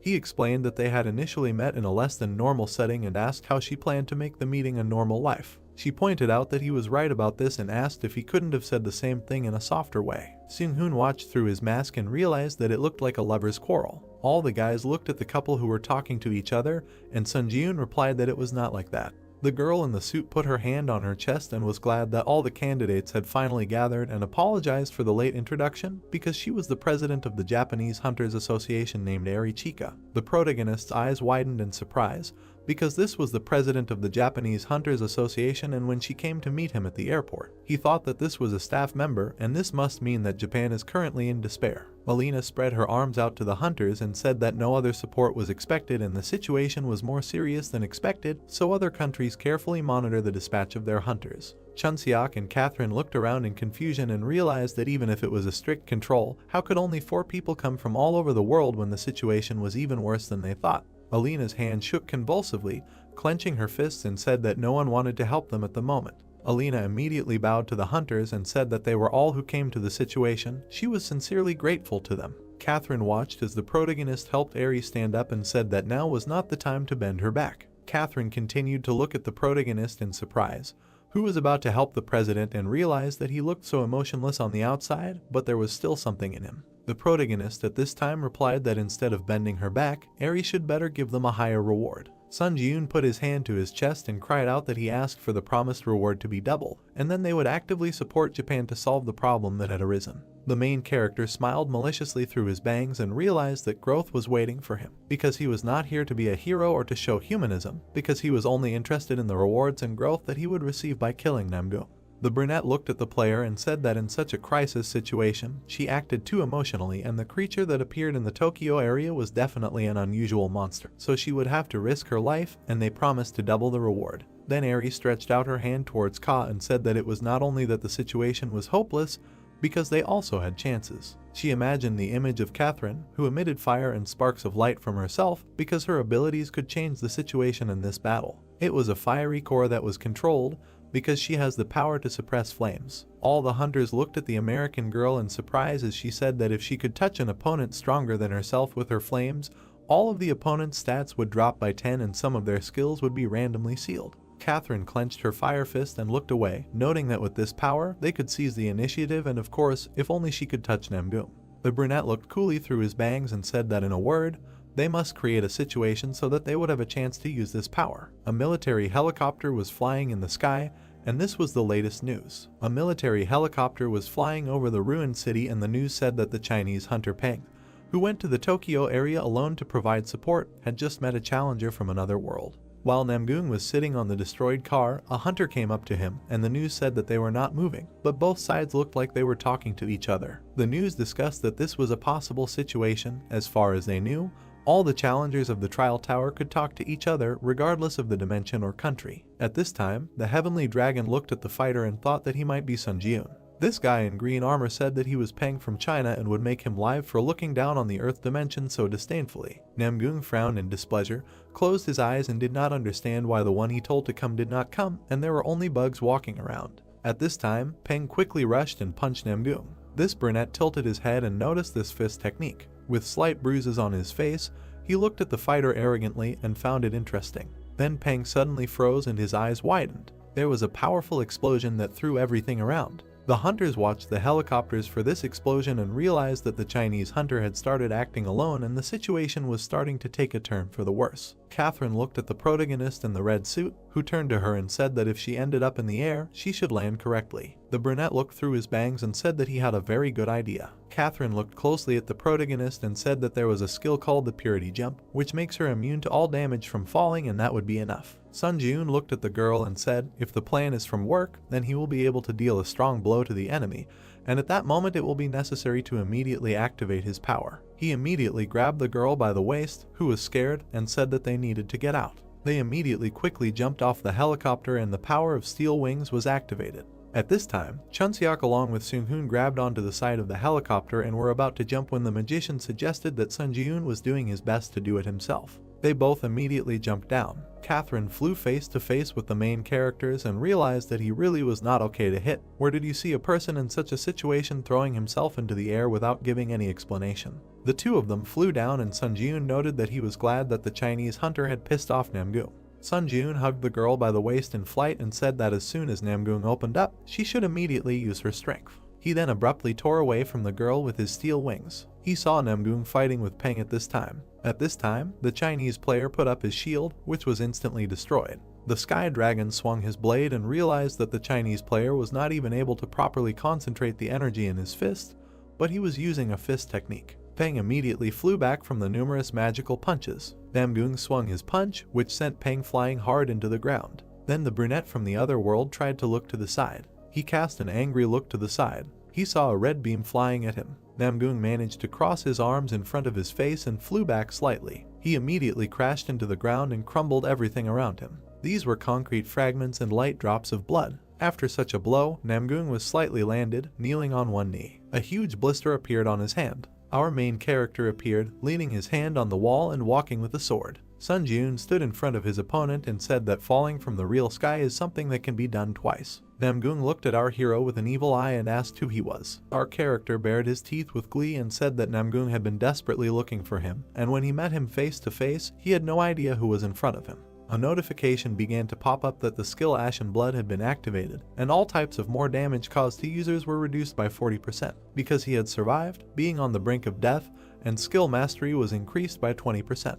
The main character stood in a fighting pose with his sword. Namgung slightly closed his lips and realized that it was him. Sun Jun looked at his opponent with an evil eye and said that he was that player. A notification that the power, Sword Master, had been activated. He pulled out his magic blade. Namgung stood in a fighting pose with blisters on his fists and could not wait to find out who he was. He added that it was about a worthless scoundrel using a fake art of released energy. He immediately struck with his fists to break the blisters. Then he grinned bloodthirstily, looking at the enemy, and said that he could not even imagine how much this consciousness angered him. The protagonist immediately ran to attack and understood that now he needed to make a preemptive strike while he had no weapon in his hands. Namgung immediately put out his hand. Suddenly, this sword from the ground flew into his hands. The hunters clashed in a fierce battle, from which pieces of earth flew off. The protective sphere of the protagonist cracked, because a direct clash was extremely dangerous. The skill Ash Blood was activated when the protagonist hid behind the magic sphere and thought that he had inflicted much more damage on him with an airstrike, but it did not work.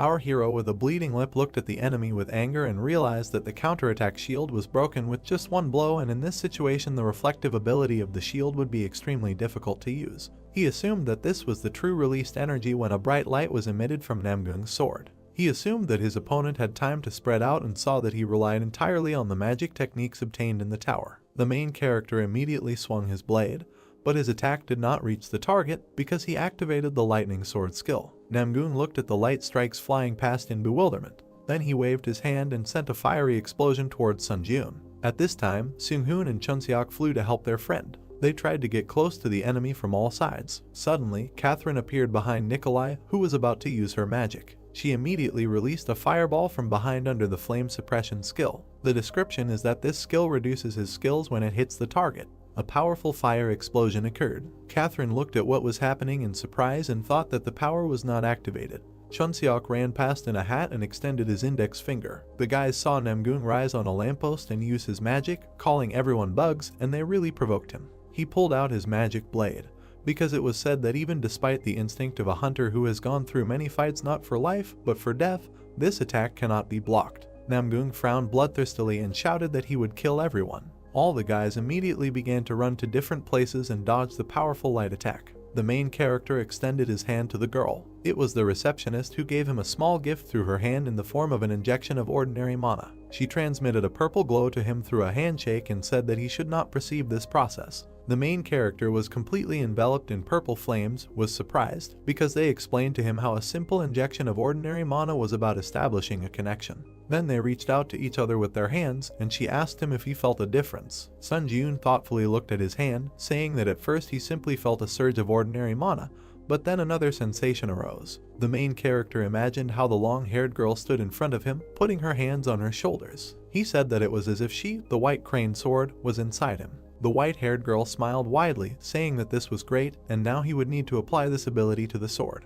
She added that, however, after leaving her abode, he should try to conduct a trial training after waiting for some time, noting that she did not want to be punished for the excessive interference of the administrator. A bright pillar of energy struck the ground. Namgung watched in surprise. The system announced that the released Kai energy was achieved through enlightenment, not strength or skill, adding that this was the first time someone independently used the released Kai energy in the earthly dimension. The system announced that the test tower paid respect to the challenger Sauna. The protagonist pulled out his sword, from which a blue aura emanated. The system announced that he had obtained the achievement of the unification of body and sword, adding that the penalty of increasing mana consumption when using the power of the Sword Master Kai was removed. Catherine noted that this was perfect in the released Kai energy. The protagonist looked behind him, asking if everyone was okay. Catherine said that they were okay thanks to him. The red-haired girl looked ahead in surprise, remembering the fight between the protagonist and Namgung. She thought that Sun Ji-yoon had instantly struck a slash and neutralized the shadows and probably a powerful attack, adding that they had both already become monsters. The boys turned their attention upward. Namgung smiled madly, saying that if it had been like that from the very beginning, he would have almost been disappointed. The long-haired boy remembered how he destroyed a sand castle as a child. He noted that the more complex the sand castle, the more fun it was to destroy it. Namgung put his weapon in front of him, rushing towards the protagonist. The hunter put his weapon in front of him, gritting his teeth. He thought that all the challengers from other worlds were still terribly annoying. This scoundrel was a real psychopath. The hunter was thrown aside. He furrowed his brows, asking the boys if they could all wait in a safer place, adding that if he had to protect them again, he would lose all concentration. Seung-hoon put his hand in front of the red-haired girl, saying that although it was a shame, he was right. Seung-hoon thought that in the last test, that this time, he could not help him. Seung-hoon stared at the protagonist from under his mask. He said that when he saw an opportunity and was confident in success, he would give the go-ahead to carry out Operation Fireworks. The boys ran away from the protagonist. Seung-hoon told him to be careful. Slashing blows met each other. The protagonist and Namgung fought in the air. The windows of the building cracked from the powerful energy. The car was thrown to the side due to the strong flow of energy. The boys fought each other fiercely. Sunbeams were visible from under the gray clouds. Explosions could be seen in the air. The boys stood behind the wall, watching the scene. Chunseok said that he now understood why he told them to leave. Catherine noted that he was still fighting equally with that monster. Seung-hoon narrowed his eyes, stating that it was not so and it felt like he was one step behind the enemy. Blood sprayed in the air. Seung-hoon added that at this rate, he would miss the attack sooner or later. The hunter blocked Namgung's attack. He thought that he would be able to resist if his Kai skills improved. The white-haired girl looked at the protagonist with a serious look, saying that she guessed that Namgung's sword skill level was a. Sun Ji-yoon thought that all of his sword skills were at rank C. The protagonist imagined the huge Namgung in front of him. He thought that even without skills, he was monstrously strong. Namgung stood in front of the hunter, asking if he was already exhausted. The hunter looked at the guy with an exhausted look, thinking that he used too much stamina to recover and if he spent more stamina, it would affect his fight. Catherine threw a bottle towards the protagonist, telling him to catch it. The protagonist grabbed the bottle and said that it was great. He removed the cap from the bottle, looking away. Namgung kicked the protagonist with his foot. The long-haired guy grabbed the bottle, pouring it into his mouth. He said that he would enjoy drinking it. The guys looked at what was happening in bewilderment. Chunseok asked what kind of a thorn he was. The hunter looked at the guy with annoyance, clutching his stomach. Namgung smiled maliciously, saying that people always have something called hope, and he is no different from others in this regard. The system announced that a small amount of stamina had been restored. Namgung asked that perhaps he could gain the upper hand in this fight. If he tried his best, he would eventually be able to defeat the opponent somehow and maybe he would survive. The long-haired boy held his head with his hand. He smiled maliciously, looking at the protagonist. Namgung said that when these thoughts were torn to shreds, a seal appeared on his face, despair instead of hope, and only this expression gave him pleasure. Namgung drove the protagonist to the wall. He looked at the hunter with displeasure, wondering how this scoundrel dared, adding that he still saw a glimmer of hope in his gaze. The protagonist bared his teeth, his gaze flashing. Namgung gritted his teeth in displeasure. He struck the protagonist. The attack sent the protagonist flying backwards. He fell onto the broken rocks. Sun Ji-yoon looked up.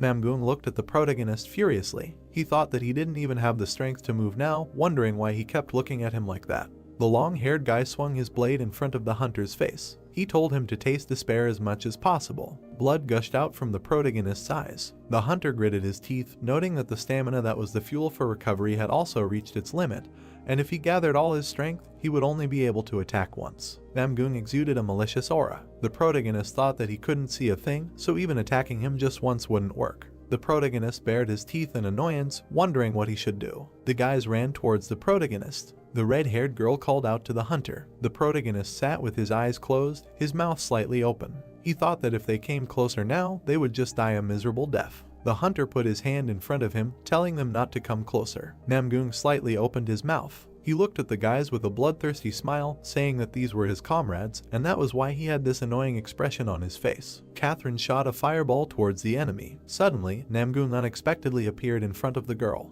The long-haired guy attacked the girl with his sword, drawing it across her back. Seung-hoon looked to the side, calling out to Catherine. He appeared in front of the enemy, attacking him with yellow lightning. Namgung's leg appeared above the guy's head. The long-haired guy kicked the guy, pinning him to the ground. Blood was streaming down the protagonist's face. Namgung grabbed the girl by the hair, presenting the blade to her. Catherine told him to let go. Namgung pressed his blade to the girl's neck. The protagonist opened his mouth wide. The long-haired guy said that he could smell the burning flesh of his comrade. Sun Ji-yoon told him to stop. The long-haired guy smiled bloodthirstily, saying that it was a wonderful expression. Chunseok's hands appeared in space. The mage stood to the side of the enemy, casting a spell. The mage created a magic circle using the ice shackles skill. Chunseok grabbed the red-haired girl, running away from the enemy. He noted that she needed urgent help from healers. Namgung looked away angrily, saying that he was a nasty fly, after which he broke the ice that froze his hands. The long-haired guy rushed towards the guys. The mage surrounded the girl with a barrier using the Zor ball skill. The barrier in the form of a ball began to bounce along the ground.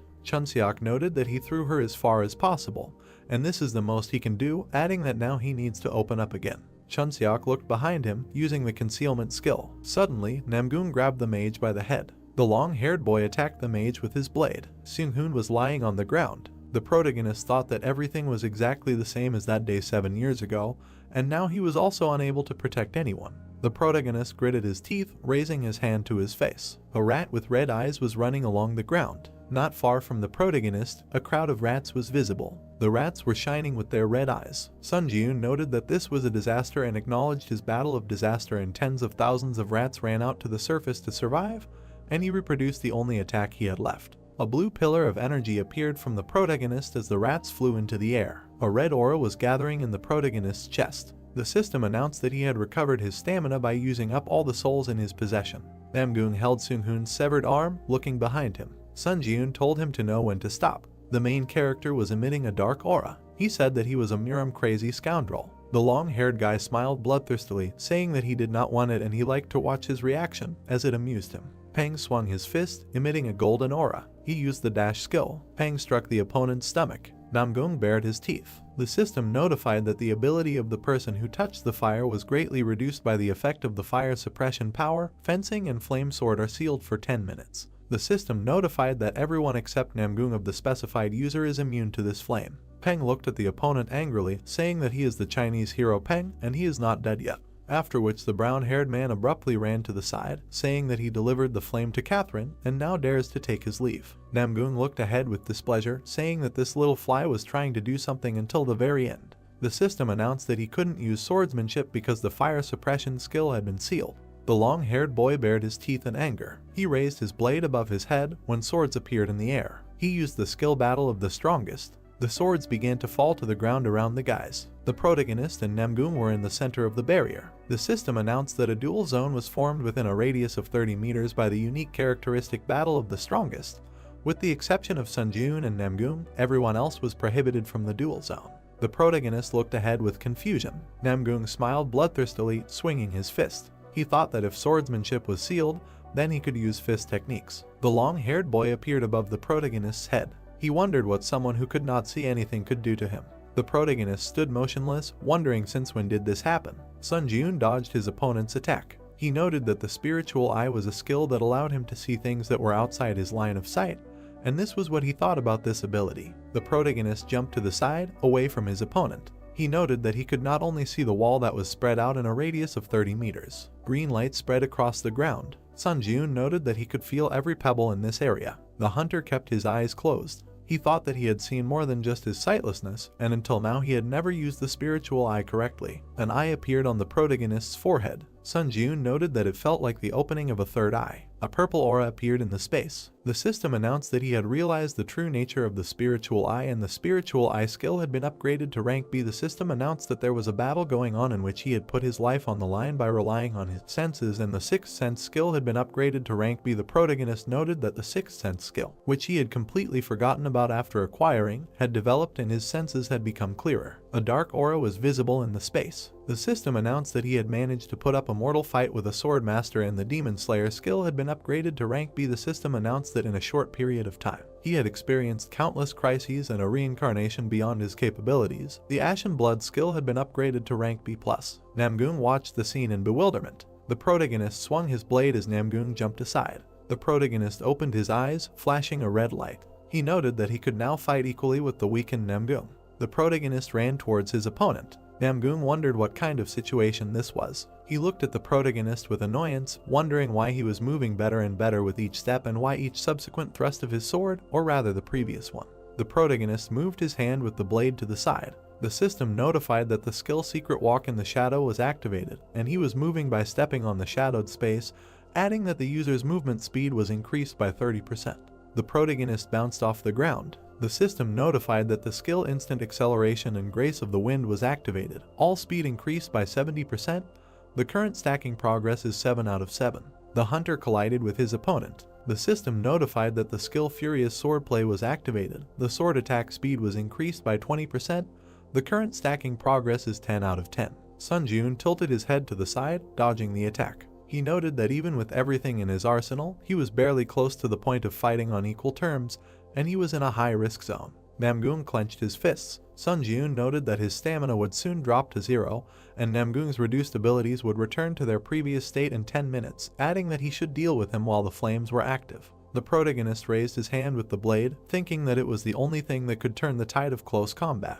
The hunter threw his blade towards his opponent. He noted that this was a sudden change. Namgung dodged the blade with a malicious smile, saying that he made a stupid choice because he was cornered. The long-haired guy swung his fist, saying that he was a fool. The hunter leaned to the side, dodging the attack. He looked ahead with a cold gaze, using the Blood Steel Sword skill. A blade appeared in front of the protagonist's foot. The system announced that the power, the Sword of Steel Blood, had been activated. The hunter stabbed the blade into his opponent's body with his foot. Blood flowed from the mouth of the long-haired guy. A red blade was sticking out of his body. Namgung gritted his teeth, thinking that he had touched the core of Kai energy and he needed to act quickly if he wanted to fully recover later. The long-haired guy looked down in bewilderment. The system announced that the effect of the power, flame suppression, had ended. The purple barrier gradually began to disappear. The system announced that the action of the unique characteristic, the Battle of the Strongest, had ended and the dual zone within a radius of 30 meters was unlocked and outside interference became possible. Chunseok said that the barrier had disappeared.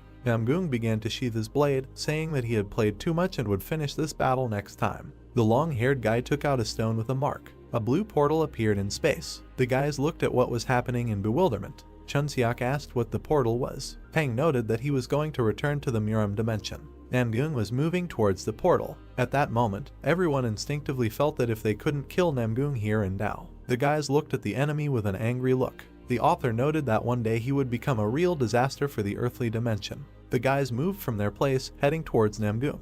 Pang said that they couldn't let him go. The guy said that they shouldn't let him escape. The long-haired guy looked behind him. He narrowed his eyes, asking what they said about escaping. Namgung raised his blade, declaring it on fire. He used the flaming sword skill. Namgung directed a fire attack towards the guys. Catherine looked at what was happening in bewilderment. A bright flash occurred on the ground. The debris of buildings lay on the ground. The protagonist stood in front of the boys, protecting them from the attack. Sun Jun looked away when his arm was torn off. The system notified that the counterattack shield skill was disabled, making it impossible to reflect the accumulated damage. Catherine looked at the protagonist in fear, saying that his arm. The protagonist looked behind him, telling her not to pay attention to her since the enemy was still in front of them. The hunter gritted his teeth, looking away. Namgung called out to the protagonist. The long-haired guy looked at the hunter with a menacing look. He noted that he could kill him with one hit from the very beginning, asking that he really wants him to go to the very end. The protagonist looked at the guy furiously, thinking that this was terribly angry,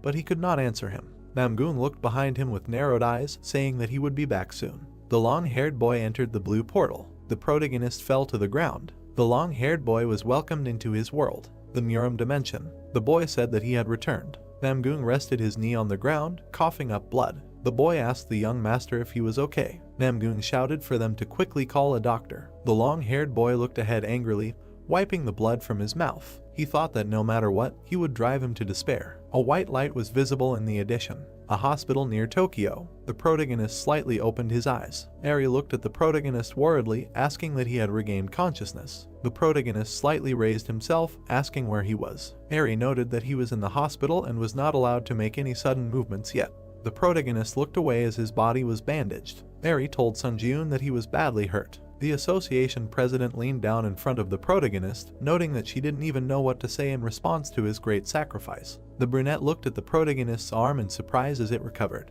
The system announced that the Ash Blood skill had been activated. The protagonist looked at his arm, saying that he was fine, asking where the others were. The protagonist pulled back the curtains, asking Catherine how she was. Catherine looked at the hunter in confusion. The dim light illuminated the hospital room. Chunseok was moving along the corridor on crutches, after which he smiled widely, calling out to the protagonist. On the protagonist's cheek, there was a mark marked by hand. Chunseok asked what was wrong with his face. Sun Ji-eun said that it was because he looked into Catherine's tent and saw that she was full of energy, concluding that she was fine. The boys stood opposite each other. The protagonist said that Seung-hoon was not in the room, asking if he knew where he was now. Chunseok noted that he himself had only seen him briefly early in the morning. The guy looked sadly in front of him, saying that he thought he was in a depressed state now because he had lost his right arm. Seung-hoon stood on the balcony, looking into the distance. The hunter came up to the guy from behind, saying that this is where he was. Seung-hoon said that the ghost of the sword had come here. The white-haired guy looked at the protagonist's arm, asking if he had restored his left arm with a skill. Sun Ji-eun said that he had. Seung-hoon noted that it was an unimaginable skill, and it never ceases to amaze people. The white-haired guy lifted his sleeve, saying that, as he had probably already heard, his arm could not be saved. The white-haired guy looked at the protagonist in surprise when he apologized. The hunter slightly opened his mouth, saying that if he was just a little stronger, then perhaps such consequences could have been avoided. Seung-hoon created a magic hand, telling him not to worry too much about it, since, fortunately, he has the skill, so this disadvantage does not hinder his activities much.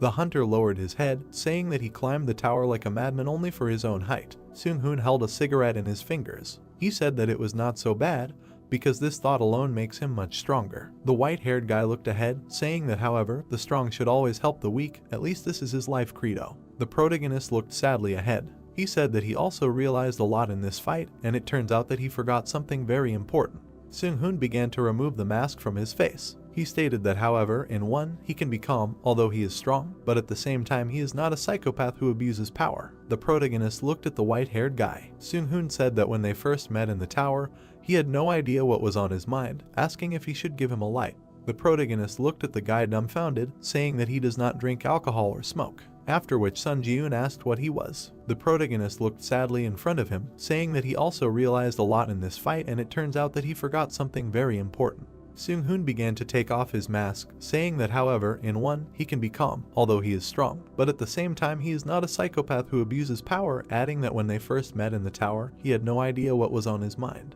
The protagonist looked at the white-haired guy. The guy asked if he wanted a light. The protagonist said that he neither drank alcohol nor smoked. After which the protagonist looked at the guy in surprise. The white-haired guy looked towards the protagonist, after which he smiled widely, saying that he forgot to introduce himself. The guys were standing behind the association president and the people when they were being filmed. The protagonist was sitting opposite the girl, giving an interview. The protagonist was handing the red-haired girl a choker. Catherine smiled widely, putting the choker around her neck. The protagonist waved to the guys as they left. Sun Ji-eun pulled the red coat over himself. He looked at his hand with a smile, thinking that the design of the tailcoat had been slightly improved. Sun Ji-eun stood in the ward, saying that the equipment items were licked to a shine. From Japan's point of view, they had prevented a disaster, so such an attitude was not something out of the ordinary. The protagonist lay down on the bed, saying that these 3 days he returned to Earth were filled with endless chaos, and he did not want to become so famous. The protagonist looked at his phone, noting that there was even a video of their battle already circulating on the internet, noting that the filming was done from a helicopter of the Japanese Hunters Association. Comments from viewers were visible on the phone. People were talking about how strong the protagonist was. The protagonist noted that this is why Seung-hoon called him a sword ghost. The hunter looked at the ceiling with a serious look. He thought that he never expected Gennady to be the Lightning Emperor. The white-haired guy crossed his arms over his chest. The protagonist noted that the Lightning Emperor, even among 30s rank hunters, he was rightfully considered the strongest. The Lightning Emperor stood on a cliff in front of the people. The hunter noted that he cleared portals at a speed that other S-rank hunters could not even dream of, and he was a true hero of Korea. Seung-hoon handed his business card to the protagonist. He said that if he needed his help in the future, he could call him anytime, noting that he would be honest and he would not mind recruiting him, adding that he could contact him for any personal matter or for any other reason. The protagonist thought about recruiting. The system announced that the time was up. The protagonist rose from the bed, saying that he needed to become stronger to deserve the nickname of the Ghost of the Sword. The hunter grinned maliciously, saying that it was time to return to the tower. The system announced that he was returning to the test tower. The protagonist sat on the bed. The system announced that the waiting room on the 11th floor had been entered. The protagonist looked ahead with a serious look. He noted that he had learned some lessons from the fight with Namgoong. The protagonist opened a store. He imagined himself running fast on the ground. Sun Ji-eun noted that it was about endurance. He remembered his arm being torn off. Sun Ji-eun noted that Ashen Blood is a recovery skill that boasts excellent efficiency among his current skills, but it will not activate if his stamina is at 0. The protagonist looked ahead with a serious look. He noted that it was time to acquire a new skill that would instantly restore stamina. The protagonist browsed the store, saying that all the skills looked pretty good and the best way to deal with doubts while shopping was to buy everything that was available. A huge number of system notifications appeared. The system notified that he had purchased the skill Automatic Stamina Recovery, Moonlight Absorption, Sunlight Absorption, Excessive Growth, and Blood Call. The protagonist looked at the system notification with a smirk, noting that he had accumulated enough points to afford all the necessary skills. System notifications appeared. Skill Synthesis Power activated. The system notified that he should look at the list of skills and select a material for synthesis from the currently available skills. 2 yellow plates were reunited into one. The protagonist noted that he would first synthesize the most compatible skills. The system notified that the synthesis of skills was complete and the photosynthesis skill was created. A card appeared with a description of the photosynthesis skill, which, when exposed to moonlight or sunlight, the basic ability to restore health increases by 200%. The protagonist thought that this was an excellent rank, grew, and the strengths of the two skills were well intertwined into a single whole. The photosynthesis and Call of Blood skill plates appeared, merging together. The protagonist noted that now he needed to add Call of Blood there for a greater effect. The system notified that the synthesis of skills was complete and the Blood Contract skill was created. An image with a red sphere appeared. A system window appeared with a description of the skill. Vitality, stamina, and mana can be extracted from the blood of a creature, and this only applies to creatures and directly killed users. The protagonist looked at the window in confusion. He said that this time he failed, the rank did not increase, and the benefits of photosynthesis disappeared. The protagonist looked at the system window. The system notified that he bought the skill Blood Call and 20,000 points would be deducted from his account. Sun Jun said that he would buy another skill of the same kind and that would be the end of it. The skill plates began to connect. The protagonist noted that he would now try to combine the Blood Contract with the Call of Blood. The system notified that the synthesis of skills was complete and a new skill was created. The protagonist looked in front of him in surprise. The system notified that the skill Blood Seekers was created. The protagonist was surprised that he was ranked B. A red hand card appeared with a description of the skill. Life Force Stamina magical energy can be extracted from the blood of a living being and gain a powerful blood manipulation ability. All the blood that flows out of the user's body is automatically restored little by little at regular intervals. The protagonist imagined how he sucked the energy out of a person. He asked that he could now extract health, stamina, and mana from the blood, as well as manipulate the blood. Sun Jun cut his hand with a blade. He stretched his hand out in front of him as the blood began to rise. The hunter grinned maliciously, thinking that he was able to literally manipulate blood. A small ball with spikes was created from the blood. The protagonist created a blade from the blood. He noted that he could give it any shape. The protagonist raised a finger, noting that he would try something like that. The protagonist grinned at the finger from which the blood rose. He noted that now it is not even necessary to make a cut to draw blood out, although he will still have to make a cut if he suddenly needs a lot of blood. The protagonist grinned contentedly, thinking that Blood Seekers would be very useful. The skill plates began to shine. The hunter noted that now all that was left was to improve the Eye of Truth. The system notified that the synthesis of skills was complete and a new skill was created. A new Eye of the Fire Dragon was created. A picture with an eye of the dragon and a description of the skill appeared. The power of the fire dragon lives in the eyes, allowing one to see invisible things. It can see information about things and it becomes possible to determine the lie of another person. Blue light began to emanate from the eyes of the protagonist. The system notified that the skill of the Eye of the Fire Dragon was activated. The protagonist looked at his tailcoat. The system notified that this was an old frag of the vampire count and the user can temporarily create a blood shield by consuming stamina or blood. The protagonist looked at his black boots. The system announced that these were speed boots and that the acceleration period would be increased when filled with mana. The protagonist stared ahead, noting that this was a phrase he had not seen before. The protagonist turned his attention to his weapon. The system announced that this was a bloody heavenly demon blade and that when a user who had reached the flame sword stage fully activated, the blade's exclusive ability would be unlocked. The protagonist recalled the huge flash on the battlefield. He noted that the flame sword was what Namgung had used to destroy the entire Shinjuku district. The protagonist imagined an image of a sword emitting a blue aura. He noted that only those who had reached the flame sword stage could awaken the bloody heavenly demon blade's true ability, and he simply thought that it was a pretty good sword, but he could not even imagine that such an ability was locked in it. The protagonist extended his finger to the system window, saying that he would continue conquering the tower. There were many system notifications. The system notified that the 11th floor of the testing tower had been entered, the difficulty was high, and the theme of this test was a mentality test. The time was 7 days. The system notified that the condition for successfully passing the test was to break through all 7 gates within the allotted time. The conditions for failing the test were the death of the applicant or the expiration of the allotted time. The reward for successfully breaking through was an ancient testing mirror. The protagonist looked ahead with a serious look. A man appeared in front of the protagonist and greeted him in the testing temple. Sun Ji-yoon asked what kind of testing temple this was. The man crossed his arms over his chest and crossed his legs. He said that from now on, he would go through the tests given by the testing god, and these tests would continue until his death. The man added that since he, despite being a simple adventurer, had decided to go through the testing god, he would have to bear full responsibility for the consequences. The protagonist stood opposite the man. He asked what he should do to pass through the first gate. The man asked that he didn't know the rules of the Ares family of Supreme God's trials. Sun Ji-yoon said that he didn't know, thinking that this must be the same dimension from which the Black Knight came, invading his trial on the 5th floor. The man sighed heavily, saying that he had no idea what kind of wind had brought such a stupid adventurer there and nothing could be done. He would have to explain. The man imagined 3 images of men.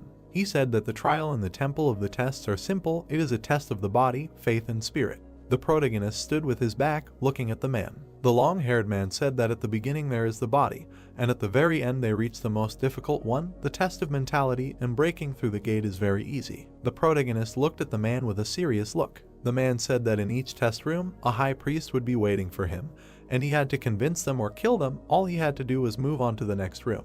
The man grinned wickedly, saying that he had given him enough information, so he thought he could draw his own conclusions. The protagonist slightly opened his mouth and said that in one word, he just needed to break through the gate, no matter what. The man planted his foot on the ground, saying that they would begin the first test. The long-haired man bounced off the ground, heading towards the protagonist. The long-haired man and the protagonist began to grapple. The hunter slightly narrowed his eyes, thinking that such strength was enough to become a contender who had received the qualification of a pioneer who had passed all the tests in high difficulty. The protagonist pulled his hand back, releasing blood from his finger. The system notified that the blood seeker skill had been activated. The protagonist shot blood towards the man. The blood bullet hit the long-haired man's forehead. The man fell to the ground. The protagonist thought that, as expected, this was a mind-blowing skill. Sun Ji-yoon thanked the man for explaining what was going on. The red aura was directed towards the protagonist. The system notified that he had absorbed the spirit of the priest Johan, mastery increased by 5.8%. Many system notifications appeared in front of the protagonist. The administrator priest of the 7 gods was shocked and outrageous by his behavior when he accidentally saw this scene. The administrator Godslayer swordsman nods approvingly at his inhumane and cruel actions. The administrator hero of the ruined world looks at him and praises him for demonstrating an interesting spectacle. The administrator seeker of divinity says that he has nothing to worry about because he is flawlessly coping with the test. The protagonist frowned, looking at the notification. He thought that if he took into account the nicknames of the administrators, he believes that he attracted their attention because these tests are related to the god. The protagonist looked ahead in bewilderment. The system notified that the administrator of the Steel Blood Lord was shocked by his actions. The administrator of the White Crane Sword was upset that he went to the test without saying a word about it. The protagonist said that he did not even know how to contact the administrators. The protagonist approached the priest lying on the floor. The protagonist picked up the mirror, saying that there was an item here. System notifications appeared. The administrator of the priest of the 7 gods is watching his actions. The administrator of the hero of the ruined world admires his greed. The administrator of the Godslayer swordsman nods as if he completely understands him. The eyes of the protagonist began to emit a blue aura. The system notified that the fire dragon's eye was activated. System windows appeared. Divine mirror of the high priest.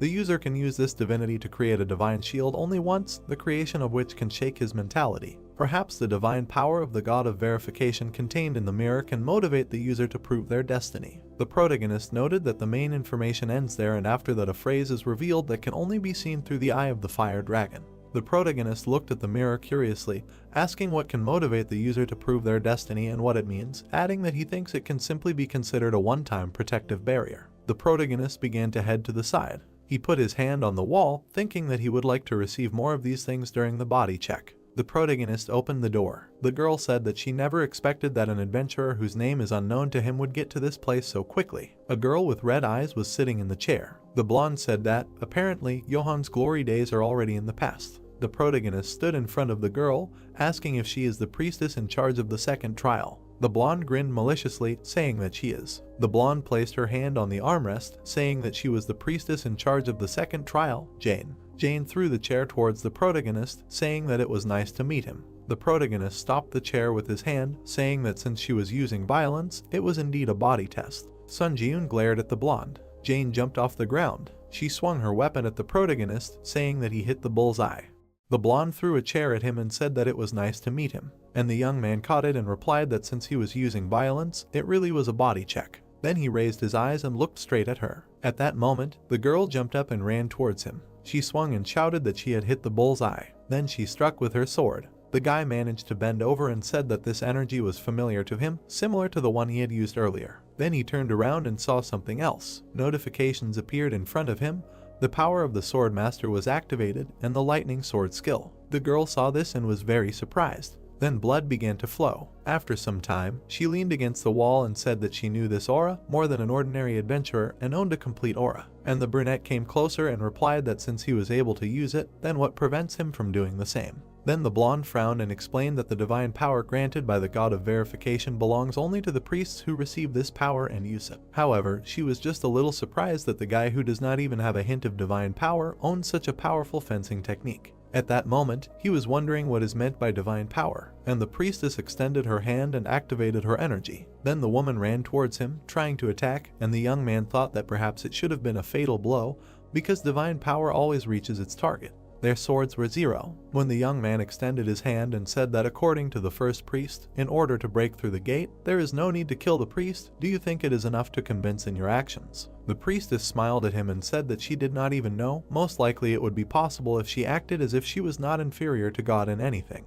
And the log turned around and answered that after checking the body, how much more time will remain to pass? The woman's eyes lit up with a bright light. She once said that the more she listens, the more impudent this man seems to her, quite relaxed, even too much. Do they really think that she has already won? Then she jumped up and shouted that it is better to ask such questions after defeating her. However, the young man did not even move from the spot. He threw her sword back with one blow, activated the skill instant acceleration, and a moment later grabbed her hand and pressed it to the wall. Then he came closer and said that now he has definitely won. And the girl looked up and answered that this is not so. How did he manage to do it so quickly? And the young man replied that as promised, now we need to talk about the verification process. At that moment, the priest had no choice but to tell and ask if he is really going to take her powers or something like that. Then notifications began to appear. Administrator Hero of the Ruined World patiently waits for his answer, and Lord of Steel Blood looks at them, squints his eyes, and Sword of the White Crane worries because of the unexpected question. The young man looked at her again and said that he is not fond of something so vile. For her it was a relief. New notifications immediately appeared. Administrator Lord of Steel Blood completely agrees with the words of the priestess. Administrator Sword of the White Crane believes in him and trusts him, and Administrator Seeker of Divinity watches his choice with interest. Then the guy raised his head and asked if there is anyone who would take such a step, who managed to get here. The answer was surprise and the question whether he really thinks so. For a lawyer too naive, one way or another, she will have to fulfill her promise and share information about the check. After the girl introduced several players, said that now there are 2 body checks left. The faith check will begin at the 5th gate and end with the eared ones. It turns out that the mentality check is carried out only at the 7th gate. Then she folded her hands and said that before challenging the 7th brother, she would advise him to think once about giving up. Then she smiled sarcastically and said that no one had ever managed to pass the 7th gate. Everyone who entered there went crazy or died in agony, bleeding. The guy's eyes lit up after that. The Fire Dragon Eye skill determined that there was no lie in the enemy's words. Then the blonde smiled and said that her end had come. As a last word they would say that for the first time in a long time she enjoyed the battle. And most importantly, the hero answered that if there was a way to pass the gate without killing her, it would be better to tell him about it. But in response he only heard that with his current abilities this was impossible and decided to ask her if she was afraid of death. The woman began to laugh and replied that she was not afraid at all. In any case, even if she died, she would only end up next to God. The young man immediately struck with his sword and thought the longer he delayed it, the more disgusting he would feel. Then he absorbed the priestess's soul and his skill was increased by 8.8%. While the guy was leaving there, he thought about what to do. His mood was now spoiled. After some time, he reached his brother and opened them. A man with a sword appeared in front of him. A huge muscular man raised his weapon and looked straight at him. Then he came closer and said that his name was Lucilian, the man who would become the sword that the god of testing would wield. He pointed the sword at the young man and said that from now on he would test his martial arts. He had to prove that he was worthy of entering the next gate.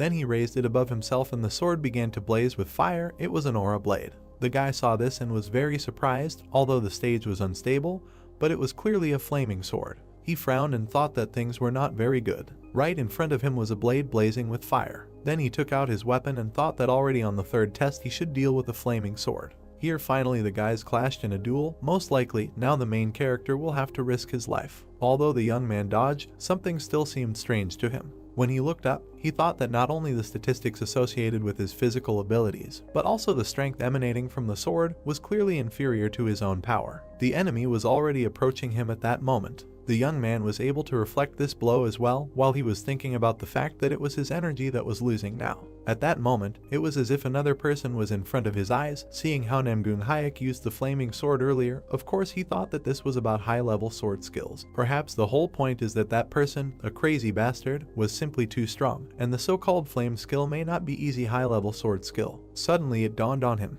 At the same moment, the man struck again. But the blade remained intact. It was expected for him. The guy frowned and thought that no matter how much he attacked, only his energy suffered. The fight continued for some time. The brunette actively dodged the blows. Then the man came closer and said that no matter how strong his aura, it would not be able to break his sword, only the one who could break it. He looked up and explained that this could be done by the one who could cope with what is invisible to the eye. After that, the young man lowered his head and thought that this man was weaker than him, but owned a flame sword. It was like that. Then he smiled and said how when the one who studies worse than him passes the exam with a much better result. Then he took the sword more firmly and thought if he really said that he needed to cope with what is invisible to the eye, in that case he would certainly break his sword, and immediately ran to his opponent. Their swords clashed again in a duel. The man continued to fight and shouted that only the one who knows how to handle the invisible creates a sword that pierces all existence. The brunette at that moment continued to think that no matter what he could break him, and continued to listen that in this way a magic blade called aura with absolute powers is born.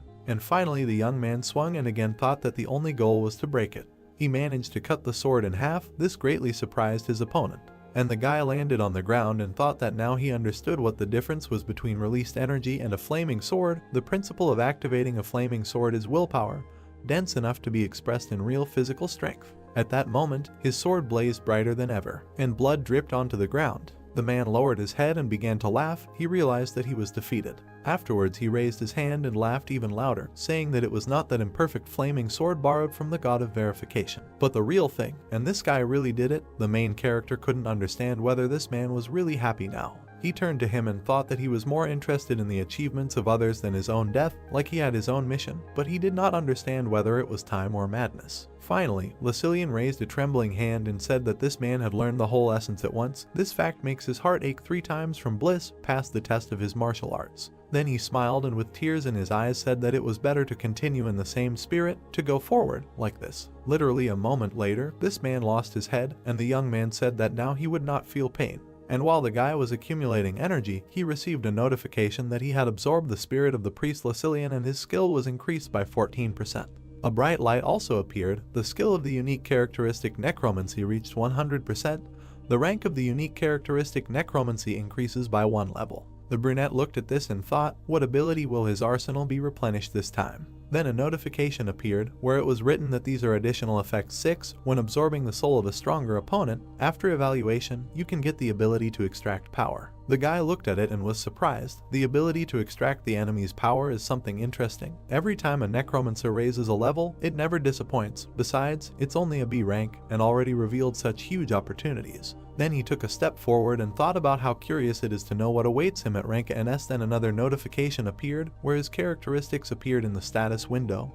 Ruler area, strength 86, agility 85, stamina 81, endurance 84, mana 79, unique characteristic, necromancy, unique power, synthesis of skills, strength, more details, skills, more details. The young man raised his head and thought that even the statuses have already come close to 3-star numbers. When he studied, wanting to become a hunter, he considered it something unattainable. Then he tilted his head and began to receive notifications that he had absorbed the spirit of a priest, thereby increasing his stats. Absorbed the spirit of a priestess, thereby increasing his stats. Absorbed the spirit of another priest, thereby increasing his stats. Strength was increased by 8, agility was increased by 6, endurance by 7, mana was increased by 8, and stamina was increased by 9. Several more notifications also appeared that one of the skills that the last priest had was absorbed. He received the skill Indomitable Will Mastery 27%. Description: a symbol of those who challenge the impossible to the end without giving in to despair. The main effect: when faced with an opponent stronger than the user, physical ability and concentration are significantly increased. Additional effects: when activating the skill, it becomes easier to achieve enlightenment, and the ability to mental defense is enhanced.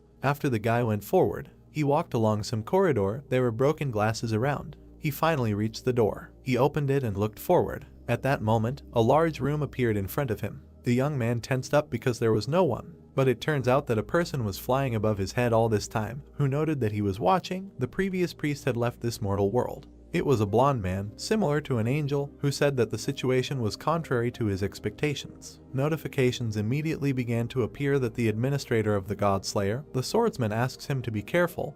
The administrator of the hero of the destructive world advises not to realize, since a real enemy has appeared. The administrator of the Sword of the White Crane says that he uses real skills of mastering the released energy, and not fake ones. And the administrator of the Lord of Steel Blood admires the powerful energy and iron, which the god of verification serves. At the same moment, the young man raised his sword and struck the first blow. The blonde then landed and replied that he was watching. He did not really want to waste time talking. He looked at him and added that then, we must immediately begin the test of the fourth kind.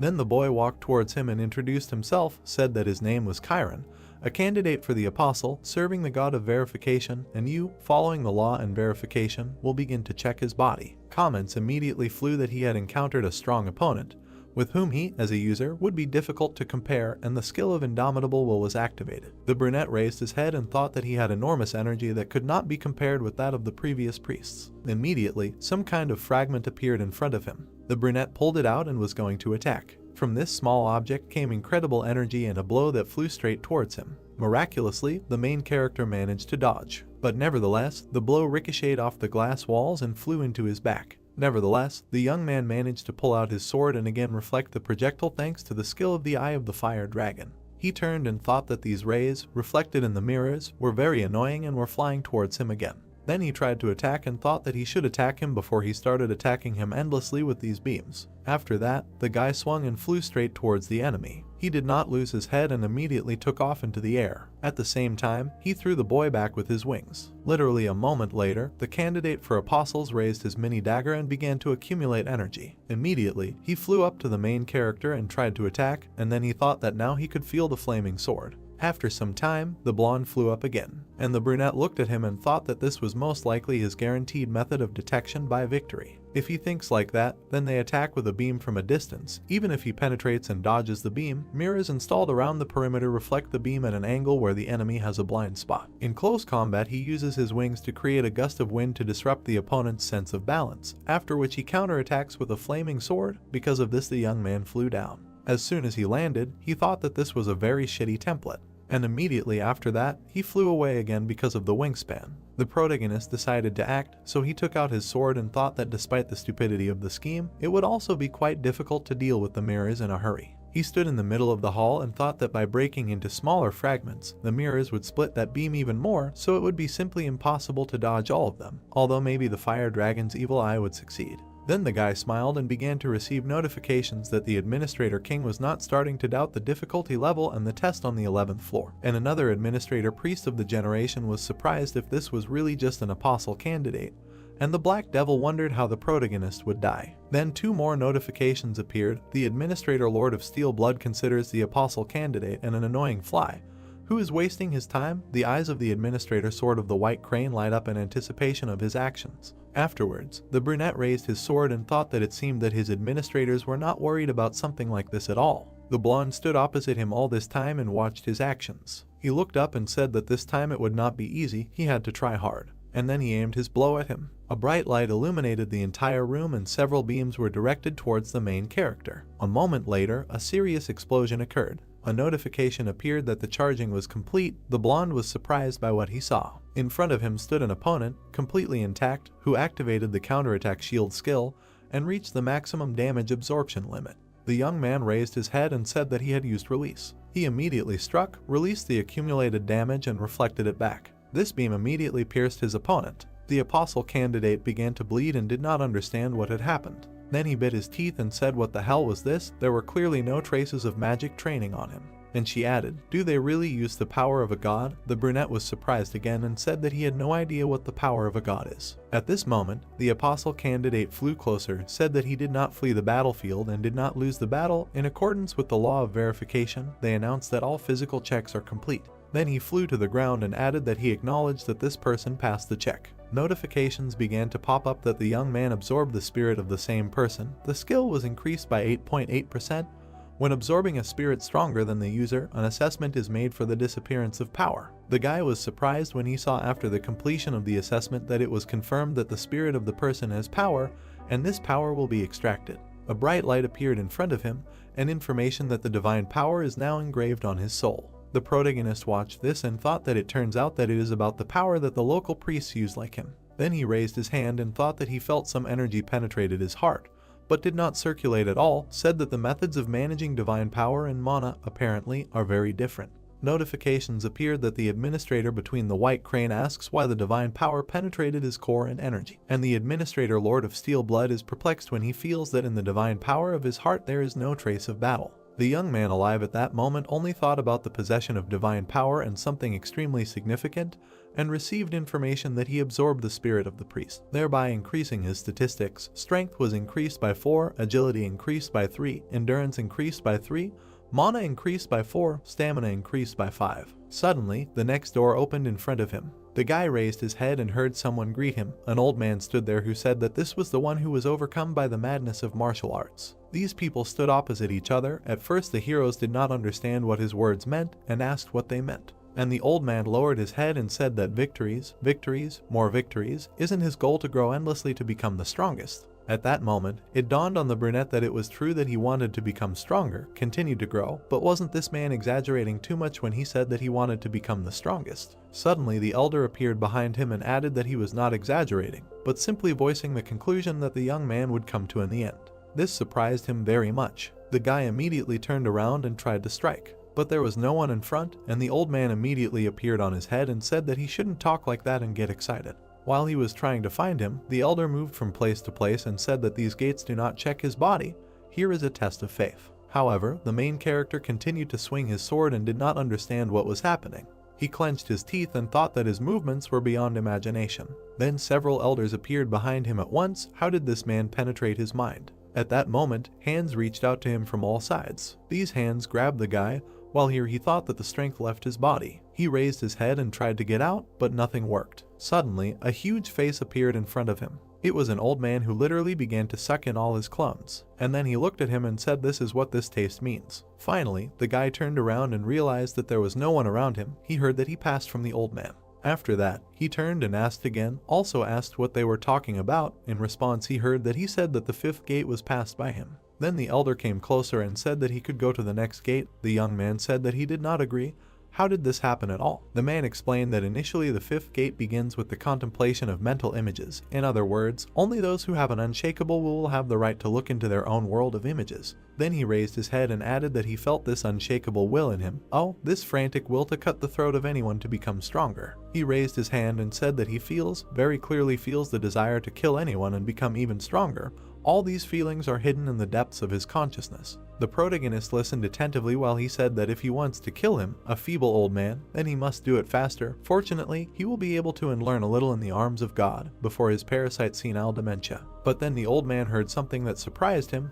The young man said that he will not do this. Then he raised his head and asked why. And the guy came closer to him and explained that they had already said that the tests had been passed, so he saw no point in killing a person without any reason. Why ask about something so obvious? The elder listened to him and thought about it, said that this was indeed an unexpected turn for him. Then he came even closer and said that he thought he would have coped, even if he had officially given him the tests of the 5th to lie, but he repeated again, the tests had already been passed. Then he patted him on the shoulder and added that his friend could go further, wished him to successfully pass all the stages of the test. The guy looked at him and did so, went forward, but suddenly it dawned on him. It was as if the main character found himself in some kind of emptiness. There was darkness around him, and the surface of the mirror was swallowed by the darkness, and soon he found himself in a void where there was not a glimmer of light. Then a woman appeared near his ear, who greeted him. The young man did not hesitate and immediately took out his weapon, but there was no one around. He looked around and wondered if this was happening again. Then he gritted his teeth when he heard that everything was right. He was already in the world of mental images. It turned out as he thought.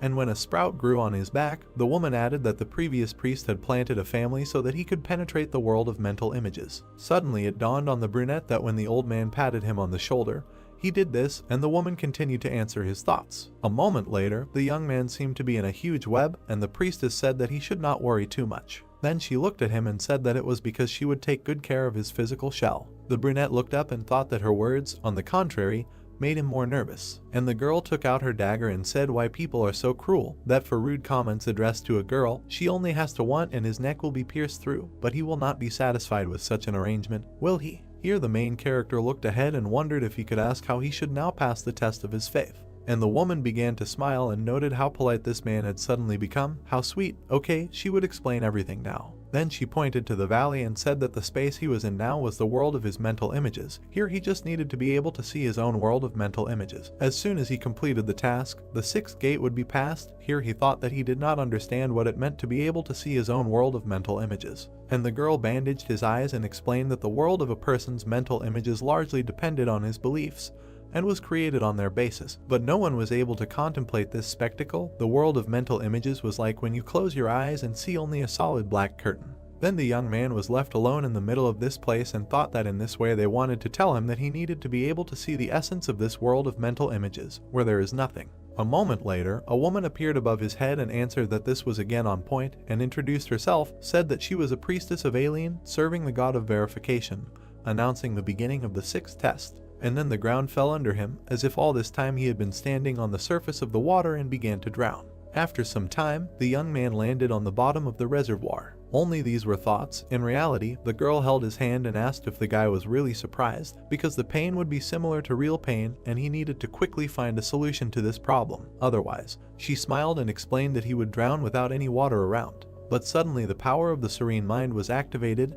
This surprised her. At the same time, the guy was underwater, and thanks to the power of a serene mind, he did not lose his composure, and the limitation of mental images weakened. He also thought that this was great. It was much better until he was subject to panic, able to hold his breath underwater. Then the wasp looked there and thought that much more importantly, that for a moment he seemed to feel a tingling in his fingertips. The young man frowned when he heard that his willpower was really impressive. She did not expect that not only would he break out of mental images, but he would also be able to move his body. The woman raised her hand and thought that this guy was able to protect himself even at an unconscious level.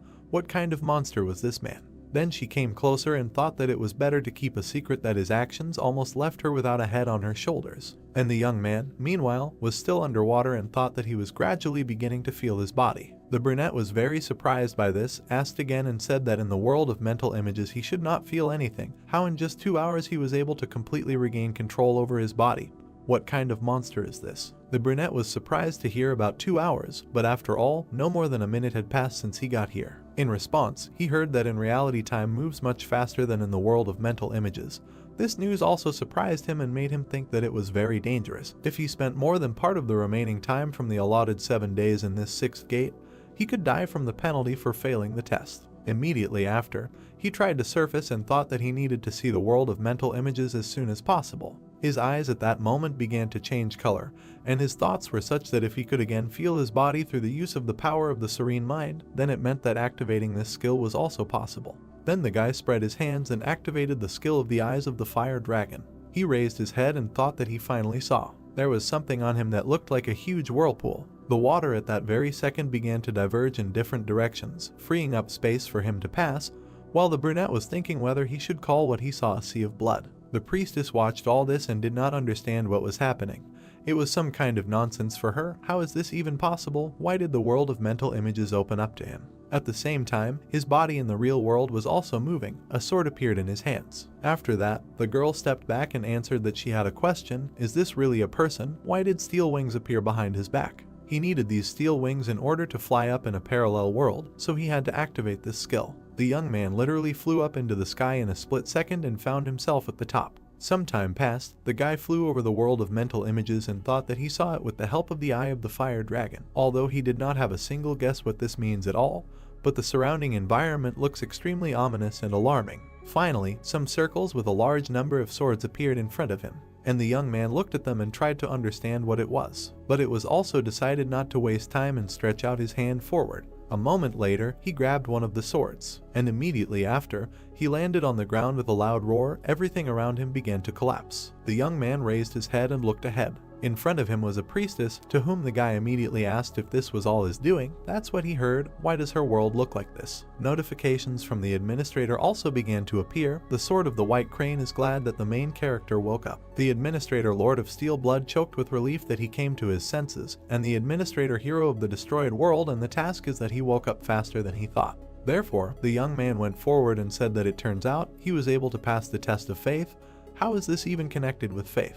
And the woman looked at him and answered that the test of faith is the path to recognizing oneself. Of course, the brunette immediately asked again. So the girl led him to the mirror and answered that it was amazing that people themselves did not really understand what they believed in, and never even tried to think about what exactly they believed in. The purpose of testing this gate was to encounter the world of mental images created through the processes of faith, thinking, and action. And as he walked down the corridor, she added that he would overcome his miserable past and become stronger without losing his humanity. That's what she read in his world of mental images. Everything is very simple and clear, isn't it? Then she added to the woman that even having such simple desires and thoughts, remaining faithful to them at the same time is a different story. When the guy finally opened the next door, she wished him luck and said that this adventurer did not look like a person at all. The brunette meanwhile had practically moved into a new room. Something like space appeared through the front and a notification that he had reached the 7th gate. There was some kind of core filled with energy and electricity in front of him. It was so incredible that the young man could not take his eyes off it.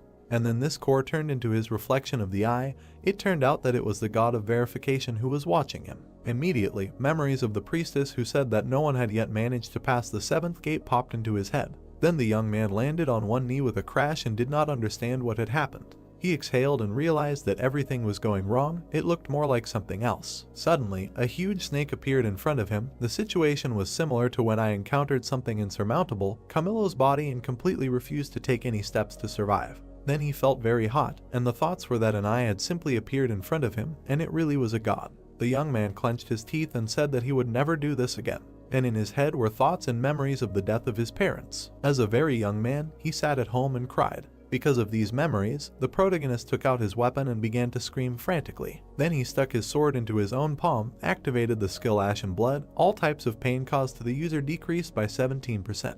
And the young man continued to mutilate himself and screamed that he was not going to helplessly stand and watch as he was trampled here. And as soon as he pulled the dagger out of his palm, he thought that he lived to break through any trials that fell to his lot. After he looked around and thought that he was sure that this training place was built exactly on this principle. New snowy teeth and decided that although they do not know whether he will be able to wake up that pupil at all, however, if there is at least a small chance, then he must try it. And immediately jumped up from the spot, running towards it. If he can get at least another 1 centimeter closer to it, then the blow will be delivered. Complete confidence was read in the eyes of the young man. And finally he reached the target, swung and struck, thought that this god was so-so. The blast wave went to the side, only it flew to him and stopped nearby, and even the smallest impulse could not reach the retina. The young man raised his head then and thought that this was some kind of look.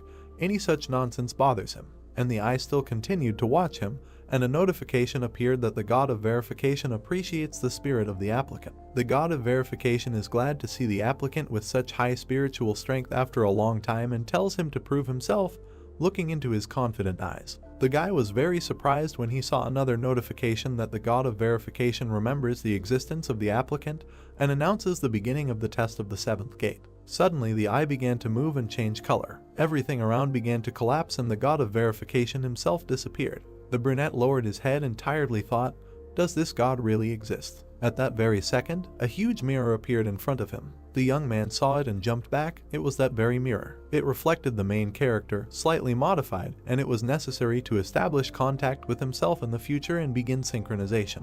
Therefore, the main character raised his hand and tried to touch the mirror. Then a bright light appeared, and then followed a notification that a mentality test was beginning. The speed of assimilation with him inside the mirror slowly increased as if the mirror was going to absorb him, and the applicant had to pass the most suitable test for checking mentality. Also, a notification appeared that it was necessary to prove that his beliefs would not change in the future. This was already the most difficult for him. Immediately after, the young man fell into some strange room, and below sat a man who asked if this was really the same. The brunette immediately realized that this was the same priest and the first doctor who sat and asked where his mirror went. As soon as the young man landed, the fresco behind him began to move apart. He turned and looked there, and what he saw surprised him very much, because it was Christmas, a place similar to South Korea. There were people walking, strolling and chatting in the square, and somewhere between the houses the main character in the future was passing. Now he thought that he didn't understand what the hell was going on.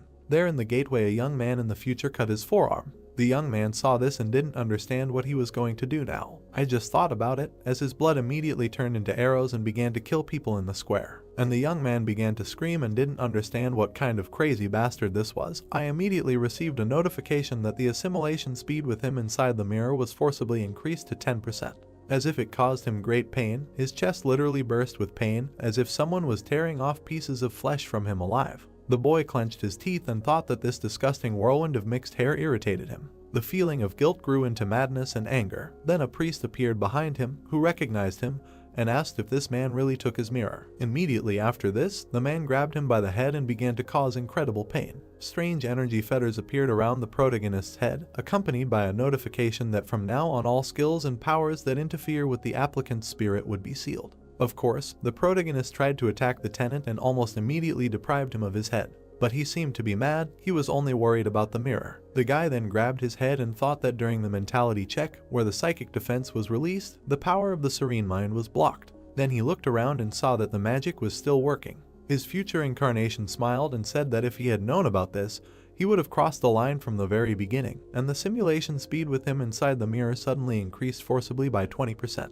When the young man realized this, he was surprised and received a notification that due to the unbearable psychological shock, the applicant suffered from an abnormal condition called Kai intoxication. He immediately began to spit blood and did not understand how to stop it. Then he understood his head and thought about what had happened, why was this happening, and why was he doing something so disgusting? Why would he kill all these innocent people in the future? It is true that he is obsessed with power, but he will never go that far. Notifications immediately began to appear that he was under the influence of an abnormal intoxication status. If he failed to remove the abnormal intoxication status, then the mastery of the magic chain skill would drop to a maximum of 10%. The mastery of the magic chain skill would decrease by 0.3%, the mastery of the magic chain skill would decrease by 0.7%, and the mastery of the magic chain skill would decrease by 0.4%. The young man saw this and thought that the magic chain was now working at its limit. Then another person appeared before his eyes. It turned out that this was the world of Muram, where the man approached the soldiers and ordered them to immediately bring the head of the Union here. After that, the brunette looked at them and said that in this case, at least he would save the lives of those who were here now. But a man came out to meet him and said that he had heard that a madman called the Sword Ghost had recently appeared there, and now that he had seen him in person, he could say that he was worthy of his nickname. A middle-aged man approached him and said that he was pleased to meet him, introduced himself as Lee Jinwon, the head of the Union, and asked what the child's name was. But he did not answer and immediately ran towards him, and the man saw this from the group. Literally a moment later, the two began to fight. All the people around were already dead, and the head was bleeding after a while and said that he simply had no words. Then he raised his head and said that this guy had killed all the members of the Union. Although he himself had said that he would not touch anyone, was he not ashamed at all? But the brunette came closer and said that he felt no shame at all. Then he lowered his eyes and added that these ragged, worthless things were just his fighting resources. Resources that did not make him tired, did not get sick, and were no longer of any value.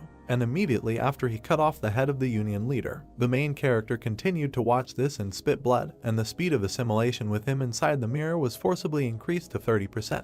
Some time passed, and the location in the mirror changed dozens of times. The future incarnation of the hero, who became infinitely stronger, destroyed 1,000 enemies, was in the state of a monster, imbued with madness and seeking only growth. Finally, he even got to the priest, who cursed him before his death and said that he prayed to all the gods for his death. Then he killed the king of animals, who asked him to stop and asked if he hadn't said that it was better to kill only him to visit his subjects, but in the end they all died. Crazy monsters who never lost, that's who this man was. Then the guy got to the next opponent, who looked at him and said that this was some kind of nonsense. Why did the one who conquered the dimension come to such a wretched place? The young man felt all this and literally screamed in pain.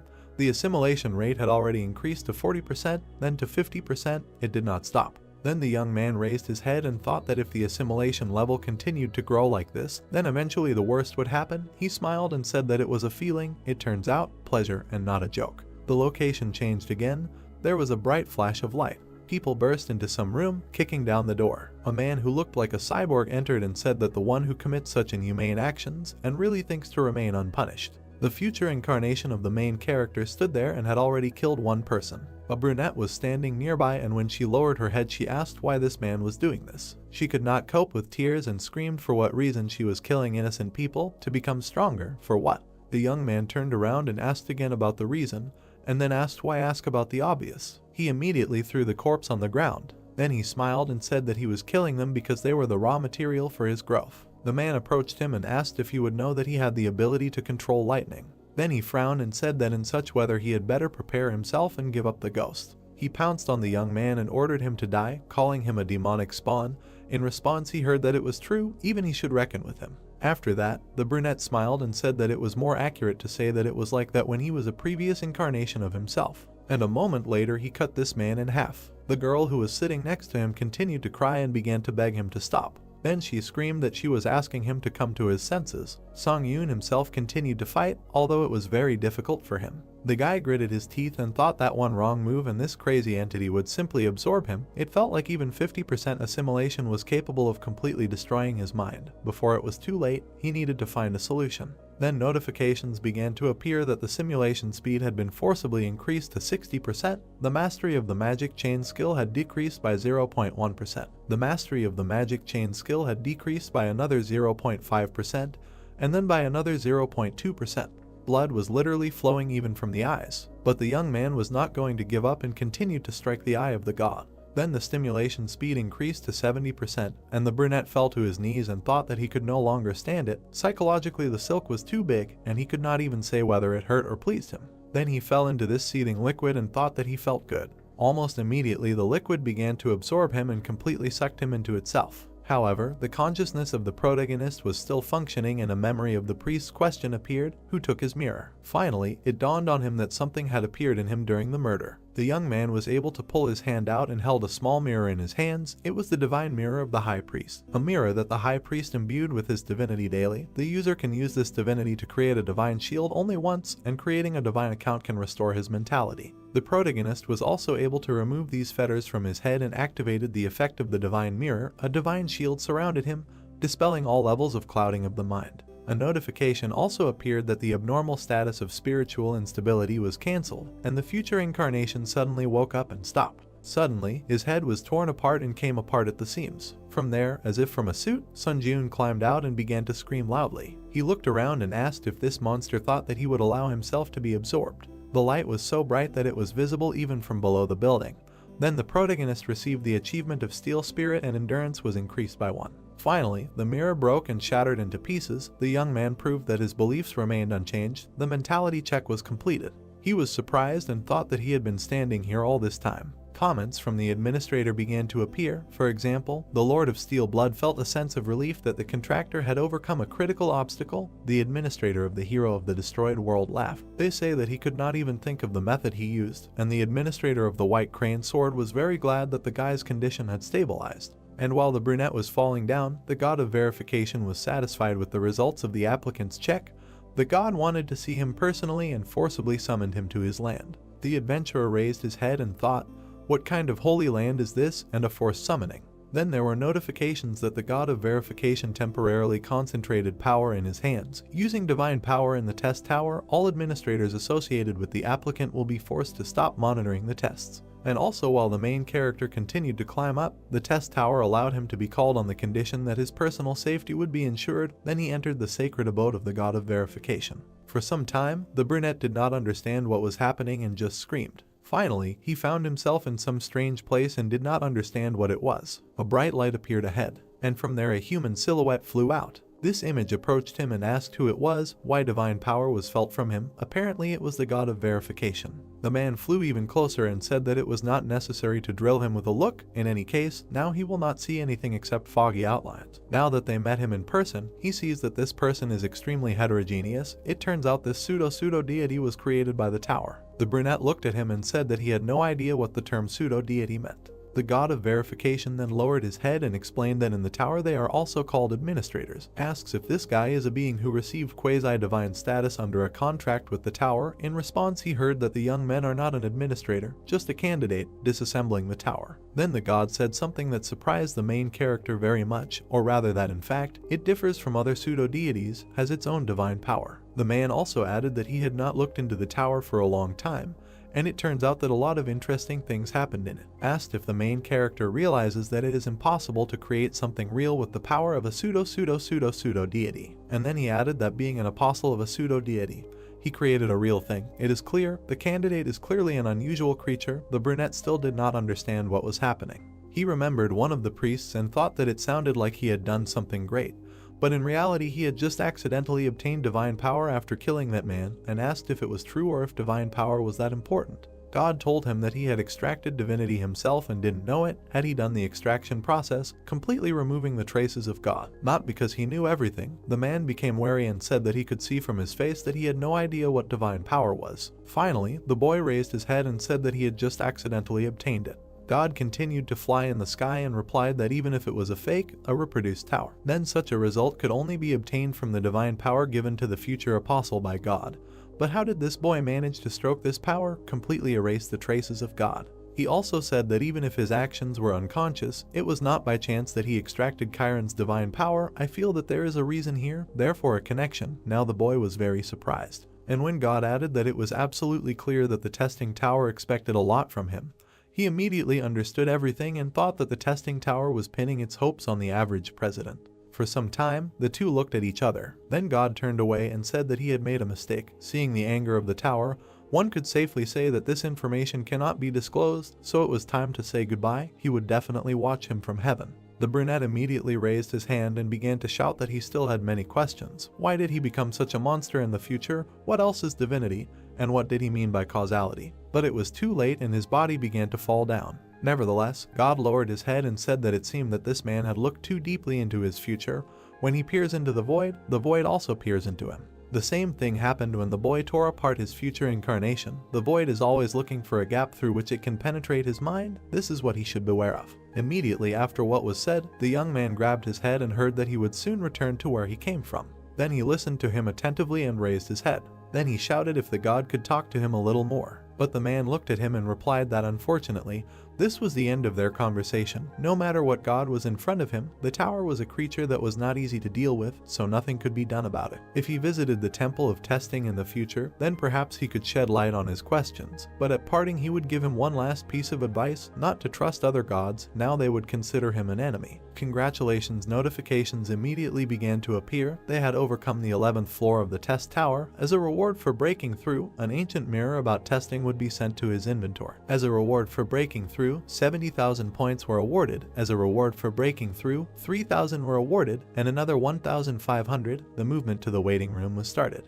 The young man landed there and for some time tried to comprehend what was happening. He thought about it, thought about God and about the creature that happened to her before him, told him more than everything he had heard so far, especially the words about how even if his actions were unconscious, that he had extracted divine power, not by chance. I feel that there is a reason here, therefore a connection. Then the protagonist imagined the tower and thought that it was by the will of the tower that divine power was extracted and acquired as power. He assumes that this is the reason. Besides, he said that the tower has high hopes for him, an ordinary applicant, and that he concluded a contract as an administrator in an apostolic agreement, and that divine power was extracted as power from the spirit. Let's assume that everything was done with the submission of the tower. Immediately, priests began to emerge in his memories, and the question is, what are the intentions of the tower that does all this? The guy frowned and began to list all this in his head: the apostolic agreement, divinity, and also the creation of the present, and the words of the god of verification that you should not trust other gods. He sat down on the bed and said that he didn't understand a thing. He lowered his head and thought that what consoled him a little was the fact that even if the gods were hostile, they couldn't touch him as long as he was protected by the tower. Notifications began to appear that the system had expanded. The Earth dimension had been registered as an official dimension for ascending the test tower. Thanks to the formal registration of ascension in dimensions, the Earth was somewhat protected from interdimensional invasion. When applicants from other dimensions now face a penalty when moving to the Earth dimension, as an advantage of formal registration of ascension in the tower, applicants who are not pioneers can also earn ore. The restrictions on observing the applicants' tests were lifted. The guy raised his head and saw that the administrators were talking to him again. The first administrator, Lord of Steel Blood, was relieved to see that the youth had returned and was safe, and the administrator White Crane Sword looked at him with tears in his eyes. Only then did he immediately remember the phrase of the god that all pseudo-deities are also called administrators. The guy realized that the administrators were also deities, and then it dawned on him that he probably shouldn't trust them. The young man began to bite his lip and think that in this situation no one could be trusted, and the situation was pretty disgusting. After some time, he moved and entered the world of Steel Blood. A blonde appeared in front of him, running towards him and asking if this guy was badly hurt. But instead of an answer, she received a blow from a sword. The girl dodged and didn't understand what was happening, and the young man lowered his head and turned to her. Then he looked into her eyes and asked if the administrator was right to collude with the tower and use it. The blonde grinned and thought that it looked like a side effect of the mentality check, and the guy continued to attack her and bit his own hand. Then he swung his sword, but missed. The girl raised her head and thought that this guy bit his own hand. She shouted that she needed to come to her senses.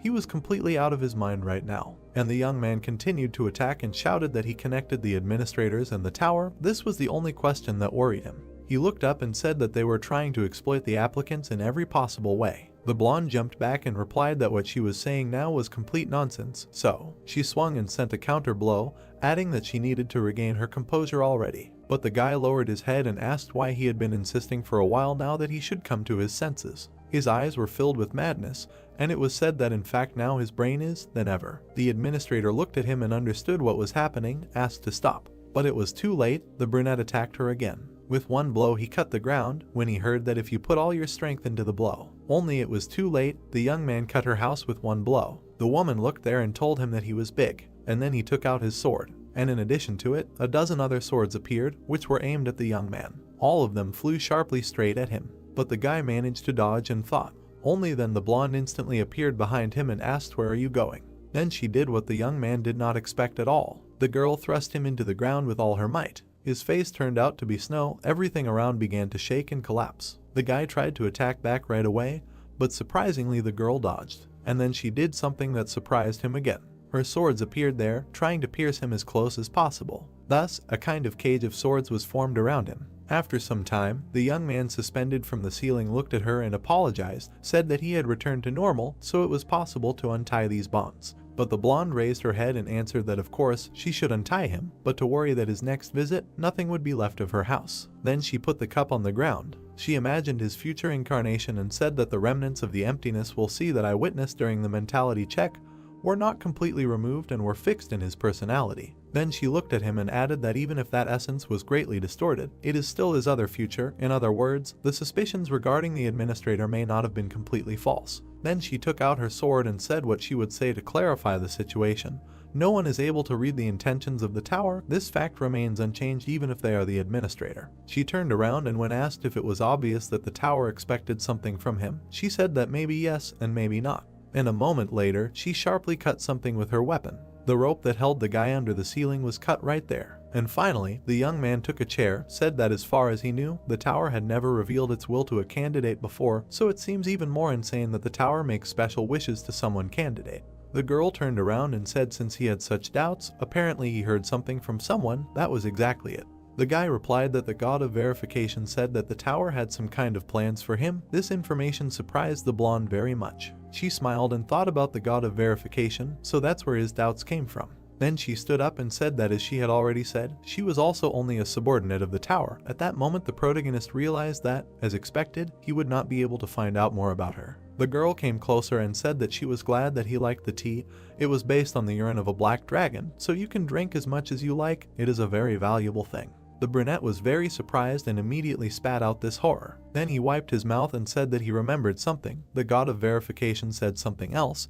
Having concluded a contract with the tower, the administrators received the status of a quasi-deity. Then the woman put the sweets on the table and answered that as for the status of a pseudo-deity, she cannot answer him this question right now. But if we are talking about him, then even if he did not want to know this, well, He will find out everything in the very near future. The young man looked at her and said that now he had one last question for her. Immediately a question came up, and the guy asked, didn't they say earlier that she had a long-standing wish that she wanted to fulfill? In fact, it was so. The protagonist came closer and said that the administrator of the White Crane Sword said that a long-standing wish is a right granted by the tower to the administrator, and that it is possible to achieve the fulfillment of this wish with the help of a candidate with whom an apostolic contract was signed. The girl immediately asked again and said that it seems that she has already told him everything about her long-standing wish. Sun Jiun looked at her and asked why she still hasn't told him about her long-standing wish. The girl thought about it. Then she stood up and said that it was all about the feeling of fear. Of course, the guy did not understand what was meant. Then the woman turned around and added that he greatly underestimates himself, which resulted in an excessive obsession with growth. She looked down and said that that was why she thought that maybe, for the sake of growth, she could make him challenge the test related to her long-standing desire. To which you fly like a moth to a flame, she will not deny that she had no choice but to do so. And the guy heard this and was upset, said that he was a real mediocrity. Suddenly, the girl looked at him and replied that she did not know what meaning the word talent puts in, but she would soon understand how much he underestimated himself because the tests on the 12th floor are a fight with himself. This information surprised him very much, and then the main character teleported back to his room, thought about the gift. He imagined another candidate and thought that these God-given qualities that cannot be changed after birth, and which in the world of hunters are divided into three categories: the acquisition of skills, an increase in statistics, and the awakening of a unique characteristic, the so-called three main qualities of a hunter. He also thought that he was not destined to be born with one of these qualities. Skills were not acquired, statistics did not increase, and the unique characteristic did not appear, as if he was left alone in the middle of a dark room without the ability to fight. The guy also thought that many things in his life had changed since he entered the testing tower, but this fact does not change the fact that a talentless guy who demonstrated growth only thanks to unique characteristics. And when he imagined the sword, he thought that the Lord of Steel Blood was clearly mistaken, saying that he has talent. For some time, the young man sat on the bed and thought that if he had something like this, he would also be a famous hunter without entering the territory of the tower. Memories of her words floated up in his head, that he would soon understand how much he did not underestimate himself, because the tests on the 12th floor are a fight with himself. It turns out that he will have to meet the other side of himself. The tests on the 12th floor are tests in which he will have to win a duel with his own clone created by the tower. The protagonist activated the status window and said, what's the point of sitting and thinking about it? This test is to look at yourself objectively. You can perceive it as an opportunity to improve your combat abilities. Then a potion appeared, and a characteristic for it. It was a potion to increase mastery of skills, a potion specially created by the tower for creatures with skills. When taken, you can arbitrarily increase the level of mastery of one of his skills by 10%. I thought that after that incident, this is one of the awards received from the Japanese government, potions that increase mastery. Now he had as many as 3 because the girl gave her her potion. When the guy drank it, a notification appeared that he drank a potion to increase mastery, and you could choose a skill to increase mastery. His choice was mana management. The young man immediately imagined his energy and thought that the skill acquired during the hunt for the Lord, devouring asshole, during the test on the 10th floor, mana management, it is worth investing in, since this is the basis of all skills. At the same time, notifications appeared that the skill mastery of mana management increased by 10%, then by another 10%, and by another 10%. The young man also decided to look at the reward received on the 11th floor. It was an ancient verification mirror, a mirror that can only be obtained by applicants who have successfully passed the test given by the god of verification. When mana is placed in the mirror, you can activate the exclusive effect of residual thoughts once. Then he activated the skill of the Fire Dragon's Eye and saw that despite the one-time limitation, he can acquire the skill contained in the residual thoughts, but at present the user cannot set which skill from the residual thoughts will be acquired. The god of verification changed some effects specifically for one applicant. And when the guy looked in the mirror, he thought about residual thoughts. Is it really about what he thought before? And the exclusive effect of the ancient verification mirror, residual thoughts, was activated. There was also a notification that residual thoughts and activated as an exclusive effect. Ancient mirror check, the skill contained in residual thoughts is acquired randomly. In front of him, a new icon appeared in information that the skill combat concentration was adopted, which is imbued with the combat experience of residual thoughts, but its mastery increases by 11%. The description is transcendental concentration, allowing you to concentrate to the limits of a combat situation. The effect is concentration can be increased arbitrarily. At present, concentration can be increased up to 20 times, but with peaceful use, this is accompanied by a corresponding amount of recoil. The young man smiled when he saw all this and said that this is a pretty useful skill. Immediately after this, several more notifications appeared that the theme of this test is overcoming boundaries. The 12th floor test begins. The remaining time is 48 hours. The condition for successfully completing the test will be kill your clown for a certain time. The condition of the right to pass the test is the death of the applicant or the expiration of a separate time. The reward for a successful breakthrough is the gray crown of the ancient emperor. The penalty in case of failure is death. A moment later, the main character found himself in some room. Immediately in front of him, energy began to accumulate, and information that the blessing granted by the god of darkness felt the evil minds of the nicknames in the ancient palace and creates warriors. Guards, now the attacker will have to think about how well he knows himself. His double appeared in front of him. The item, the old tailcoat of the vampire count, was duplicated. It was necessary to kill another self created by the god of darkness. Again, I remembered the blonde's words that the scale of self-reproduction does not end there. Experience is also copied. In other words, his reproduced version will know all the strategies that he will use now, and his cloning even copies his talents. Opposite at that moment stood a clone of the main character. If he underestimates his talent, he will seriously suffer. Therefore, Sun Jiun decided not to languish and immediately attack, to check what will come of it and how gifted he is. The brunette looked at him again and thought, is it really the god of darkness again? Why so often encounters tasks called gods? His old enemy, should he call him his clone? And while the clone was approaching, I thought that he really looked so much like him that it turned his stomach inside out. And I also remembered the blonde's words and thought that on the recommendation of the Ent of the rest of the blood, I spent a question ticket and received additional information. He continued to look at him and thought that he had specifically learned that there was only one item that a clone could duplicate. The old frock coat of the vampire count naturally chose what would become his armor. Then he swung and thought that if this was really his full-fledged clone, then this battle was a good opportunity to objectively assess his strength. While the young man was running towards him, the skill's instant acceleration, Grace of the Wind, began to activate, and the entire speed increased by 70%, the current progress summing up 7 out of 7. At the same moment, the skill Combat Concentration was activated, and the user's concentration increased twofold, as if the protagonist had split into two parts. He felt as if time around him had slowed down, and at the same time the movements were too fast. He smiled and thought that this was exactly what Combat Concentration was. Then he swung and activated the power of the Sword Master. Suddenly, a bright light appeared right above him. The clone jumped back from the blow. Then he took out his sword. The protagonist immediately realized that it was a sword of steel blood. He frowned and thought that the choice was obvious, and here by the concentration of mana in his left hand, this is a counterattack shield. Indeed, in the left hand of the slope there was a large red shield. The young man glanced around and thought that the combination of the sword of steel blood and the counterattack shield was the only working option for the clone, but suddenly something dawned on him. This sword seemed to begin to change its shape and began to glow even brighter. At that moment, his clone already had two weapons in his hands. It turns out that he managed to transform the counterattack shield into a sword. This was quite unexpected.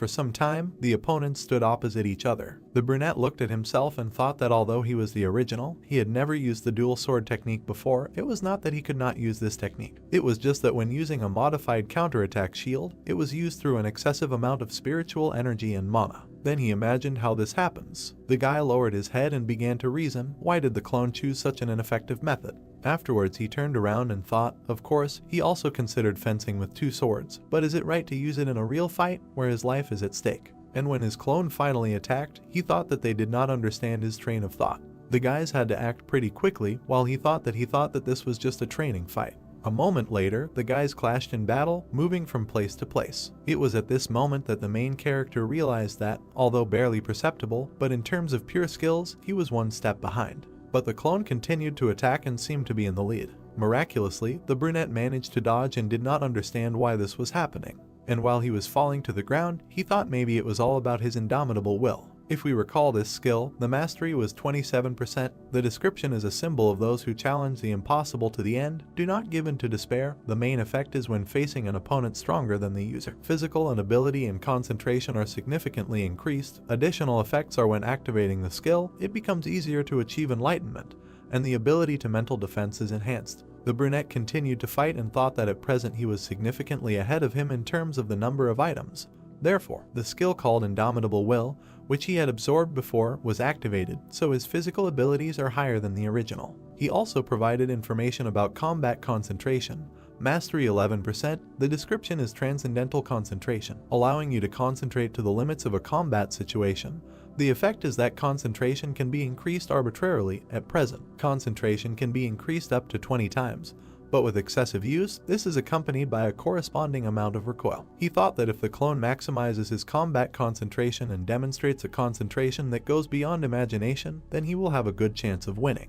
And just at that moment the enemy began to attack even more actively. The young man again teeth and thought that the most serious problem is the fencing art used by him. The clone stood in front and was very confident in his victory. Suddenly he struck, and the young man thought that although it was clearly based on the technique of fencing on dual swords, but this is clearly a bastard's dream. And from one blow he flew back with incredible speed. The main character crushed the wall with his body, the blow was so strong. Then he got up and thought that he had no doubts, this sword was familiar to him. Behind the slope was the heavenly sword, the dragon Nembun Hayek. He remembered their last battle, and thought that although I saw that sword in action only once, I still clearly remember every detail. He also imagined his opponent, and thought about his terrifying skill, like overpowering a god, before whom his skills turned into nothing, neither skills nor strength, but the most pure art. He also imagined a bright flash of light and thought that these techniques made him really think about whether they could exceed skills in general, as his teacher had told him before. Then he stood in a stance and thought since fencing and art are not skills, he believed that he would not be able to learn this. He also remembered the blonde's words that he would soon understand how much he underestimated himself. Then he lowered his head and thought that this was the very real talent that the steel-blooded lord had spoken of. While the clone was running towards him, a notification appeared that the user had encountered a strong opponent that he was having a hard time dealing with. So the Indomitable Will skill was activated. He thought that now the system determines that he is at a disadvantage, even though he is far ahead of him in terms of items. Why is this happening? The young man thought and gritted his teeth. Then he looked at his opponent and thought what was going on. Did he suddenly become stronger? At that moment, the guy gathered his remaining strength, activated the combat concentration skill, thanks to which the user's concentration increases 10 times. Then he stood up and was ready to continue the battle. A moment later he struck, but the enemy parried it, and then he was able to slip under his sword. Blood suddenly appeared. The young man jumped back and did not understand what happened. A cut appeared on his ribs, and thoughts in that dam said that they have the same level, his opponent is a real monster. Then he swung and the concentration increased by another 15 times. The guy suddenly found himself behind his clown, he did not even understand what happened. Then he struck him and thereby stuck him in the ground. A notification appeared that the power of steel wings was activated. Flight at maximum speed was also activated. The young man flew forward and continued to attack. He swung his sword, the concentration then increased by another 17 times. While his opponent sat below and looked with surprised eyes, he shouted that this man was caught. But suddenly the brunette stretched out his hand, which acquired a strange shape.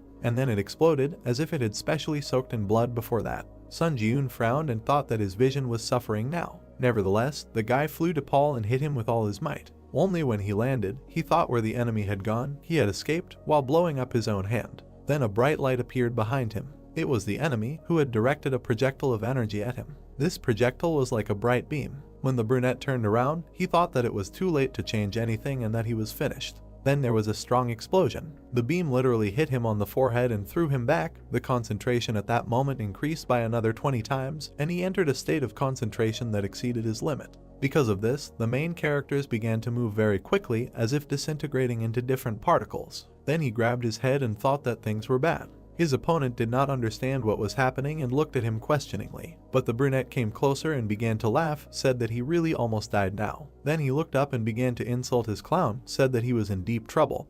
Then he entered a state of concentration that exceeded his limit. Side effects can lead to unpredictable psychological reactions. The clone also did not hesitate and ran towards him. Then he struck a blow, which the main character could not parry. Because of this, he flew back with incredible speed. From the force of the blow, he flew into the wall and broke it. The young man raised his hand and quickly collected bloody energy. Then he directed it straight at his opponent. The projectiles were so strong that they began to develop columns around. The clone turned around and was very surprised at what was happening, and everything behind him at that moment began to resolve. The young man smiled and asked if he liked this attack. Only he did not notice that the enemy at that moment was already behind him. A bright light immediately appeared, and the guys flew away from each other on different sides. There was a wound on the clown's hand. Sun Ji-eun looked at it and said how he got him. At that moment, the blonde was watching the battle. She abruptly put the mug on the table and said that everything turned out this way again. She grabbed her head and said that she was in a difficult situation. She couldn't help him directly, but she couldn't just watch silently from the side either. Then she turned around and said with a smile that she was worried about how the tower would react, but Suddenly a notification appeared that a message had been sent to the challenger. Immediately after that, her portal was torn to pieces. The woman smiled when she saw that the administrator's messages were temporarily disabled to prevent the appearance of messages with recommendations. She said that she needed to be understanding. She just wanted to send her friend a cup of tea. The protagonist at that moment looked at his hand and didn't understand what was happening to it. Then the hand hit his own club. The clone watched this and didn't understand what was happening, and Sun Jiun smiled sharply and said that it was dangerous to lose control during a fight. Then he shouted and ordered them to stop interfering with this body and get the hell out of here. At that moment, a strange web began to form around him as if he had been closed again, and the young man raised his head and began to shout if the confrontation with the shitty version of him from the future had not ended during the previous test. It also infuriated him. Opposite then some strange monster began to appear, and immediately the young man heard the words that he fought for him because he was on the verge of death, and in his eyes there was not a drop of gratitude. It was surprising for him to hear this. It turns out that then his future version appeared there. Sun Jiun tried to attack him and began to order him to quickly get out of his body, called him a damned creature. But he got even more angry when he heard that this stupid bastard still did not understand. It is better to look at what was happening. The future he came closer and said something you trained for so long, but even now having risen to the 12th floor of the tower, you are not able to objectively look at yourself. It is a pity for wretchedness. The main character was unpleasant to listen to all this, so he swung and asked what's wrong, immediately after he tried to hit. But the man raised his hand, and in a moment, bloody bars formed between them. Then the brunette turned around and just silently left. And the main character continued to beat this great and asked where he was going. They need to go back, but he heard in response that he was just an annoying bug. Sun Jiun was surprised when he offered to tell him something, said that if you do not get rid of the habit of relying on skills, then you will not be able to use true art, then asked did you get it. The man walked forward and said that you just need to continue to sit here until the end of his days and watch what is happening. And when he almost went underwater, he added that from that moment on he will take control of this body. For some time, the main character tried to break the grate and get out of there, but it was useless. But the battle continued on the surface at that moment. Now the new main character smiled and said that it seems that he is slowly beginning to understand what's what. He just caught the right wave. He was surprised when he saw that the administrator of the Lord of Steel Blood sent him an item, a product of the Black Dragon, a potion prepared by specially processing the bodily fluids of the Black Dragon. When consumed, mental strength and immunity are increased and the mind becomes clearer. And then something dawned on him. The soul of the real hero was then able to still spread his chest and get out of the shackles. Because of this, his body again stopped obeying the captured demon. Sun Jiun reached into the status window. Then he took out a potion from there and stretched it out to himself. Only something happened. The clone did not lose his head and immediately cut off his hand so that he could not drink the potion. The main character was not going to give up. With all his might he pushed off the liquid that did not allow him to get out, and he flew up. Then he opened his mouth well, and with his teeth on the fly he grabbed the potion, breaking the bottle. The enemy looked at all this and did not understand how this was possible. He could not do anything, he just watched what was happening. Sun Jiun himself drank the potion and spat out the rest of the glass. Then he wiped his mouth and smiled, saying that he had finally returned to his body. And while he was watching his clone, he thought that earlier, when another version of him was fighting, he had clearly felt this feeling of liberation from dependence and skills. So now he decided to do the same. He grabbed his sword and thought that if the clone was capable of this, then he would be able to do it too. Then he stood in a stance and increased his concentration by 20 times. The young man fell asleep with his teeth and thought that the flow of thoughts had accelerated, and his crazy ego was waking up again. Then he exhaled and thought that now he himself was finally able to feel how his thoughts had accelerated. Enlightenment had happened in an instant, which seemed to last forever. At that moment, his opponent was already running at him and was about to strike. Only when he was about to strike, with incredible speed, Sun Jiun was able to return and thought that he needed to abandon all his dependence on the skills he had accumulated so far. After dodging again and thought that the only thing he needed to do was empty everything and adapt to something new. When the guy stopped, he thought that he was giving up common sense, and thanks to self-enlightenment, the skill of mana management increased by 10%.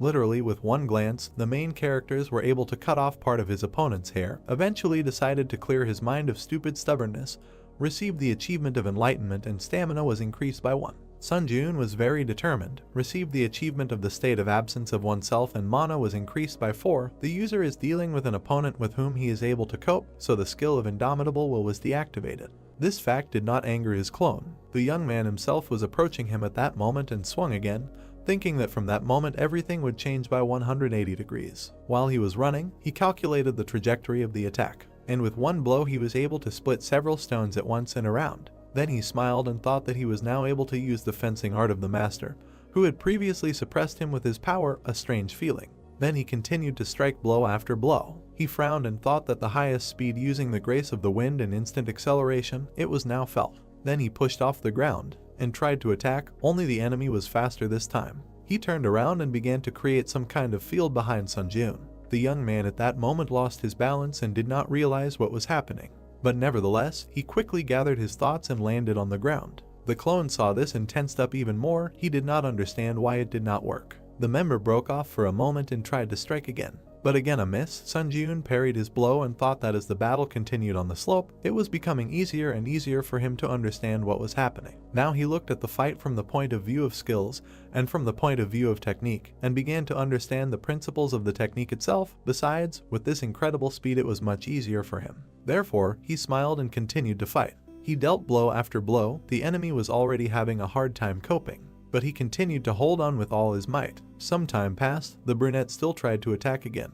Only here he missed again. The main character thought that he had realized the principle of the technique itself, and thanks to this he felt safe using two swords. And this clone, instead of completely mastering the art of fencing, pays a lot of attention to imitating that master. Indeed, behind his back, as if a portrait of this man was emerging, Sunjun decided to get another sword, activated the power of the Iron Blood sword, thought that in this situation, thoughts of mistrust can weaken the released energy of the flame sword, capable of cutting everything in the world. And when he took it in his hand, he thought what it means. Practicing the fencing of this master, I should focus even more on strengthening the flame sword. In his hands were two weapons that predicted success for him. The battle continued for some time. The clone, although actively dodging, began to receive earlier. The Bloodseeker skill was activated, and literally with one movement in his hands activated another skill. In front of his opponent in an instant, several bloody spears appeared at once. All of them flew straight towards him. He looked around and realized that something needed to be corrected. Therefore, he pulled out his sword and tried to reflect the blow, which literally slid under his feet. An explosion occurred immediately. Only this explosion occurred behind the enemy, so the brunette turned around and looked there in surprise. And due to his own carelessness, he immediately received a blow to the shoulder. He quickly got his bearings, activated his shield and threw the protagonist back. Then he looked at his shoulder and got angry. A second later, his wound healed. Sunjun looked at this and thought that he instantly transformed the sword into a shield and avoided the crisis. Things were bad. Then the enemy decided to create a whirlwind of two swords, which surprised the protagonist very much. The young man struck again, tried to stop him. Their swords touched and a spark appeared. Then Sunjun swung and thought what it was. Just a second ago it was about rough and aggressive swordplay, but now the clone switched to soft swordplay with smooth and measured movements. He stood opposite and seemed to be waiting for his next blow. At that moment, the boy raised his sword and thought about soft sword mastery. Also this sword mastery technique that the teacher demonstrated to him. I wonder how far the opponent can go in demonstrating techniques, although he understands that this is his talent, but still irritates. As expected, he will not be able to win easily without any risk. He immediately decided to get rid of the second weapon and fight with one sword. Then he activated the skill with the counter-attack shield, and another sword appeared in front of him. The enemy saw this and was surprised, and the young man raised his new weapon and asked what was so surprising. Then he smiled and added that if the clone is capable of this, then he can do it too. A second later, he jumped up and flew into the attack. The opponent's swords clashed again. The fight was so intense that sparks flew in different directions, and this continued for some time. The guys seemed to be floating in the air. Sunjun looked at the enemy and thought that, as expected, the cop's sword charges before him, then should he go on a small adventure? He immediately turned around and tried to do something unexpected. The decision was to kick the brunette in the chest. He was so surprised that he couldn't block the blow and flew straight towards the ceiling. He got even more angry and ran off at incredible speed, trying to attack. Sunjun was already waiting for him at that moment and thought that he had parried his attack with the counterattack sword, a modified version of the counterattack count. A bright light immediately appeared, and the brunette thought that then he had to charge the sword once, and of course, the suspension of such ignorant attacks would simply break. That's exactly what happened. The copper split into two parts. The clone had to throw the second weapon back, while the protagonist thought that if they were both one, then now was the time when the counterattack energy emissions, the most threatening attacks they had, would disappear. The same thing happened with the sword, which simply dissolved. The enemy flew forward, and the young man decided that he would judge this as a chance. Immediately, a strong blow was dealt, from which everything began to fly apart in different directions. Sunjun smiled and thought that he himself was incredibly strong, and the same one received a blow to the stomach, such a strong blow that he was thrown back several meters. When the young man got up, he saw that the enemy was already approaching him at full speed, and a moment later, he received another blow with a sword. Only this time, this blow was expected, so the guy extended his hand and thought that his enemy was caught. At the same second, the clone was pierced by a sword from behind. He turned around and realized that this was all planned. Another sword was lying nearby and was thrown out in advance. He also looked at it and thought that his impatience also played into his hands, and the use of these two components turned out to be extremely effective. Therefore, he smiled and waited for what would happen next. Then he swung and decided that it was time to finish. Only the one who penetrated was not going to give up, spread his arms and began to accumulate energy. Sun Ji-eun did not understand what was happening. The clone immediately increased in size several times and began to turn into a huge monster. It was unclear what the hell it was. This huge monster began to move towards the main character and destroyed everything around it. A second later, it bit off its fingers and spat them straight towards the young man. These huge fingers with claws began to destroy everything around, and Sun Ji-eun turned around and thought what kind of monster it was, a little confused by the fact that his attack tactics had changed dramatically. At that moment, a wall appeared in front of him. The young man had to destroy it to get out of there, and immediately behind his back, a huge enemy hand appeared. When the guy fell down, he realized that the monster could not get out of this ball, and a moment later there was a strong explosion. The clone was still above and did not understand what was happening, and Sun Ji-eun himself had already landed and activated a protective shield. Then he transformed it into a sword and thought that fortunately the recovery time had expired. He pulled it out and said, "Why did he stand up? Is he really not going to attack?" The enemy did not hesitate and immediately fell down. The fight continued. The guys fought for some time. The main character thought that this bastard monster had completely lost his mind, using the explosion of his own body. He was surprised and thought that no matter how strange it looked, as a surprise attack in close combat, such a technique could be very effective. Then he looked at the enemy again and thought that because he lost his temper and constantly made explosions, the ashen blood would absorb too much stamina. And as expected, after some time the monster began to shrink while shaking and losing strength. Therefore, when the stamina is at 0, his attacks will stop. It was at this moment that Sun Ji-eun struck back and cut off his hand. Then he frowned and said that there was no point in dragging it out anymore, he was finished. And the clone was still angry and perhaps even hoped for his victory. They began to move across the battlefield with incredible speed. The young man looked up and asked where he was going, quickly catching up with him. Then he swung and saw something that surprised him. It turned out that the enemy had been running all this time and accumulating blood energy. Then he turned around and struck. The projectile flew straight at Sun Ji-eun, but he was able to activate the shield. Thanks to this, there was no damage, only the young man was thrown back strongly. He smiled and thought that he was still grateful to him for such an ignorant use of this power. The charging was complete. The counterattack shield skill reached the maximum damage absorption limit. At that moment, the young man stretched out his hand and collected all this energy in his palm, thought that the accumulated energy of the counterattack account was filled to the limit. Then he swung and wished the enemy a quick death. He was still screaming and running towards him. A second later, Sun Ji-eun raised his hand and released the projectile. Then he swung well, and with his own sword he directed it towards the clone. Thanks to this, the projectile flew straight into his face. The monster flew back and clearly did not expect this blow, and the brunette looked up and said that this was his release.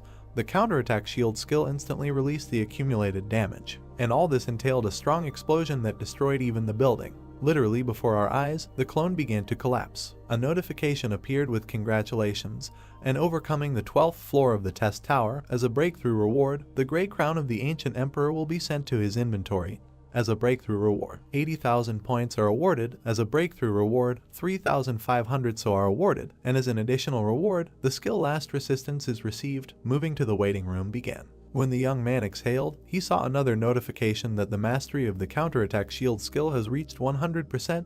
The rank of the counterattack shield skill increases by 1 level. And also new combat concentration was deactivated, and soon there will be a rebound of concentration, exceeding the user's limit. At first it was unclear what this means, but a second later, the young man felt incredible nausea. He began to vomit his own blood. This blood poured out of him in huge quantities for some time, and a notification appeared that the ash blood skill was activated. Then the guy wiped his mouth and thought that as expected, the ash blood did not fail. Until the end he believed that this skill would heal and rebound, which arose as a side effect of concentrating in the Bayou. Then he turned around and thought that if he did not have such a teacher skill in recovery as ash blood in his arsenal, he would not have been able to go so far. He looked around and thought that when he can climb the tower with a calm soul, but is it even possible? Suddenly, some kind of accumulation of energy appeared in front of him above the corpse of the enemy. The guy came closer and thought that it was the spirit of another him, funny, and immediately was distracted by the notification that the administrator's message, which was limited to prevent advisory messages,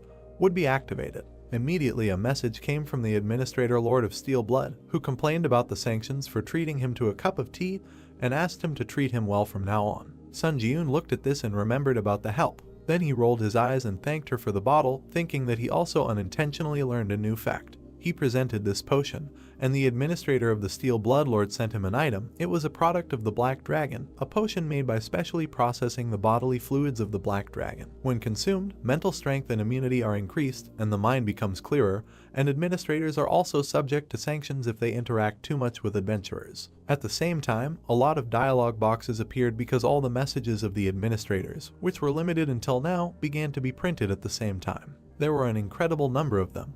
The administrator of the Wandering Knight who lost his master is amazed by his crazy talent. The administrator of the Vampire Lords is interested in where a monster like this guy came from. The administrator of the first Dragon Slayer born in 1,000 years admires the difficulty of the test on the 12th floor and the fact that the hero confidently overcame it.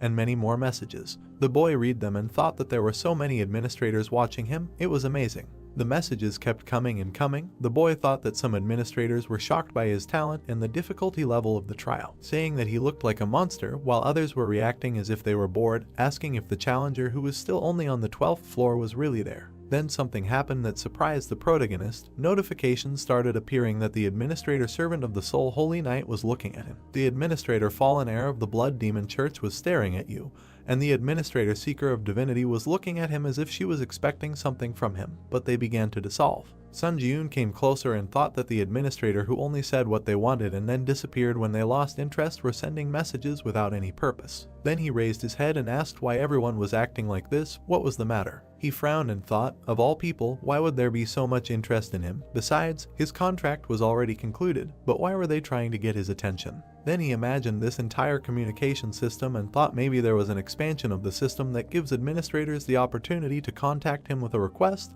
Their casual reaction turns the assumption into a certainty. Then he smiled and thought, since there are so many. He looked at all these comments and said that it seems that as the system expands in the future, administrators who are not bound by a contract with him will also be able to benefit. He threw up his hands and asked if they didn't think it was a little wrong when everyone was just bombarding him with messages. And he also added that if they needed something from him, they should send him a force as support, then he would definitely remember them later when the system was expanded. New notifications immediately started pouring in, saying that the administrator of the first Dragon Slayer born in 1,000 years was unhappy with the arrogance of a single applicant. The administrator of the fallen heir of the Blood Demon Church snorted and said that this was out of the question. The administrator of the hero of the ruined world asked him to hold his horses, saying that perhaps this man was very vain. The brunette smiled and said that he was informing them that this offer was only valid for 3 people in order of priority. At that moment, there were even more notifications. Various administrators began to contact him. For example, the administrator of the heir of the Blood Demon Church would like to add power to a store intended only for his contractor. The administrator of the hero of the ruined world would like to add power to a store intended only for a contractor. And the administrator of the first Dragon Slayer born in 1,000 years would like to add power to a store intended only for a contractor. At that moment, the guy thought about it. Then he turned around and thought that what was really important now was that the enemy not only had the same statistics as him, but also skills and powers. The enemy's corpse was still emitting energy and was nearby. The guy looked at it and thought what he would get when he absorbed his soul. A moment later, he did just that, absorbed the spirit of the false challenger. The skill increased by 28%. Then a bright light appeared, and information that the composition of the soul was completely identical to the soul of the challenger Sun Ji-yoon. The power of the divine power is activated when the conditions are met, and an attempt was made to extract divinity. The young man looked at this and was very surprised. What kind of extraction of divinity is this? A notification also appeared that the protagonist used spirit absorption to permanently increase his statistics. Strength increased by 10, agility increased by 10, endurance increased by 10, mana increased by 10, tenacity increased by 10. His body was still lying on the ground, and the spirit was still evaporating in energy. A notification began to appear that one of the enemy's skills had been absorbed. The young man had received the lightning sword skill, and errors also appeared that these were already acquired crushes. Skill mastery was being combined. Lightning sword skill mastery had reached 100%. The skill rank was increasing by 1 level. The brunette looked at this and smiled. He was clearly pleased with what was happening. But suddenly a bright light appeared. Something else happened. A status window appeared where it was written that the composition of the enemy's soul was completely identical to the composition of the protagonist's soul. The divine power was activated when the conditions were met. Another attempt to extract divinity had occurred.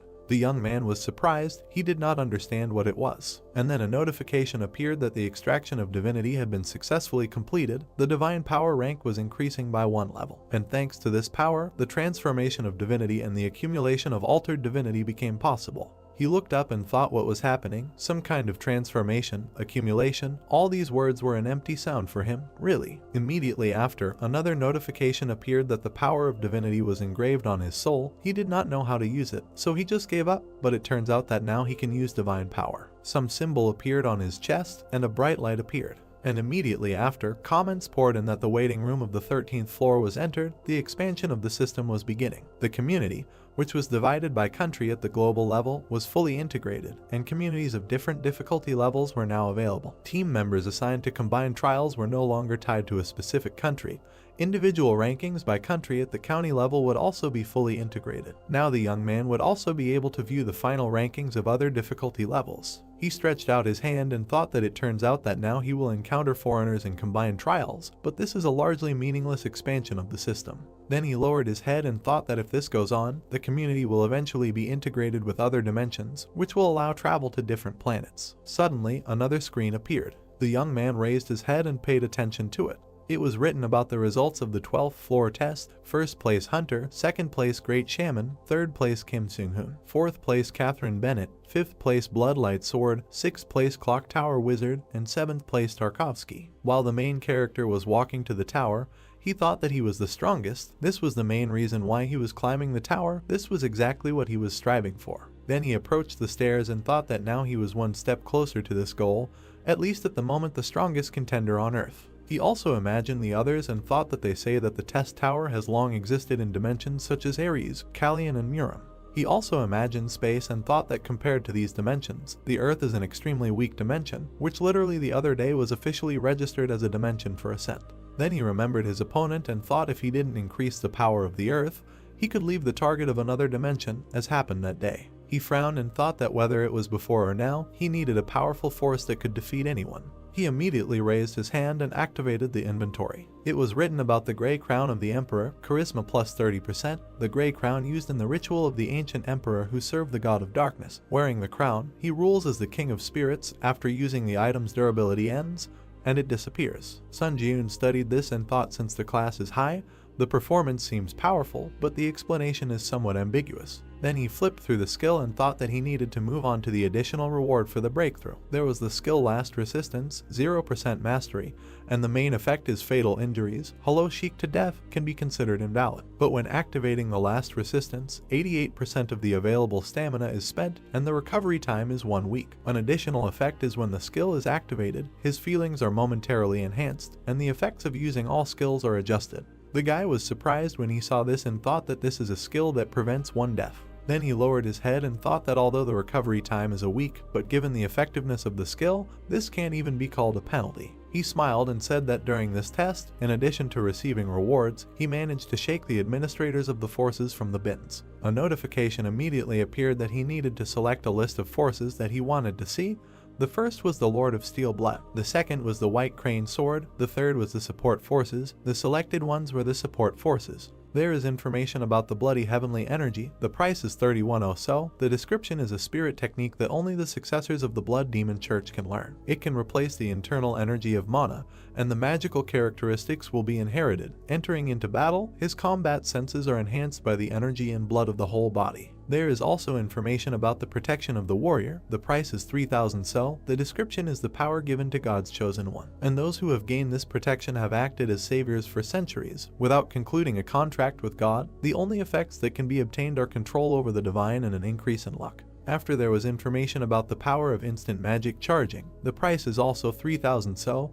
The description is when the existing mana falls to less than half of the total magic power. It can be recharged by absorbing the mana remaining in nature. However, if used excessively, the main energy points such as the chain of magic power or the 8 meridians can be damaged. The guy looked at all of this and thought that all 3 were very effective for a C+ rank power. Then he tapped the screen and said to just buy them all. Notifications about purchases and expenses came. Then messages from the administrators appeared. The fallen heir of the Blood Demon Church urged him not to forget his support, and the first dragon slayer born in 1,000 years urged him not to forget his support. Sun Ji-yoon raised his hand and said that he would remember them all well. Then he thought that when he absorbed his own spirit before entering the waiting room, as if out of nowhere, the extraction of divinity was activated. The extraction was completed, the rank was raised by 1 level, and with this power, divinity transformations and accumulations of altered divinities become possible. He remembered how a bright light appeared on his chest and thought that it was obvious that after the healing of divinity was activated, he felt the energy heavily settle in his heart. Unlike before, it must be a divine power. Now the guy swung. He stretched out his hand and thought that something would happen now. Only some time passed, nothing changed ahead. Sun Ji-yoon lowered his hands and said that what happened was what was expected. The result is the same as during his check before going out to the waiting room. The body just shines and no special abilities or anything like that appear. Then he imagined all the killed priests and thought that he cannot use any of those restoration or strengthening techniques that were used by the residents during the test on the 11th floor. He frowned and thought that this pissed him off, was full of expectations, only now it is not clear whether there will be any sense from this at all or not.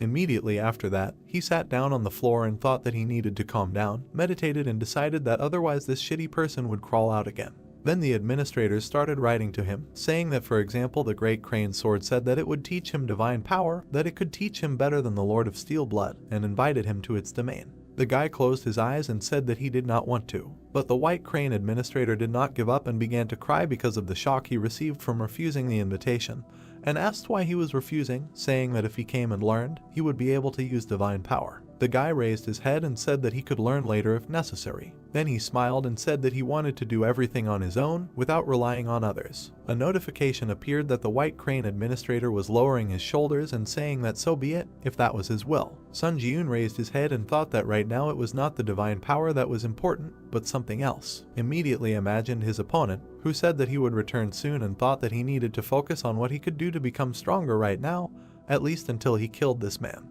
Then he imagined him again and thought that Namgoon would definitely return to Earth again.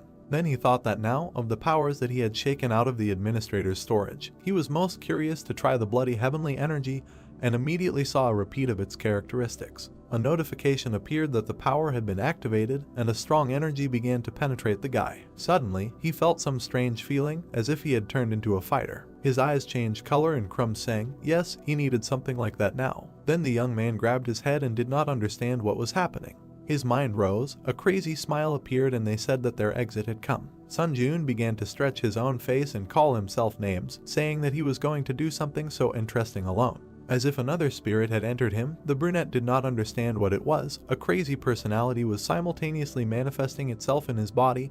At least this had never happened before. Suddenly a sword appeared in his hands. The new personality looked at him and wished a pity on the offspring to die. At the same time, another weapon appeared in the other hand, and both of these swords began to fight each other. Sun Ji-yoon said to the spirit, does he not understand that if he dies, then this will also die? And the demon smiled and called him a fool, said that he was just going to get rid of what he could not get. At this moment, Sun Ji-yoon continued to resist and thought that this was a situation that he could not foresee. This fight between the two hands continued for some time. The young man looked at the sword and thought that it was absorbing blood energy generated by the blood heavenly energy. At the same time, a notification appeared that the heavenly demonic blood sword appeared. The guy looked there and read that when the user who has reached the level of the flame sword activates the exclusive effect to the maximum, the true ability is revealed. Then he grabbed the blades with his bare hand. Then he threw away the second weapon, and with all his strength, he thrust the sword into his shoulder. The blow was strong. Blood immediately flowed out of there. The young man thought that he was feeding this bastard energy in blood, and then he began to scream in pain. For some reason, the sword began to change its appearance. The situation was gaining strange momentum. Then it completely transformed. A notification appeared that upon fulfilling the conditions, the true abilities of the Heavenly Demonic Blood Sword are opened. The name of the item changed to the Heavenly Demonic Sword of True Blood. Sun Ji-yoon looked at this and was surprised when he read that a special slot for blood was created. In front of him at the same second, not a few posters appeared. These were those very slots. Then the guy activated the Eye of the Fire Dragon. Information about the True Blood Heavenly Demon Sword appeared in front of him, reaction speed plus 15%, attack speed plus 15%. The famous sword that was once one of the treasures passed down from the Blood Demon Church when killing an enemy with the True Blood Heavenly Demon Sword. The Blood Feast effect absorbs the enemy's blood into the blade, increasing the overall effectiveness of the item and sealing random skills. At the moment there are a maximum of 3 skills that can be imprinted with blood, and imprinting skills do not require costs except for the recovery time. Also, in addition to this, information appeared next to the sword that all potential abilities are unlocked by users who have reached the level of the Flame Sword. When used by a candidate,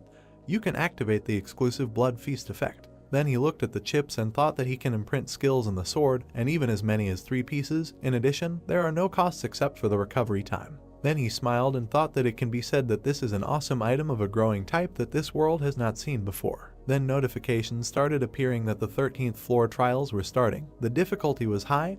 The theme of this trial was a strategic battle. The allotted time was 14 days. The conditions for passing the trial were to work together with your comrades to kill the vampire count in a certain amount of time. The condition for failing to pass was the death of a team member or the allotted time had expired. The reward for a successful breakthrough was a random skill book, and the penalty for failure was death. And Anoshu was surprised. Was there really some kind of combined trial? He imagined other hunters and thought that combined trials were associated with his extra most pleasant memories. However, a random skill book was a good win. He imagined this book and thought that if it brought a plus-rated rewards, his mood improved slightly. There was also a notification that the map of the 13th floor is only available in trial mode, now open, showing cities occupied by vampires, showing hiding priests in cities occupied by vampires, marking the location of the vampire count in a city occupied by vampires, and the selection of team members begins. 4 portals suddenly appeared in the room. The main character came out of one of them, thought that instead of wasting time searching for priests, could he just invade the city and kill everyone there? He lowered his head and thought that with the abilities he now has, he is capable of destroying at least one city.